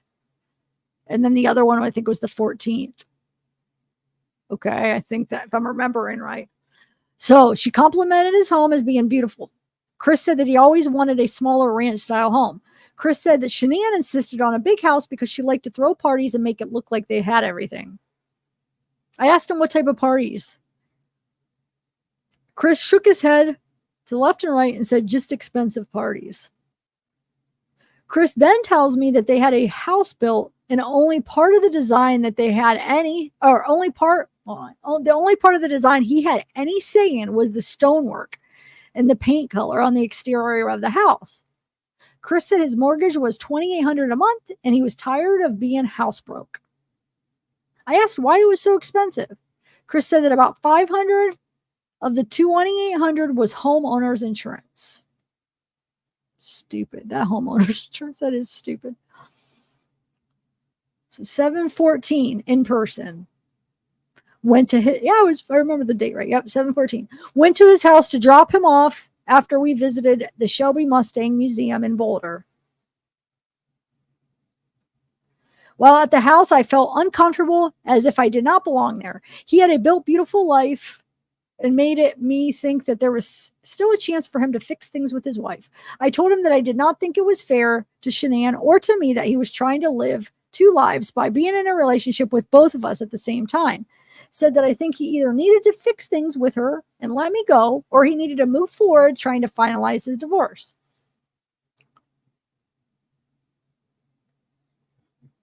I told him that if he thought his problems with Shanann were fixable, I told him that I thought his problems with Shanann were fixable and that he should focus on trying to rekindle the relationship that they had before giving up. There's absolutely no way she said that. I'm sorry. No way do I believe that. He said that Shanann was set on separating and so was he. He said that Shanann wants something when she gets her way, when she wants something. I told him I did not understand why they hadn't completed the divorce after all these months if they were both so adamant about it. If she wanted it as bad as he stated, I did not understand why it seemed stagnant. At this moment, I did not understand. Where are we at? At this moment, I realized that he might be lying to me about his separation, so I started quizzing him on things he had told me earlier. Asked him when was the last time he was intimate with his wife. There we go. Let's see what he says. Chris told me that the last time he and Shanann had sex was in May.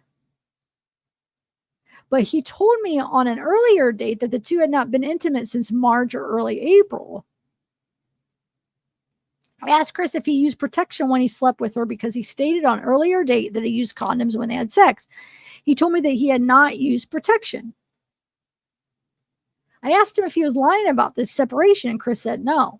I asked him if he was actively trying to have a child with Shanann since they had unprotected sex, and he said no. I left his house. Now on 7/15, text and person, he tells me that he still wants a separation, but this time he states it is because he has never met anyone like me. Told him that he better not be doing that for me and that he needs to be leaving his current situation because it was what he and her both felt is the best for their kids and for themselves. We spoke over the next several days and spent little time together, but I did not want to be intimate with him.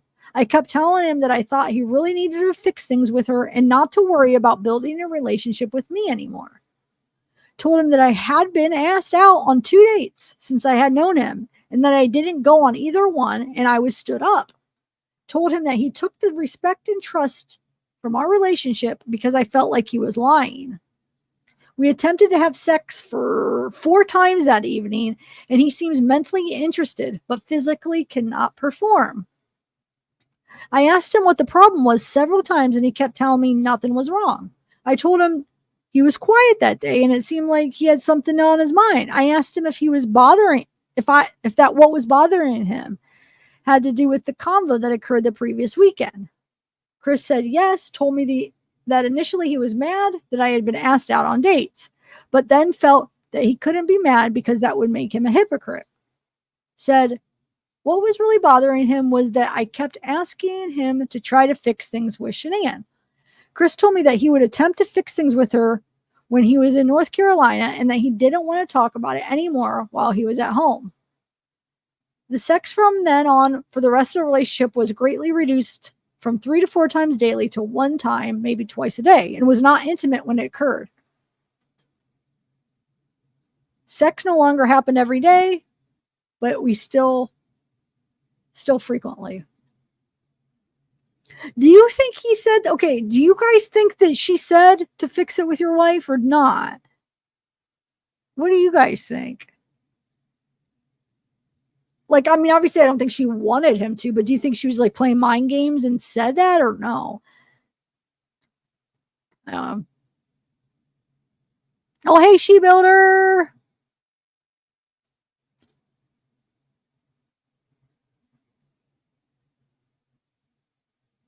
Oh, Seattle's really expensive. Yeah, I guess it would. I believe that. Okay. Texting her friend saying he refuses to intimate.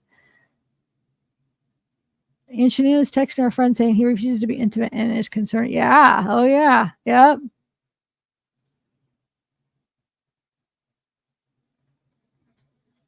Wait, what? No, of course not. Kolbach didn't either. That's why Kolbach was like, did you buy him any books, please? Wait, rent or mortgage, Melanie? Oh, sorry. I'm getting into other people's conversations. So I'm just clicking on him and seeing what you guys are talking about. Playing games, is she? Nope, she's just trying to make herself look good.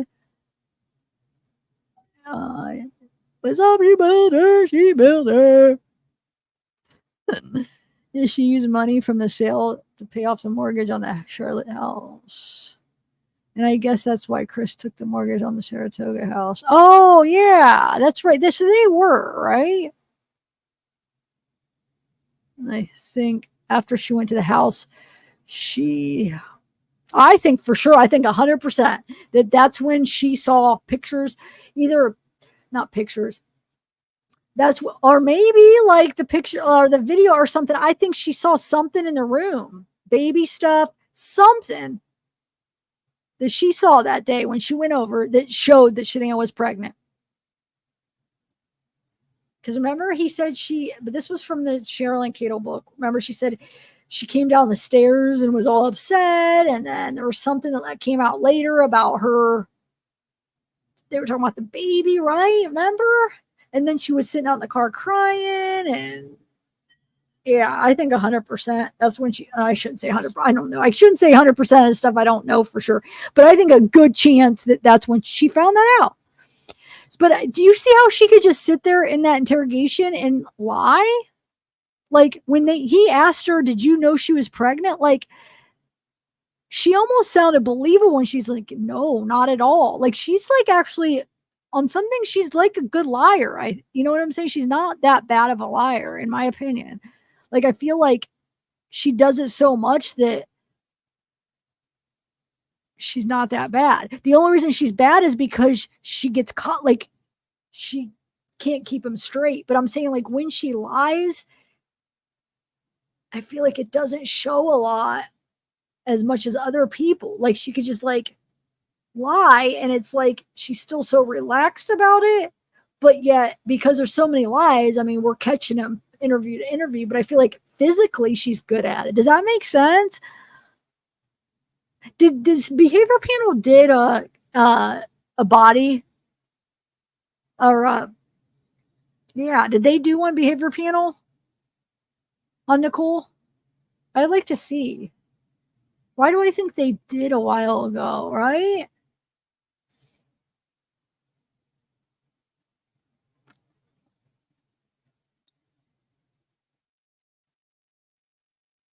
Do you guys think so? Like I'm talking about like physically, like she could lie and not have a really, like as much as she lies, it's like you wouldn't, I don't think it would be that obvious if it wasn't like we're catching her in all of them because there's like she can't keep them straight.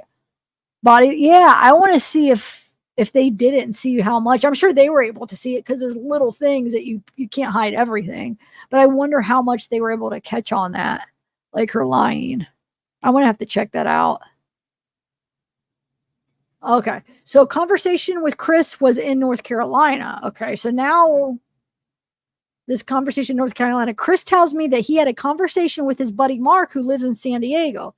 Says Mark informed him that many years ago he believes Shanann was responsible for a large amount of money that was embezzled from a company that Shanann and Mark both worked at for the time.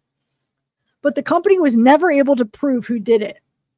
8-8 in person. Chris stops by Frederick Toyota dealership to pick up an order of touch-up paint and windshield wipers for my vehicle after he gets off work.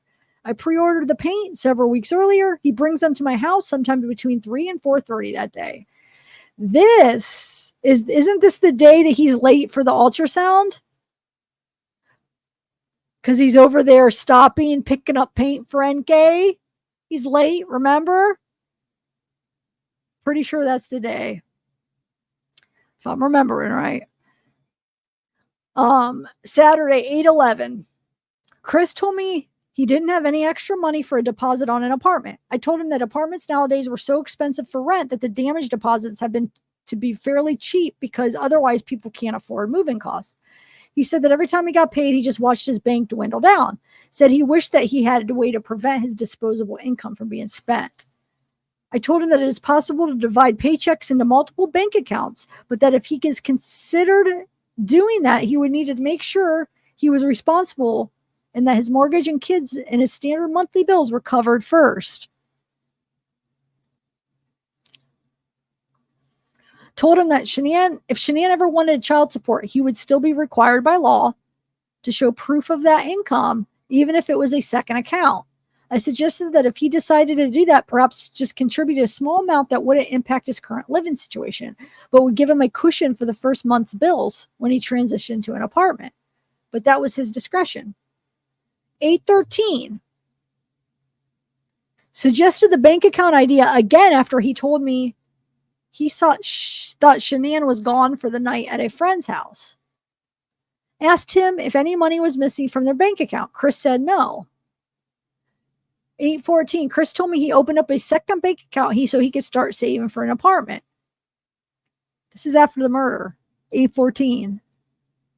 So it's been after he killed her. He tells her, I opened up a second bank account to save money for an apartment. 8/13. Chris informs me his family is gone and asked me to call him when I have a chance. When I called, he informed me that the cops were at his house and he would need to call me back. That was that one I was showing you. I was aware that his wife, I was aware that his wife had missed a doctor's appointment or that kids missed school that day. I was unaware his wife missed a doctor appointment or kids missed school, or that her friend had tried to contact her and couldn't, or that he tried to call her and didn't get a response, or that her friend had stopped by the house hours earlier to check on her. I asked him why the cops were there. He informed me that Shanann's friend Nicole had called them. Chris says that the media are arriving. I was confused and asked him why they were there. Chris tells me that Nicole called the media. I asked Chris why he believed Nicole would call the cops in the media. He said Nicole wasn't being very nice to him. Informed me that she was sitting in her car on the phone with Shanann's mom. Asked how Nicole knew Shanann's mom. Chris informed me that Nicole used to work with Shanann's mom.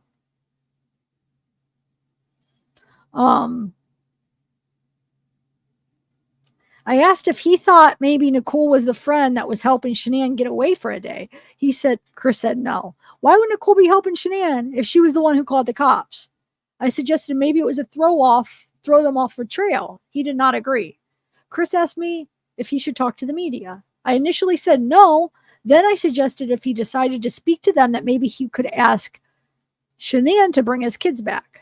Was uncomfortable with him asking for my advice on the media, so I then asked him what his friends thought he should do about the media. Chris says that his friends believe that it would look bad if he didn't speak to the news and thought that he should make a statement. I asked Chris if the cops had attempted to search his friend's house since he believed that Shanann had gone to stay with a friend. Wait, what does that say? Oh, text. Okay, so that was text. It says phone. I don't know. He told me no. Oh, because she's saying like the conversation. That's okay, because she's writing it. So this is over the phone. He told me no, they hadn't. I asked him why not, and he told me he didn't know why they hadn't. I asked him why Nicole did not like him. He said he wasn't sure.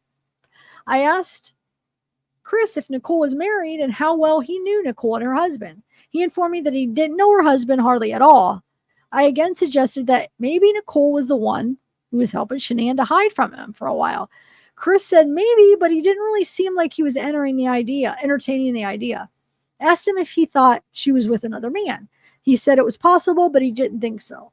I asked if he thought his family was in danger. He said if my kids were with her, then they're safe. Never said he was worried or concerned about his family unless I prompted the question. Looking back on everything, I'm so glad that Nicole showed up that day to check on her friend. Phone. Chris says his home camera shows him leaving for work at 5:15, like usual that morning. Chris tells me that his home alarm system notified him at 9:10 that his garage door was open, but that he never received a notification on his phone that it was closed again. I asked him if the garage door was open when he got home from work. He told me no. I asked if Chris thought that Shanann left the garage at 9:10 that morning, like out of the garage. He suggested that she either left out of the garage door or the back door because there's no footage of her leaving from his front door camera. I asked Chris if there was any sign of forced entry. He told me no. Told me he didn't want to keep talking about that subject and asked me to talk about something else. So that's what she turned in. Now, and I've already been on 4. I need to brush my teeth. I might end this because I do want to get some sleep. I got to find a dentist tomorrow. But remember, we're going to finish that next one. We'll finish that interview. And then that interview is the one, I'm pretty sure it's the one, 8:16. Yeah. The one that it cuts off. And the red, like there's a part of the end. It's just transcripts that we could read that on the video. I actually read it. I'll find maybe the part where I read it, or I could read it over. I don't know if I could find it again. But yeah, so I don't know why it's not all on audio or video. Some of it was like just on transcripts of what they said. So maybe they had some kind of technical issue. I don't know. But yeah, I don't know, guys. I didn't think I would get so like mad again listening to this, like listening to her. Why I was seriously getting mad. Like, are you kidding me? I feel like I'm getting more mad now than I did years ago. I mean, I was always mad, but why is it bugging me even more? Her lying. I think just years of like passing, and then it's just like, dang it, why? Tell the freaking truth. It almost makes me like see how much more, for some reason, like that they screwed up, like how much more obvious it was that they should have at least investigated her. Maybe like now having more case experience under my belt and see how they do it, more familiar with how cases happen, how they interrogate. I've seen many more for the last 5 years. So now looking back on this with that much knowledge and experience of watching these cases, I see like, how did they not? Like it makes less sense now, because that would be one of the number one things. Like, they don't just let that go. I don't think I've ever seen any other case with somebody so obvious as the mistress and to just let that go like that. I haven't yet to see it. Have you guys? I don't know. Yeah. Yeah, they really dropped the ball on that one, guys. But yeah, I'm like more now, like I said, because like, yeah, just 5 years of like going through cases and seeing how like abnormal that is. Like that's not how I've ever seen anybody else. You know, especially with what would be like the most common suspect you would think. You know what I'm saying? Like that would be the most, Chris and her would be the two that would be investigated. They would have asked her to take a polygraph. She deleted the messages. Of course they should have investigated her. They should have got an alibi. They should have went to her work and checked it. I can't even believe they didn't do that stuff. I think it was just laziness. They had Chris. They didn't want to spend the money. But like, what about justice? Like, don't you want to make sure that she wasn't involved? It's because they took like the easy way. Oh, he confessed. Oh, because he said she wasn't involved and she said he wasn't. When do you believe the person that's a murderer? You know what I'm saying? First of all, you believe the person that you are suspecting. Why would you believe her? She deleted the messages. Why would you believe Chris? Because, of course, a lot of the times the person will, if they're going to go down anyway, that was who he loved. That was his mistress at the time. Of course, there's a lot of people that wouldn't throw somebody under the bus and would be like, no, she is not involved. It doesn't mean that she's not involved. You know, he's just the type that would be, hey, I'm already going down. He doesn't want to, why bring her down? You know, a lot of people are like that. I feel like once they're already screwed. So, like, just because Chris said so and she said so, when does it ever fly?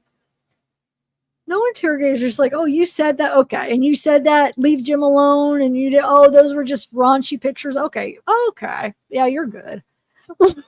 I have never, I don't know. Me too. I am too. I'm more mad this round. I really am. And now it's like even more frustrating because now 6 years have passed, right? Is this August coming up will be, isn't this the 6 year anniversary? Wait, 2018. Yeah, this will be 6 years, right?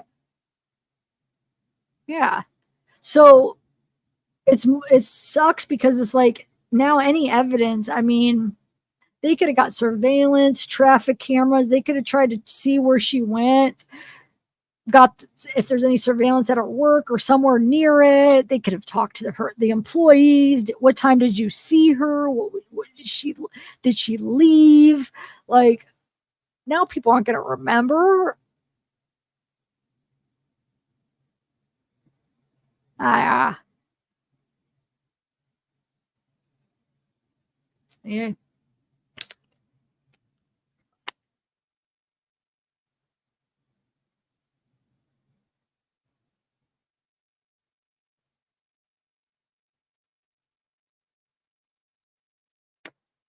Okay, so not saying I said it, but I'm not saying like I think 100%. I'm just can't go like saying that for sure, but like, yeah, I think she needs to be investigated. I want to try to go back. I want to go through the body cameras too because I want to do that. I want to finish the interviews. I want to go through the body cams because I want to look at any body cams where you see the back of the house, and I just want to look at all that again and see if now, like knowing that what he's saying, if that's true, if any part of that's true, then the only way NK could have went back and got Shanann would have been through the back door. So if his story is right, it would have been, you know what I'm saying? That means that she wasn't there before. She would have went after her. I'm not saying I believe him, but I'm saying I want to see that back fence again. I should try to contact Jan, my friend that went there. I think it was like the fence. There was something about the fence where she's like, I feel like somebody like tried to like bring Shanann like over it because it was like busted down or something. I don't know. And then remember somebody found the tire tracks or something back there because you could pull, there was that parking lot from the condos that was back there and they were just building them. So like somebody could just pull back right to the backyard and park his backyard. You could pull a car right up to the fence of the backyard. You know what I'm saying? No, barely anybody would see. There's no cameras back there. Parked it. I mean, that would be still risky because you'd be carrying out a body, risking the neighbors looking out back. I mean, I don't know if she would risk it, but I mean, that would be pretty risky. But hey, if you're trying to get rid of a body, you might. I don't know why Chris wouldn't just have took, you know what I'm saying though, but I think maybe because he thought, you know, like I'm going to come back after work. You know, he didn't think Nicole Kessinger would be looking for her, but Yeah, they definitely should have interviewed Jim. Jim was there that day. How didn't they at least interview him? That was her alibi. Well, part of her alibi for the day. Like, well, no, it was for later that day because he was supposedly there after work. I mean, that would. Sorry, I keep repeating the same stuff, but I'm just. I don't know if we're gonna be able to find anything new, but like, I feel like this is gonna make us so upset again. We should start a petition. I bet you there's already petitions. I don't think they're gonna do anything with how many millions of people that's been into this case. I'm sure they've tried to go to them, and I'm sure people have contacted them. The law enforcement try to get them to do it. I guarantee they're not gonna do it. We need a hard piece of evidence, guys. Is there any possible way that there's anything out there that would be good enough? I don't know. Yes, I'm going to start that, you guys. So I hope I have time. I should. So I can do this. Okay, so if you guys don't mind, so it could save me a little time. If you guys don't mind, if I do this case, and how I do it though is just refresh it with you guys instead of like, because I want to go over a lot of the details, but instead of like going over it first, just kind of like go over it with you guys, so then I could work on getting this Ezra stuff all organized, the files, and I could try to do both at the same time. So I'll do Ezra and I'll do this at the same time. I haven't even looked at the Ezra files yet. Thank you to Soul was able to. Oh, you're in here. Good. They're able to open it. Dude, I don't even know how you did it, but they got it. They got the files. Thank God. I'm so happy. So I haven't looked at them yet. So hopefully there's some good stuff. And then I have another case file that I haven't even looked at too. So we got, now I have a lot. That's what I kind of wanted. I wanted like to have, I have stuff, and I have another one coming. So yeah, but I'll try to do Chris Watts with Ezra. Or will that be too much for you guys? No, it'll be good. This will be like the old case. Well, Ezra's old too, actually, but I've never covered Ezra yet. So it's going to be new to me. Ezra is in the same prison as Taylor Shabusiness, right? And wait, isn't she in the same one as that Morgan Geyser too, right? I thought that's what the collector said. Do you guys know the oh my God, I can't think of the case. The long guy, the fake fictional character, what's his name? Shadow, wait. Oh my God, I can't think of the name. Remember, they were like young girls, and they didn't kill her friend. They tried to kill her friend. Their friend actually survived. Slender Man. So isn't she in the same jail too? I think. I'm thinking because that collector guy talked to he talked to Taylor and Morgan, and I swear he said he reached out to Ezra. Ezra wouldn't respond to him. But I think they were all in this. I know Ezra and Taylor are in the same prison, but why was I thinking he said Morgan was too? Do you remember what state Slender Man is? Let me see. Is it Wisconsin or not? Because maybe he didn't say that.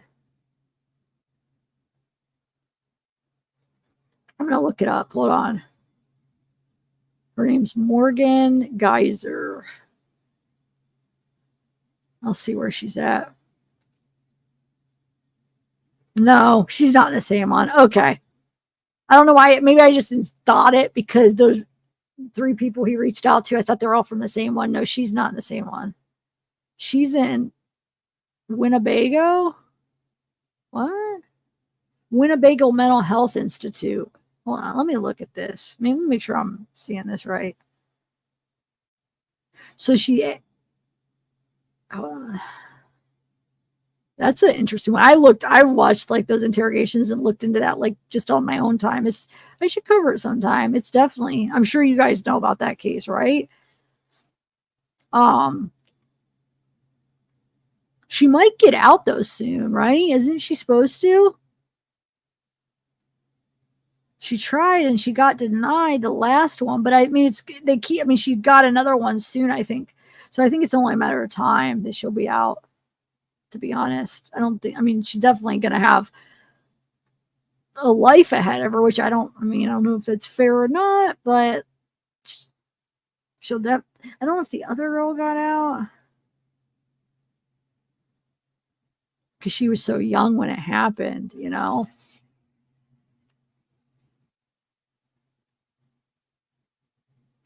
Ezra murdered her boy. Well, they weren't like boyfriend, girlfriend. They had dated before, but they weren't together at that time. But she freaking stabbed him to death. So like they went for a ride, but she freaking claims he was like on top of her, forcing himself on her. Victim, like she did before that, like that she already said she got R'd another time, and it was a lie. For another case, like I think that case she said 2 people did, right, or something, but this was like they went driving, they pulled off somewhere, this is her story, and like he got on top of her and was trying to force himself, and she stabbed him,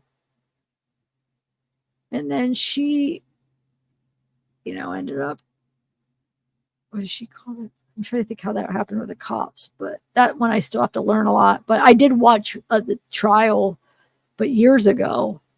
I feel like whatever it was on, it was a while ago. I mean, not really long ago, but still long enough. I think it was 2019, when was the trial? Hold on. But I watched it when it was on. I'll have to watch it again. But she testifies. It's interesting. She just seems so fake. She seems like, she just wants attention.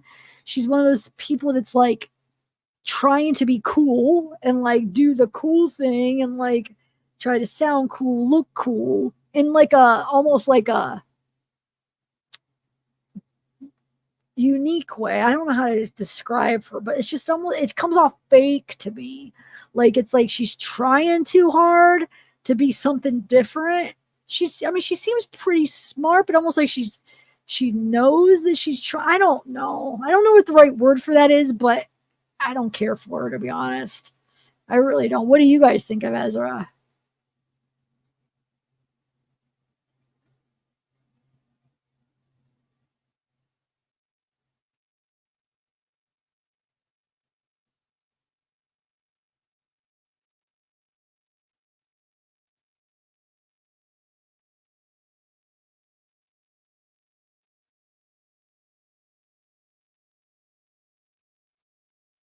Well, she was young. I mean, I'm trying to think, in her 20s, probably, still pretty young. And she's interesting because she is like she's still like an interesting person. It's like I don't quite know, like I can't figure her out completely. I just feel like it's fakeness, but she's definitely interesting, like not like just different, not a normal, like you would see like something's just off. Like I feel like she's probably, I hate like classifying everybody as like a narcissist or psychopath, but I do think, no, wait. I don't think she's a psychopath. I think she's more, maybe, I don't want to say until I look into it, until we do it, but there's some kind, I feel like she has some kind of personality disorder. There's something not, well, I don't want to say not right, because you can have a personality disorder. You're fine. It's a part of, I mean, you can't help it, but I'm just, it's just evil, I feel like. No, I mean, I want to say, what do you guys think about her? Yeah, I was going to say that maybe. I was thinking possibly, but I mean, possibly. I got to think about that. There's something's going on with her.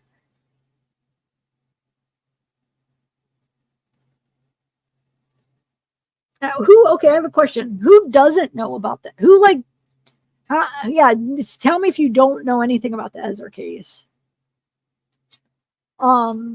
Let me see. I was just gonna look up that date because I think it was 2019 or 2020. No, it was 2020. I think with the murder. I think 2019 is when she was the victim of a R. She claimed in an assault, which I don't think. I think the results of that is it was a fate. Like nothing came of it because she was lying. I'm pretty sure that nothing like they were able to show that she's lying. As far as that's a different case. It happened like. Actually, I don't even think it happened a full year later. I think it only happened like months before then she murdered. When she murdered what was his name? Oh my gosh. Hold on. Let me look it up so I have more answers. Oh, it is 2018. Sorry. I said in 2019. It was 2018. She stabbed him 16 times. Oh, because 2020 was when she was sentenced to life. That's where I was getting the 2020. Okay. That was the trial. But 18 is when it actually happened 16 times. And then when was the other one? I swear our other case, I think that was still in 2018 too, wasn't it? Maybe 2017. Let me see. Why do I think it was only a couple months before the murder? I'm thinking, but I could be wrong. Let me see. Hold on. But yeah, I'll try to look through that tomorrow and try to get that ready because it might take me a few days because I want to look through the files, see how, how to present what first, Okay, Ezra McKinless. I want to see something. It's definitely interesting, guys. I feel like you guys will like it. I mean, I hate to say like it, but it's an interesting case. I mean, you guys will be into learning about it, I feel. I mean, I think it's really interesting. Okay, so sexual assault. Let me see what year I swear it was 2018. No, I see Reddit. I'm not re-downloading my Reddit. Oh, there we go.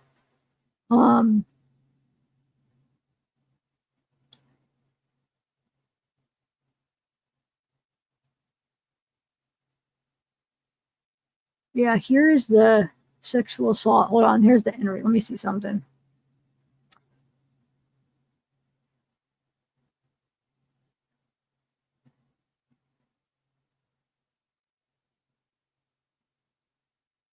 Oh, come on. It only took me to Facebook. That's stupid. Anyway, I don't know. It was pretty close before the murder, but I can't find the actual date. But yeah. She's trying to get a retrial? What? They're not. Oh, so the trial was in 2019. Okay, it was probably the end of 2019 then, I'm sure.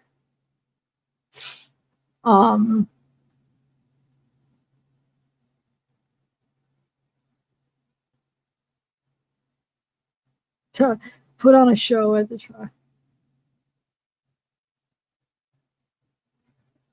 Alex Woodworth is who she murdered. But anyway, so yeah, we'll do that. All right, guys. Well, buckle your seatbelt. We'll learn. Just wait. I'm gonna go over everything with that, so we can learn it together. Dang it, my AirPods just died. You know what makes that noise? All right, guys, I'm gonna go. This dentist is on my mind. I want to make sure I get up in time to go to the dentist. That's all I keep thinking about now. I'm like, I can't lose a tooth. I'm just really weird about that. I'll probably have dreams. Have you guys ever dreamed you lost your teeth? I haven't had one of those in a while, but I used to have those a lot when I was younger more. And as an adult too, but I feel like I haven't had one like that dream in a while, but it was like a reoccurring dream. Have you guys ever do? And it's like horrible. It's horrible. It's like you're losing your teeth and you're like, oh, it's like a nightmare. Oh, thanks. Thank you. Are you guys still into Tinkerbell? Are you guys still want to do the Chris Watts though too, or no? Or are you guys just not? You guys still want me to continue that, right?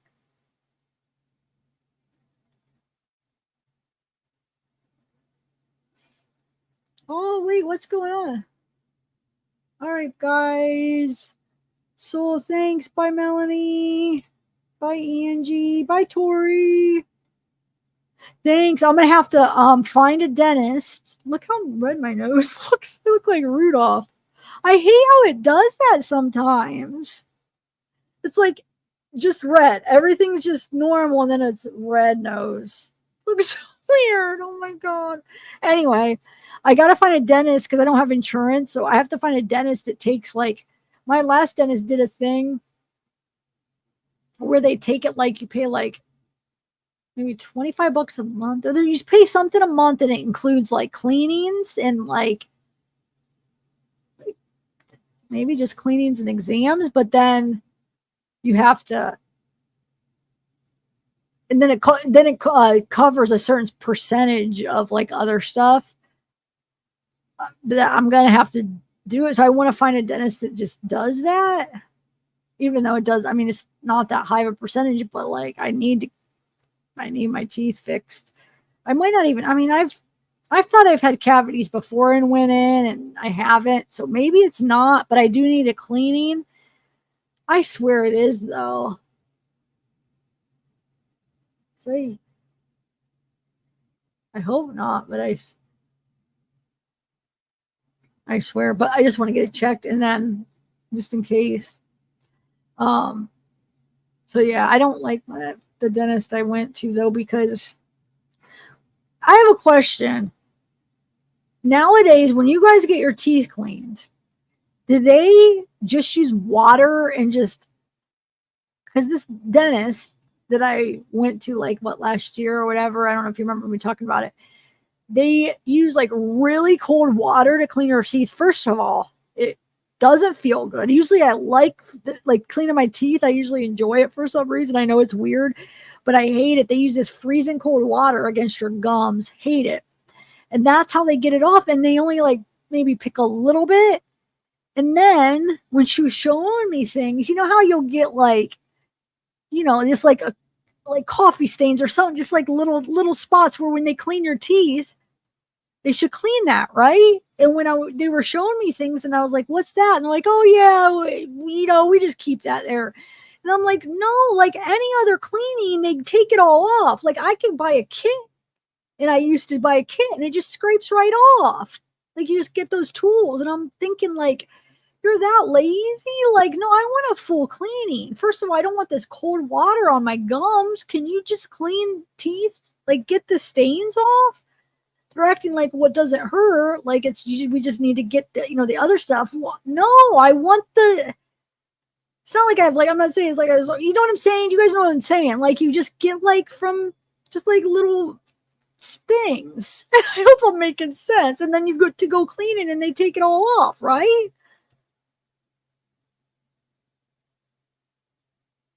No, I know what I'm saying. My first dentist was horrible. I swear they created, I know I'm really picky, but like I want my old dentist, but she doesn't take my insurance and I don't think she offers like a plan like that. I loved her. The one that took care of my teeth like all like for years. But now I'm stuck, so I'm going to try another dentist. I'm sorry, I don't want my teeth cold. I don't want my teeth cleaned with cold water. First of all, it's uncomfortable. Second of all, I want a cleaning. I want the stains. I want everything off. I'm not freaking paying. You know what I'm saying? Like that's laziness or something. But she acts like, no, we don't need to do that. We just leave that. I'm like, since when? No, I've never had anybody just leave it. You're supposed to get it all off. So I have a question. Does anybody else have a hygienist? They clean their teeth and it's just like the main part is the cold water. Like I know it's like it's a real intense stream, but that's how they do the main part of the cleaning. Or is that a new thing now or no?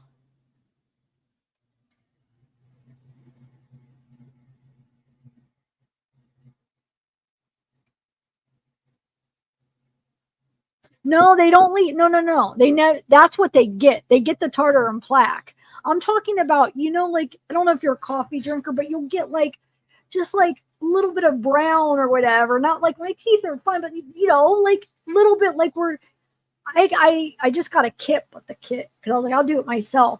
But the kit, I got a wrong thing. It doesn't have the right tools in it, so I'm going to try to do it again. But I can only see so much. But you'll just get these little stains that just come right off from drinking coffee or whatever, from eating. Just you get them, and then you go clean, and then they take it all off. She's just like, no, we just keep those on there. Since when? No. Like, what? Come on, there wasn't that many, but it's just I want a teeth clean. They're just like a few spots. Like, why don't you get those off? No, just like, well, why? I want all my other ones got it off. Like, then they're gonna build up. If you don't get it off next time, then next time there'll be a couple more, and then a couple more. No, I want it freaking off.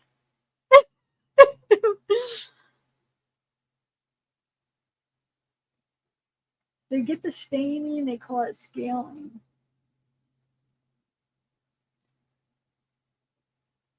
No, I mean, yeah, they do. You just scrape them off. But it's hard to see everything, all your teeth. That's their job.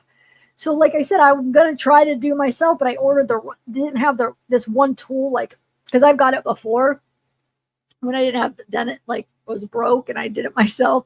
And there's this one tool that you could get around the gums. It was so good. They don't have that. And the other tool that they have for the scrape, it's just, I don't know, I have to get another thing.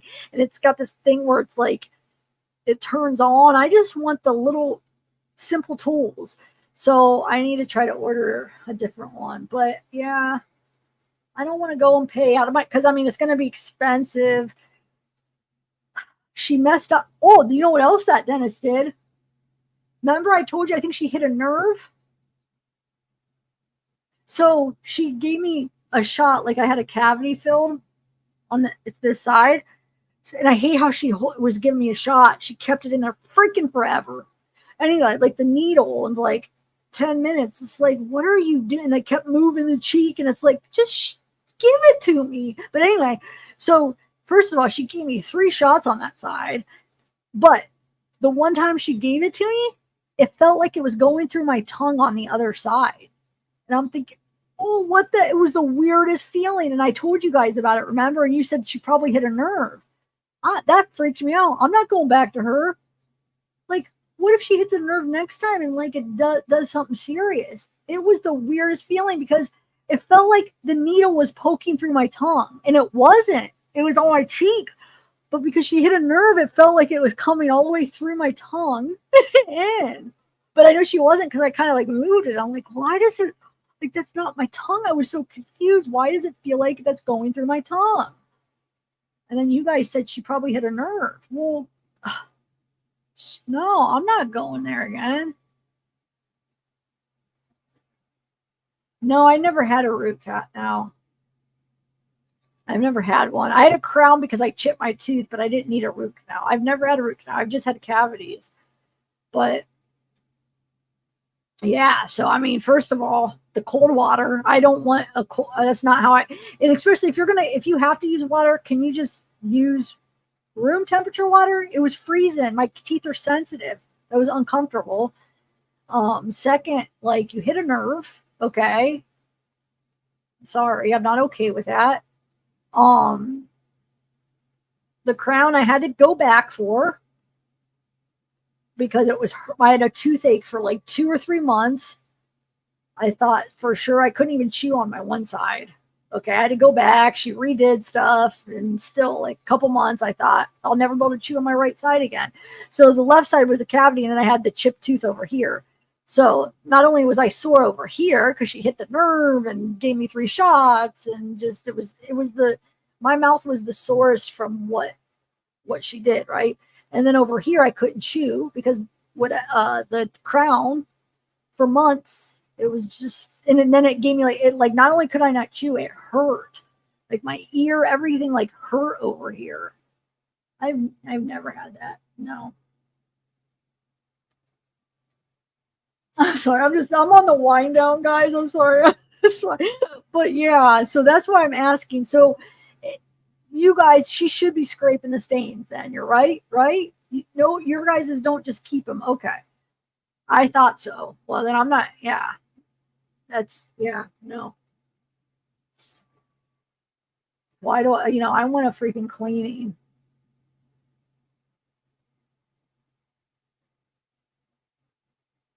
And it takes like 2 minutes. Like, she has a good angle. You just, why wouldn't she do that? You know what I'm saying? I think it'd be kind of fun if that was my job.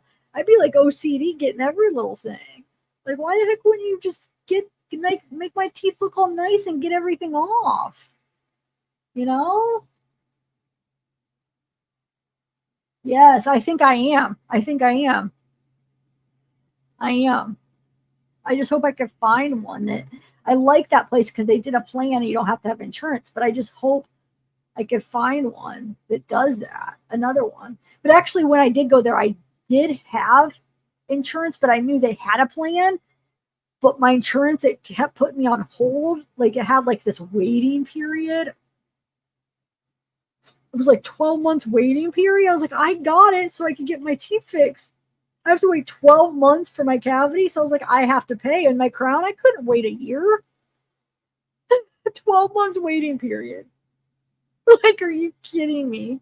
So it cost me thousands of dollars because even a percentage with a plan, it's, you know what I'm saying? It was just, so I got rid of that insurance. I'm like, this is stupid. I should have just waited the year, but anyway. So you buy insurance to get covered a year later? Does that make sense? Let me buy insurance now so I'll be covered next year.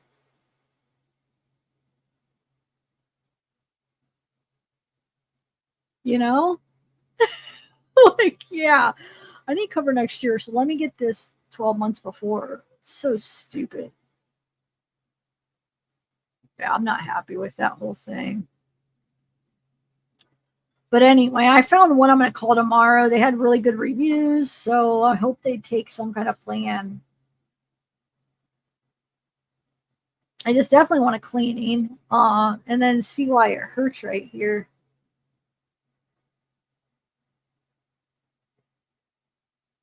Yes. And I was like, so then I asked her, I was like, so I go, what would it be? I don't really want to wait, but I said, I was trying to ask the receptionist, I'm like, so would it be better if I do wait? Should I wait for the crown or should I wait for the cavity? Like, what would make more sense? And she almost was like, I don't know. It felt like I was annoying her because I was trying to figure out like what would save me the most money. And then I'm like, but can you ask the dentist if it could wait, or like would I lose my tooth if I waited? And like nobody really had an answer, so I was just like, I'll just do it, whatever, I'm not waiting then. I don't know. So I paid. It was ridiculous. Cost me a couple $1,000 to have a toothache for 2 months, stains on my teeth, and a nerve hit like a needle through my tongue. Oh my God, I'm such a baby. But thanks, Melissa. I'm sorry. I was like, oh, yeah, I feel like I have something. Which tooth is it? And the reason I'm so concerned, because it's like a fronter tooth. It's not like, it's like this tooth. Right, I can't see. It's not like it's a tooth that could possibly show when I smile. I think it's this one. So I'd want to make sure that if it's a cavity, I get it filled. Because I knock on wood, I have all my teeth, and I don't want to lose a tooth. What are you over? To know? I'm over it? Now main brand TM. What?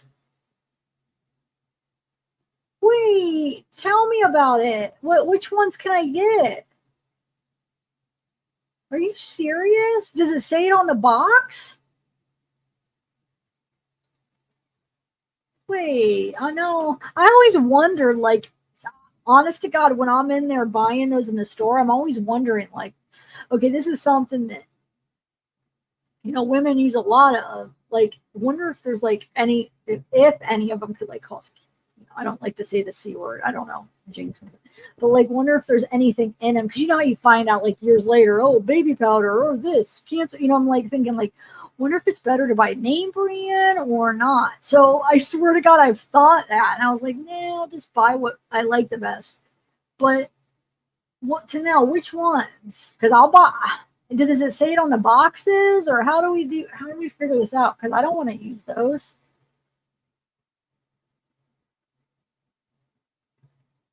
What do you mean? What's next, Jerry? This is just my wind down. We like to just talk. It's funny or fun. I don't want to say funny. It's fun. We just do a wind down. Yeah, when I'm done with the case, we just talk non-true crime. I ramble on about life, and a lot of people relate, and they talk about their life and their experiences, and we just help each other out, like give each other, hey, I had this, or you had this, or I did this. Anyway, pads are just, oh, really? Well, can you tell me what brand you're talking about, please? Please. I know, this is freaking me out. I don't want to buy those ones. Oh, okay, good.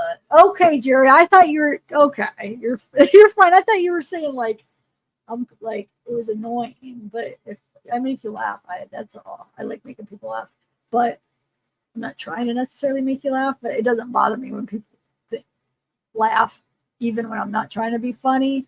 Because what the heck? If somebody laughs, it's good, right? But to know, you need to know. I'm sorry, I keep asking, but I need to know because I actually need to go to the store tomorrow and get some. So can you tell me which ones are bad, please? Oh.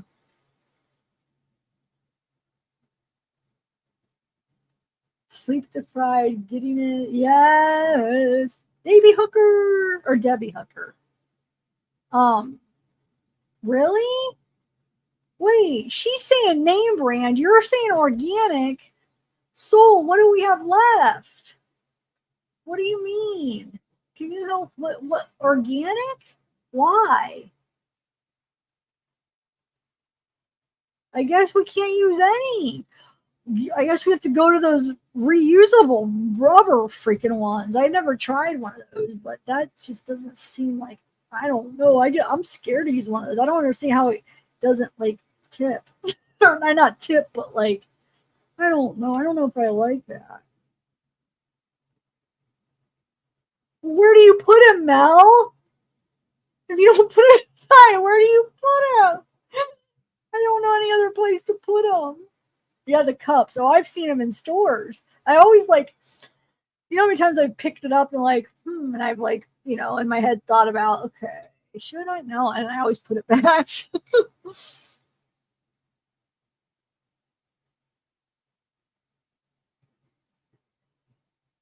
Oh, so organic. So name brand aren't organic, right? So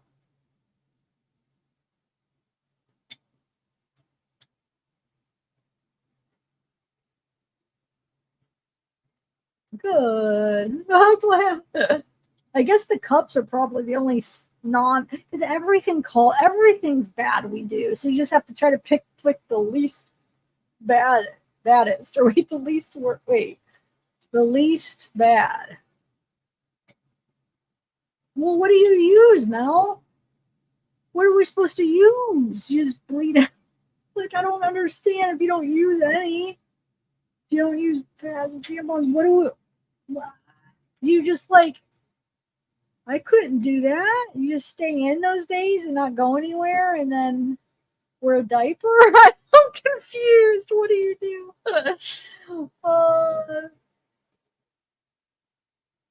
A sock? But couldn't the cotton in a sock? They said the cotton. Like cotton socks. I mean, couldn't that have it in there too, maybe?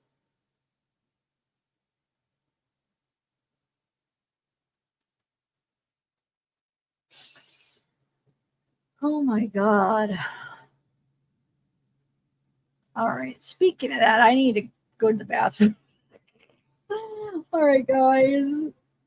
Well, what's the word least bad? Dang it. Everything's deadly. All right, I'm going to go because I do got to use the bathroom, and now I got to decide what I want to. I got to look at some boxes and their ingredients. Would it even say it on the box? They probably just hide it, right?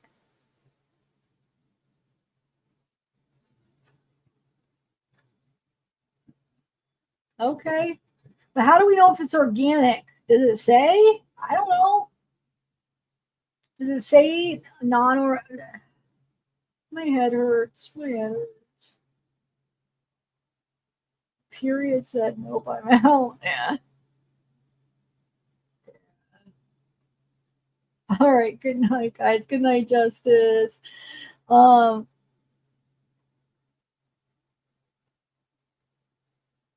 Yeah, but oh no, Melissa. See, I thought you were saying that you don't use pads or tampons. No, I know what pads are. So you're saying you don't use tampons, you use pads. Is that what you're saying? I misunderstood you. Sorry. I hate pads though. Tampons are so much better. But to sleep, I usually use tampons because so I don't have to wake up in the middle of the night and change it. If I just want to like sleep in and not worry about it. But yeah, otherwise, up in the during the day, oh my god, pads just feel so. It just feels like I hate the feeling. Like I just feel so gross in them. But I'm not against anybody that does it. But I'm a tampon girl. But I know. But now I'll have to make sure I use what I use.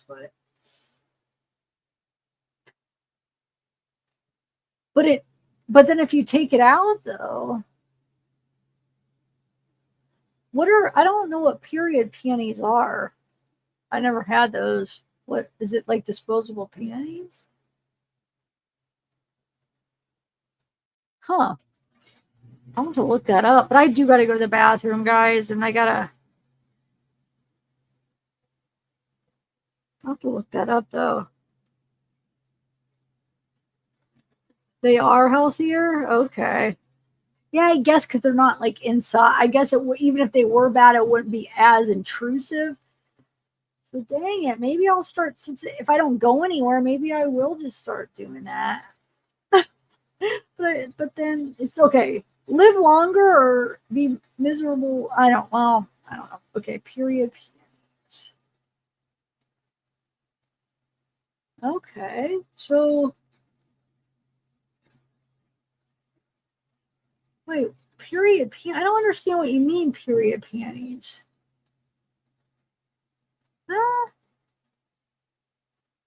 I'm confused. I'm looking it up. They just look like regular panties. Why are they called period panties? Why am I not? Am I an idiot here? Am I the only one that doesn't know what a period panty is? They just look regular. I thought it was like something to do with. What? Wait.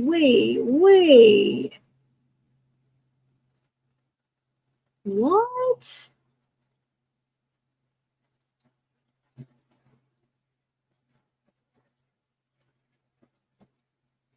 You could just. Holy crap!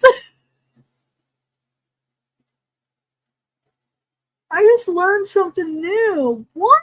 Does it feel gross though?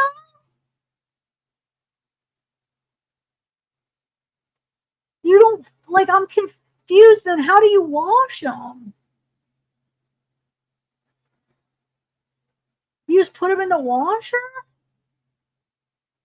Why is that? But look, then we're gonna find out years from now those are bad for us. You don't think? Holy mackerel! I've never heard of these guys. Am I the only one that hasn't heard of these?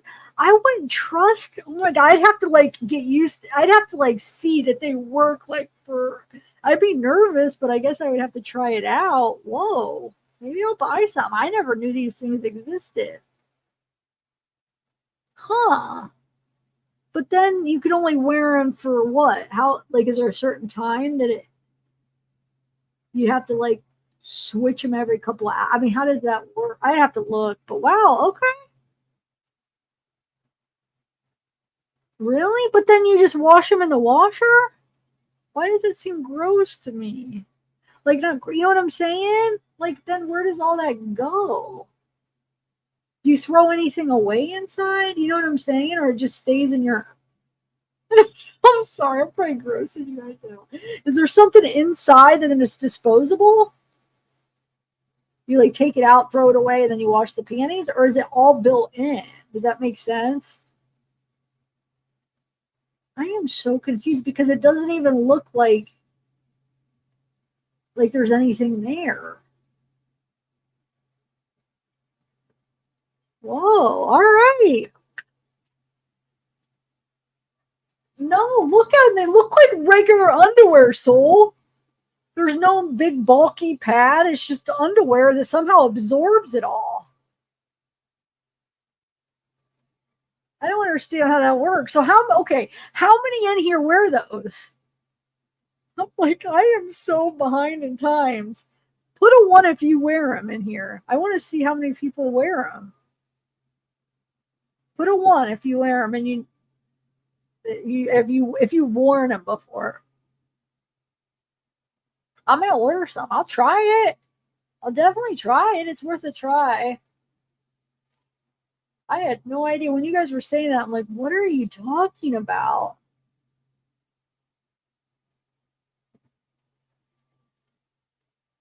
That's pretty neat. Wow. Better than wearing a big pad. Oh my God. I hate the way that makes you feel. Okay, cool. All right. I gotta go brush my teeth and go to the bathroom, guys. But thanks for letting me know. I'll probably order some tomorrow. I'm gonna look through and see which ones I want. I know you said that you at the store, but I don't know. I might just order some. First wash better wearing. Thank you, man. Okay.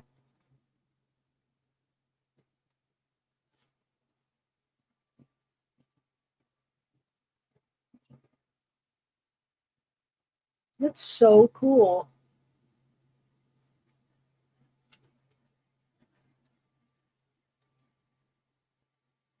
But when you think, I think it'd be better though, because think about it, either one pair of underwear that you could reuse, or how many pads and tampons.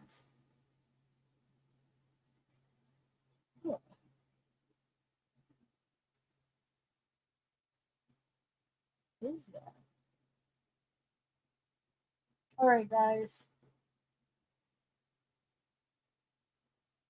This got on my leg. Sure. All right, I'm gonna go. There's bump on my leg. I'm trying to. That's weird.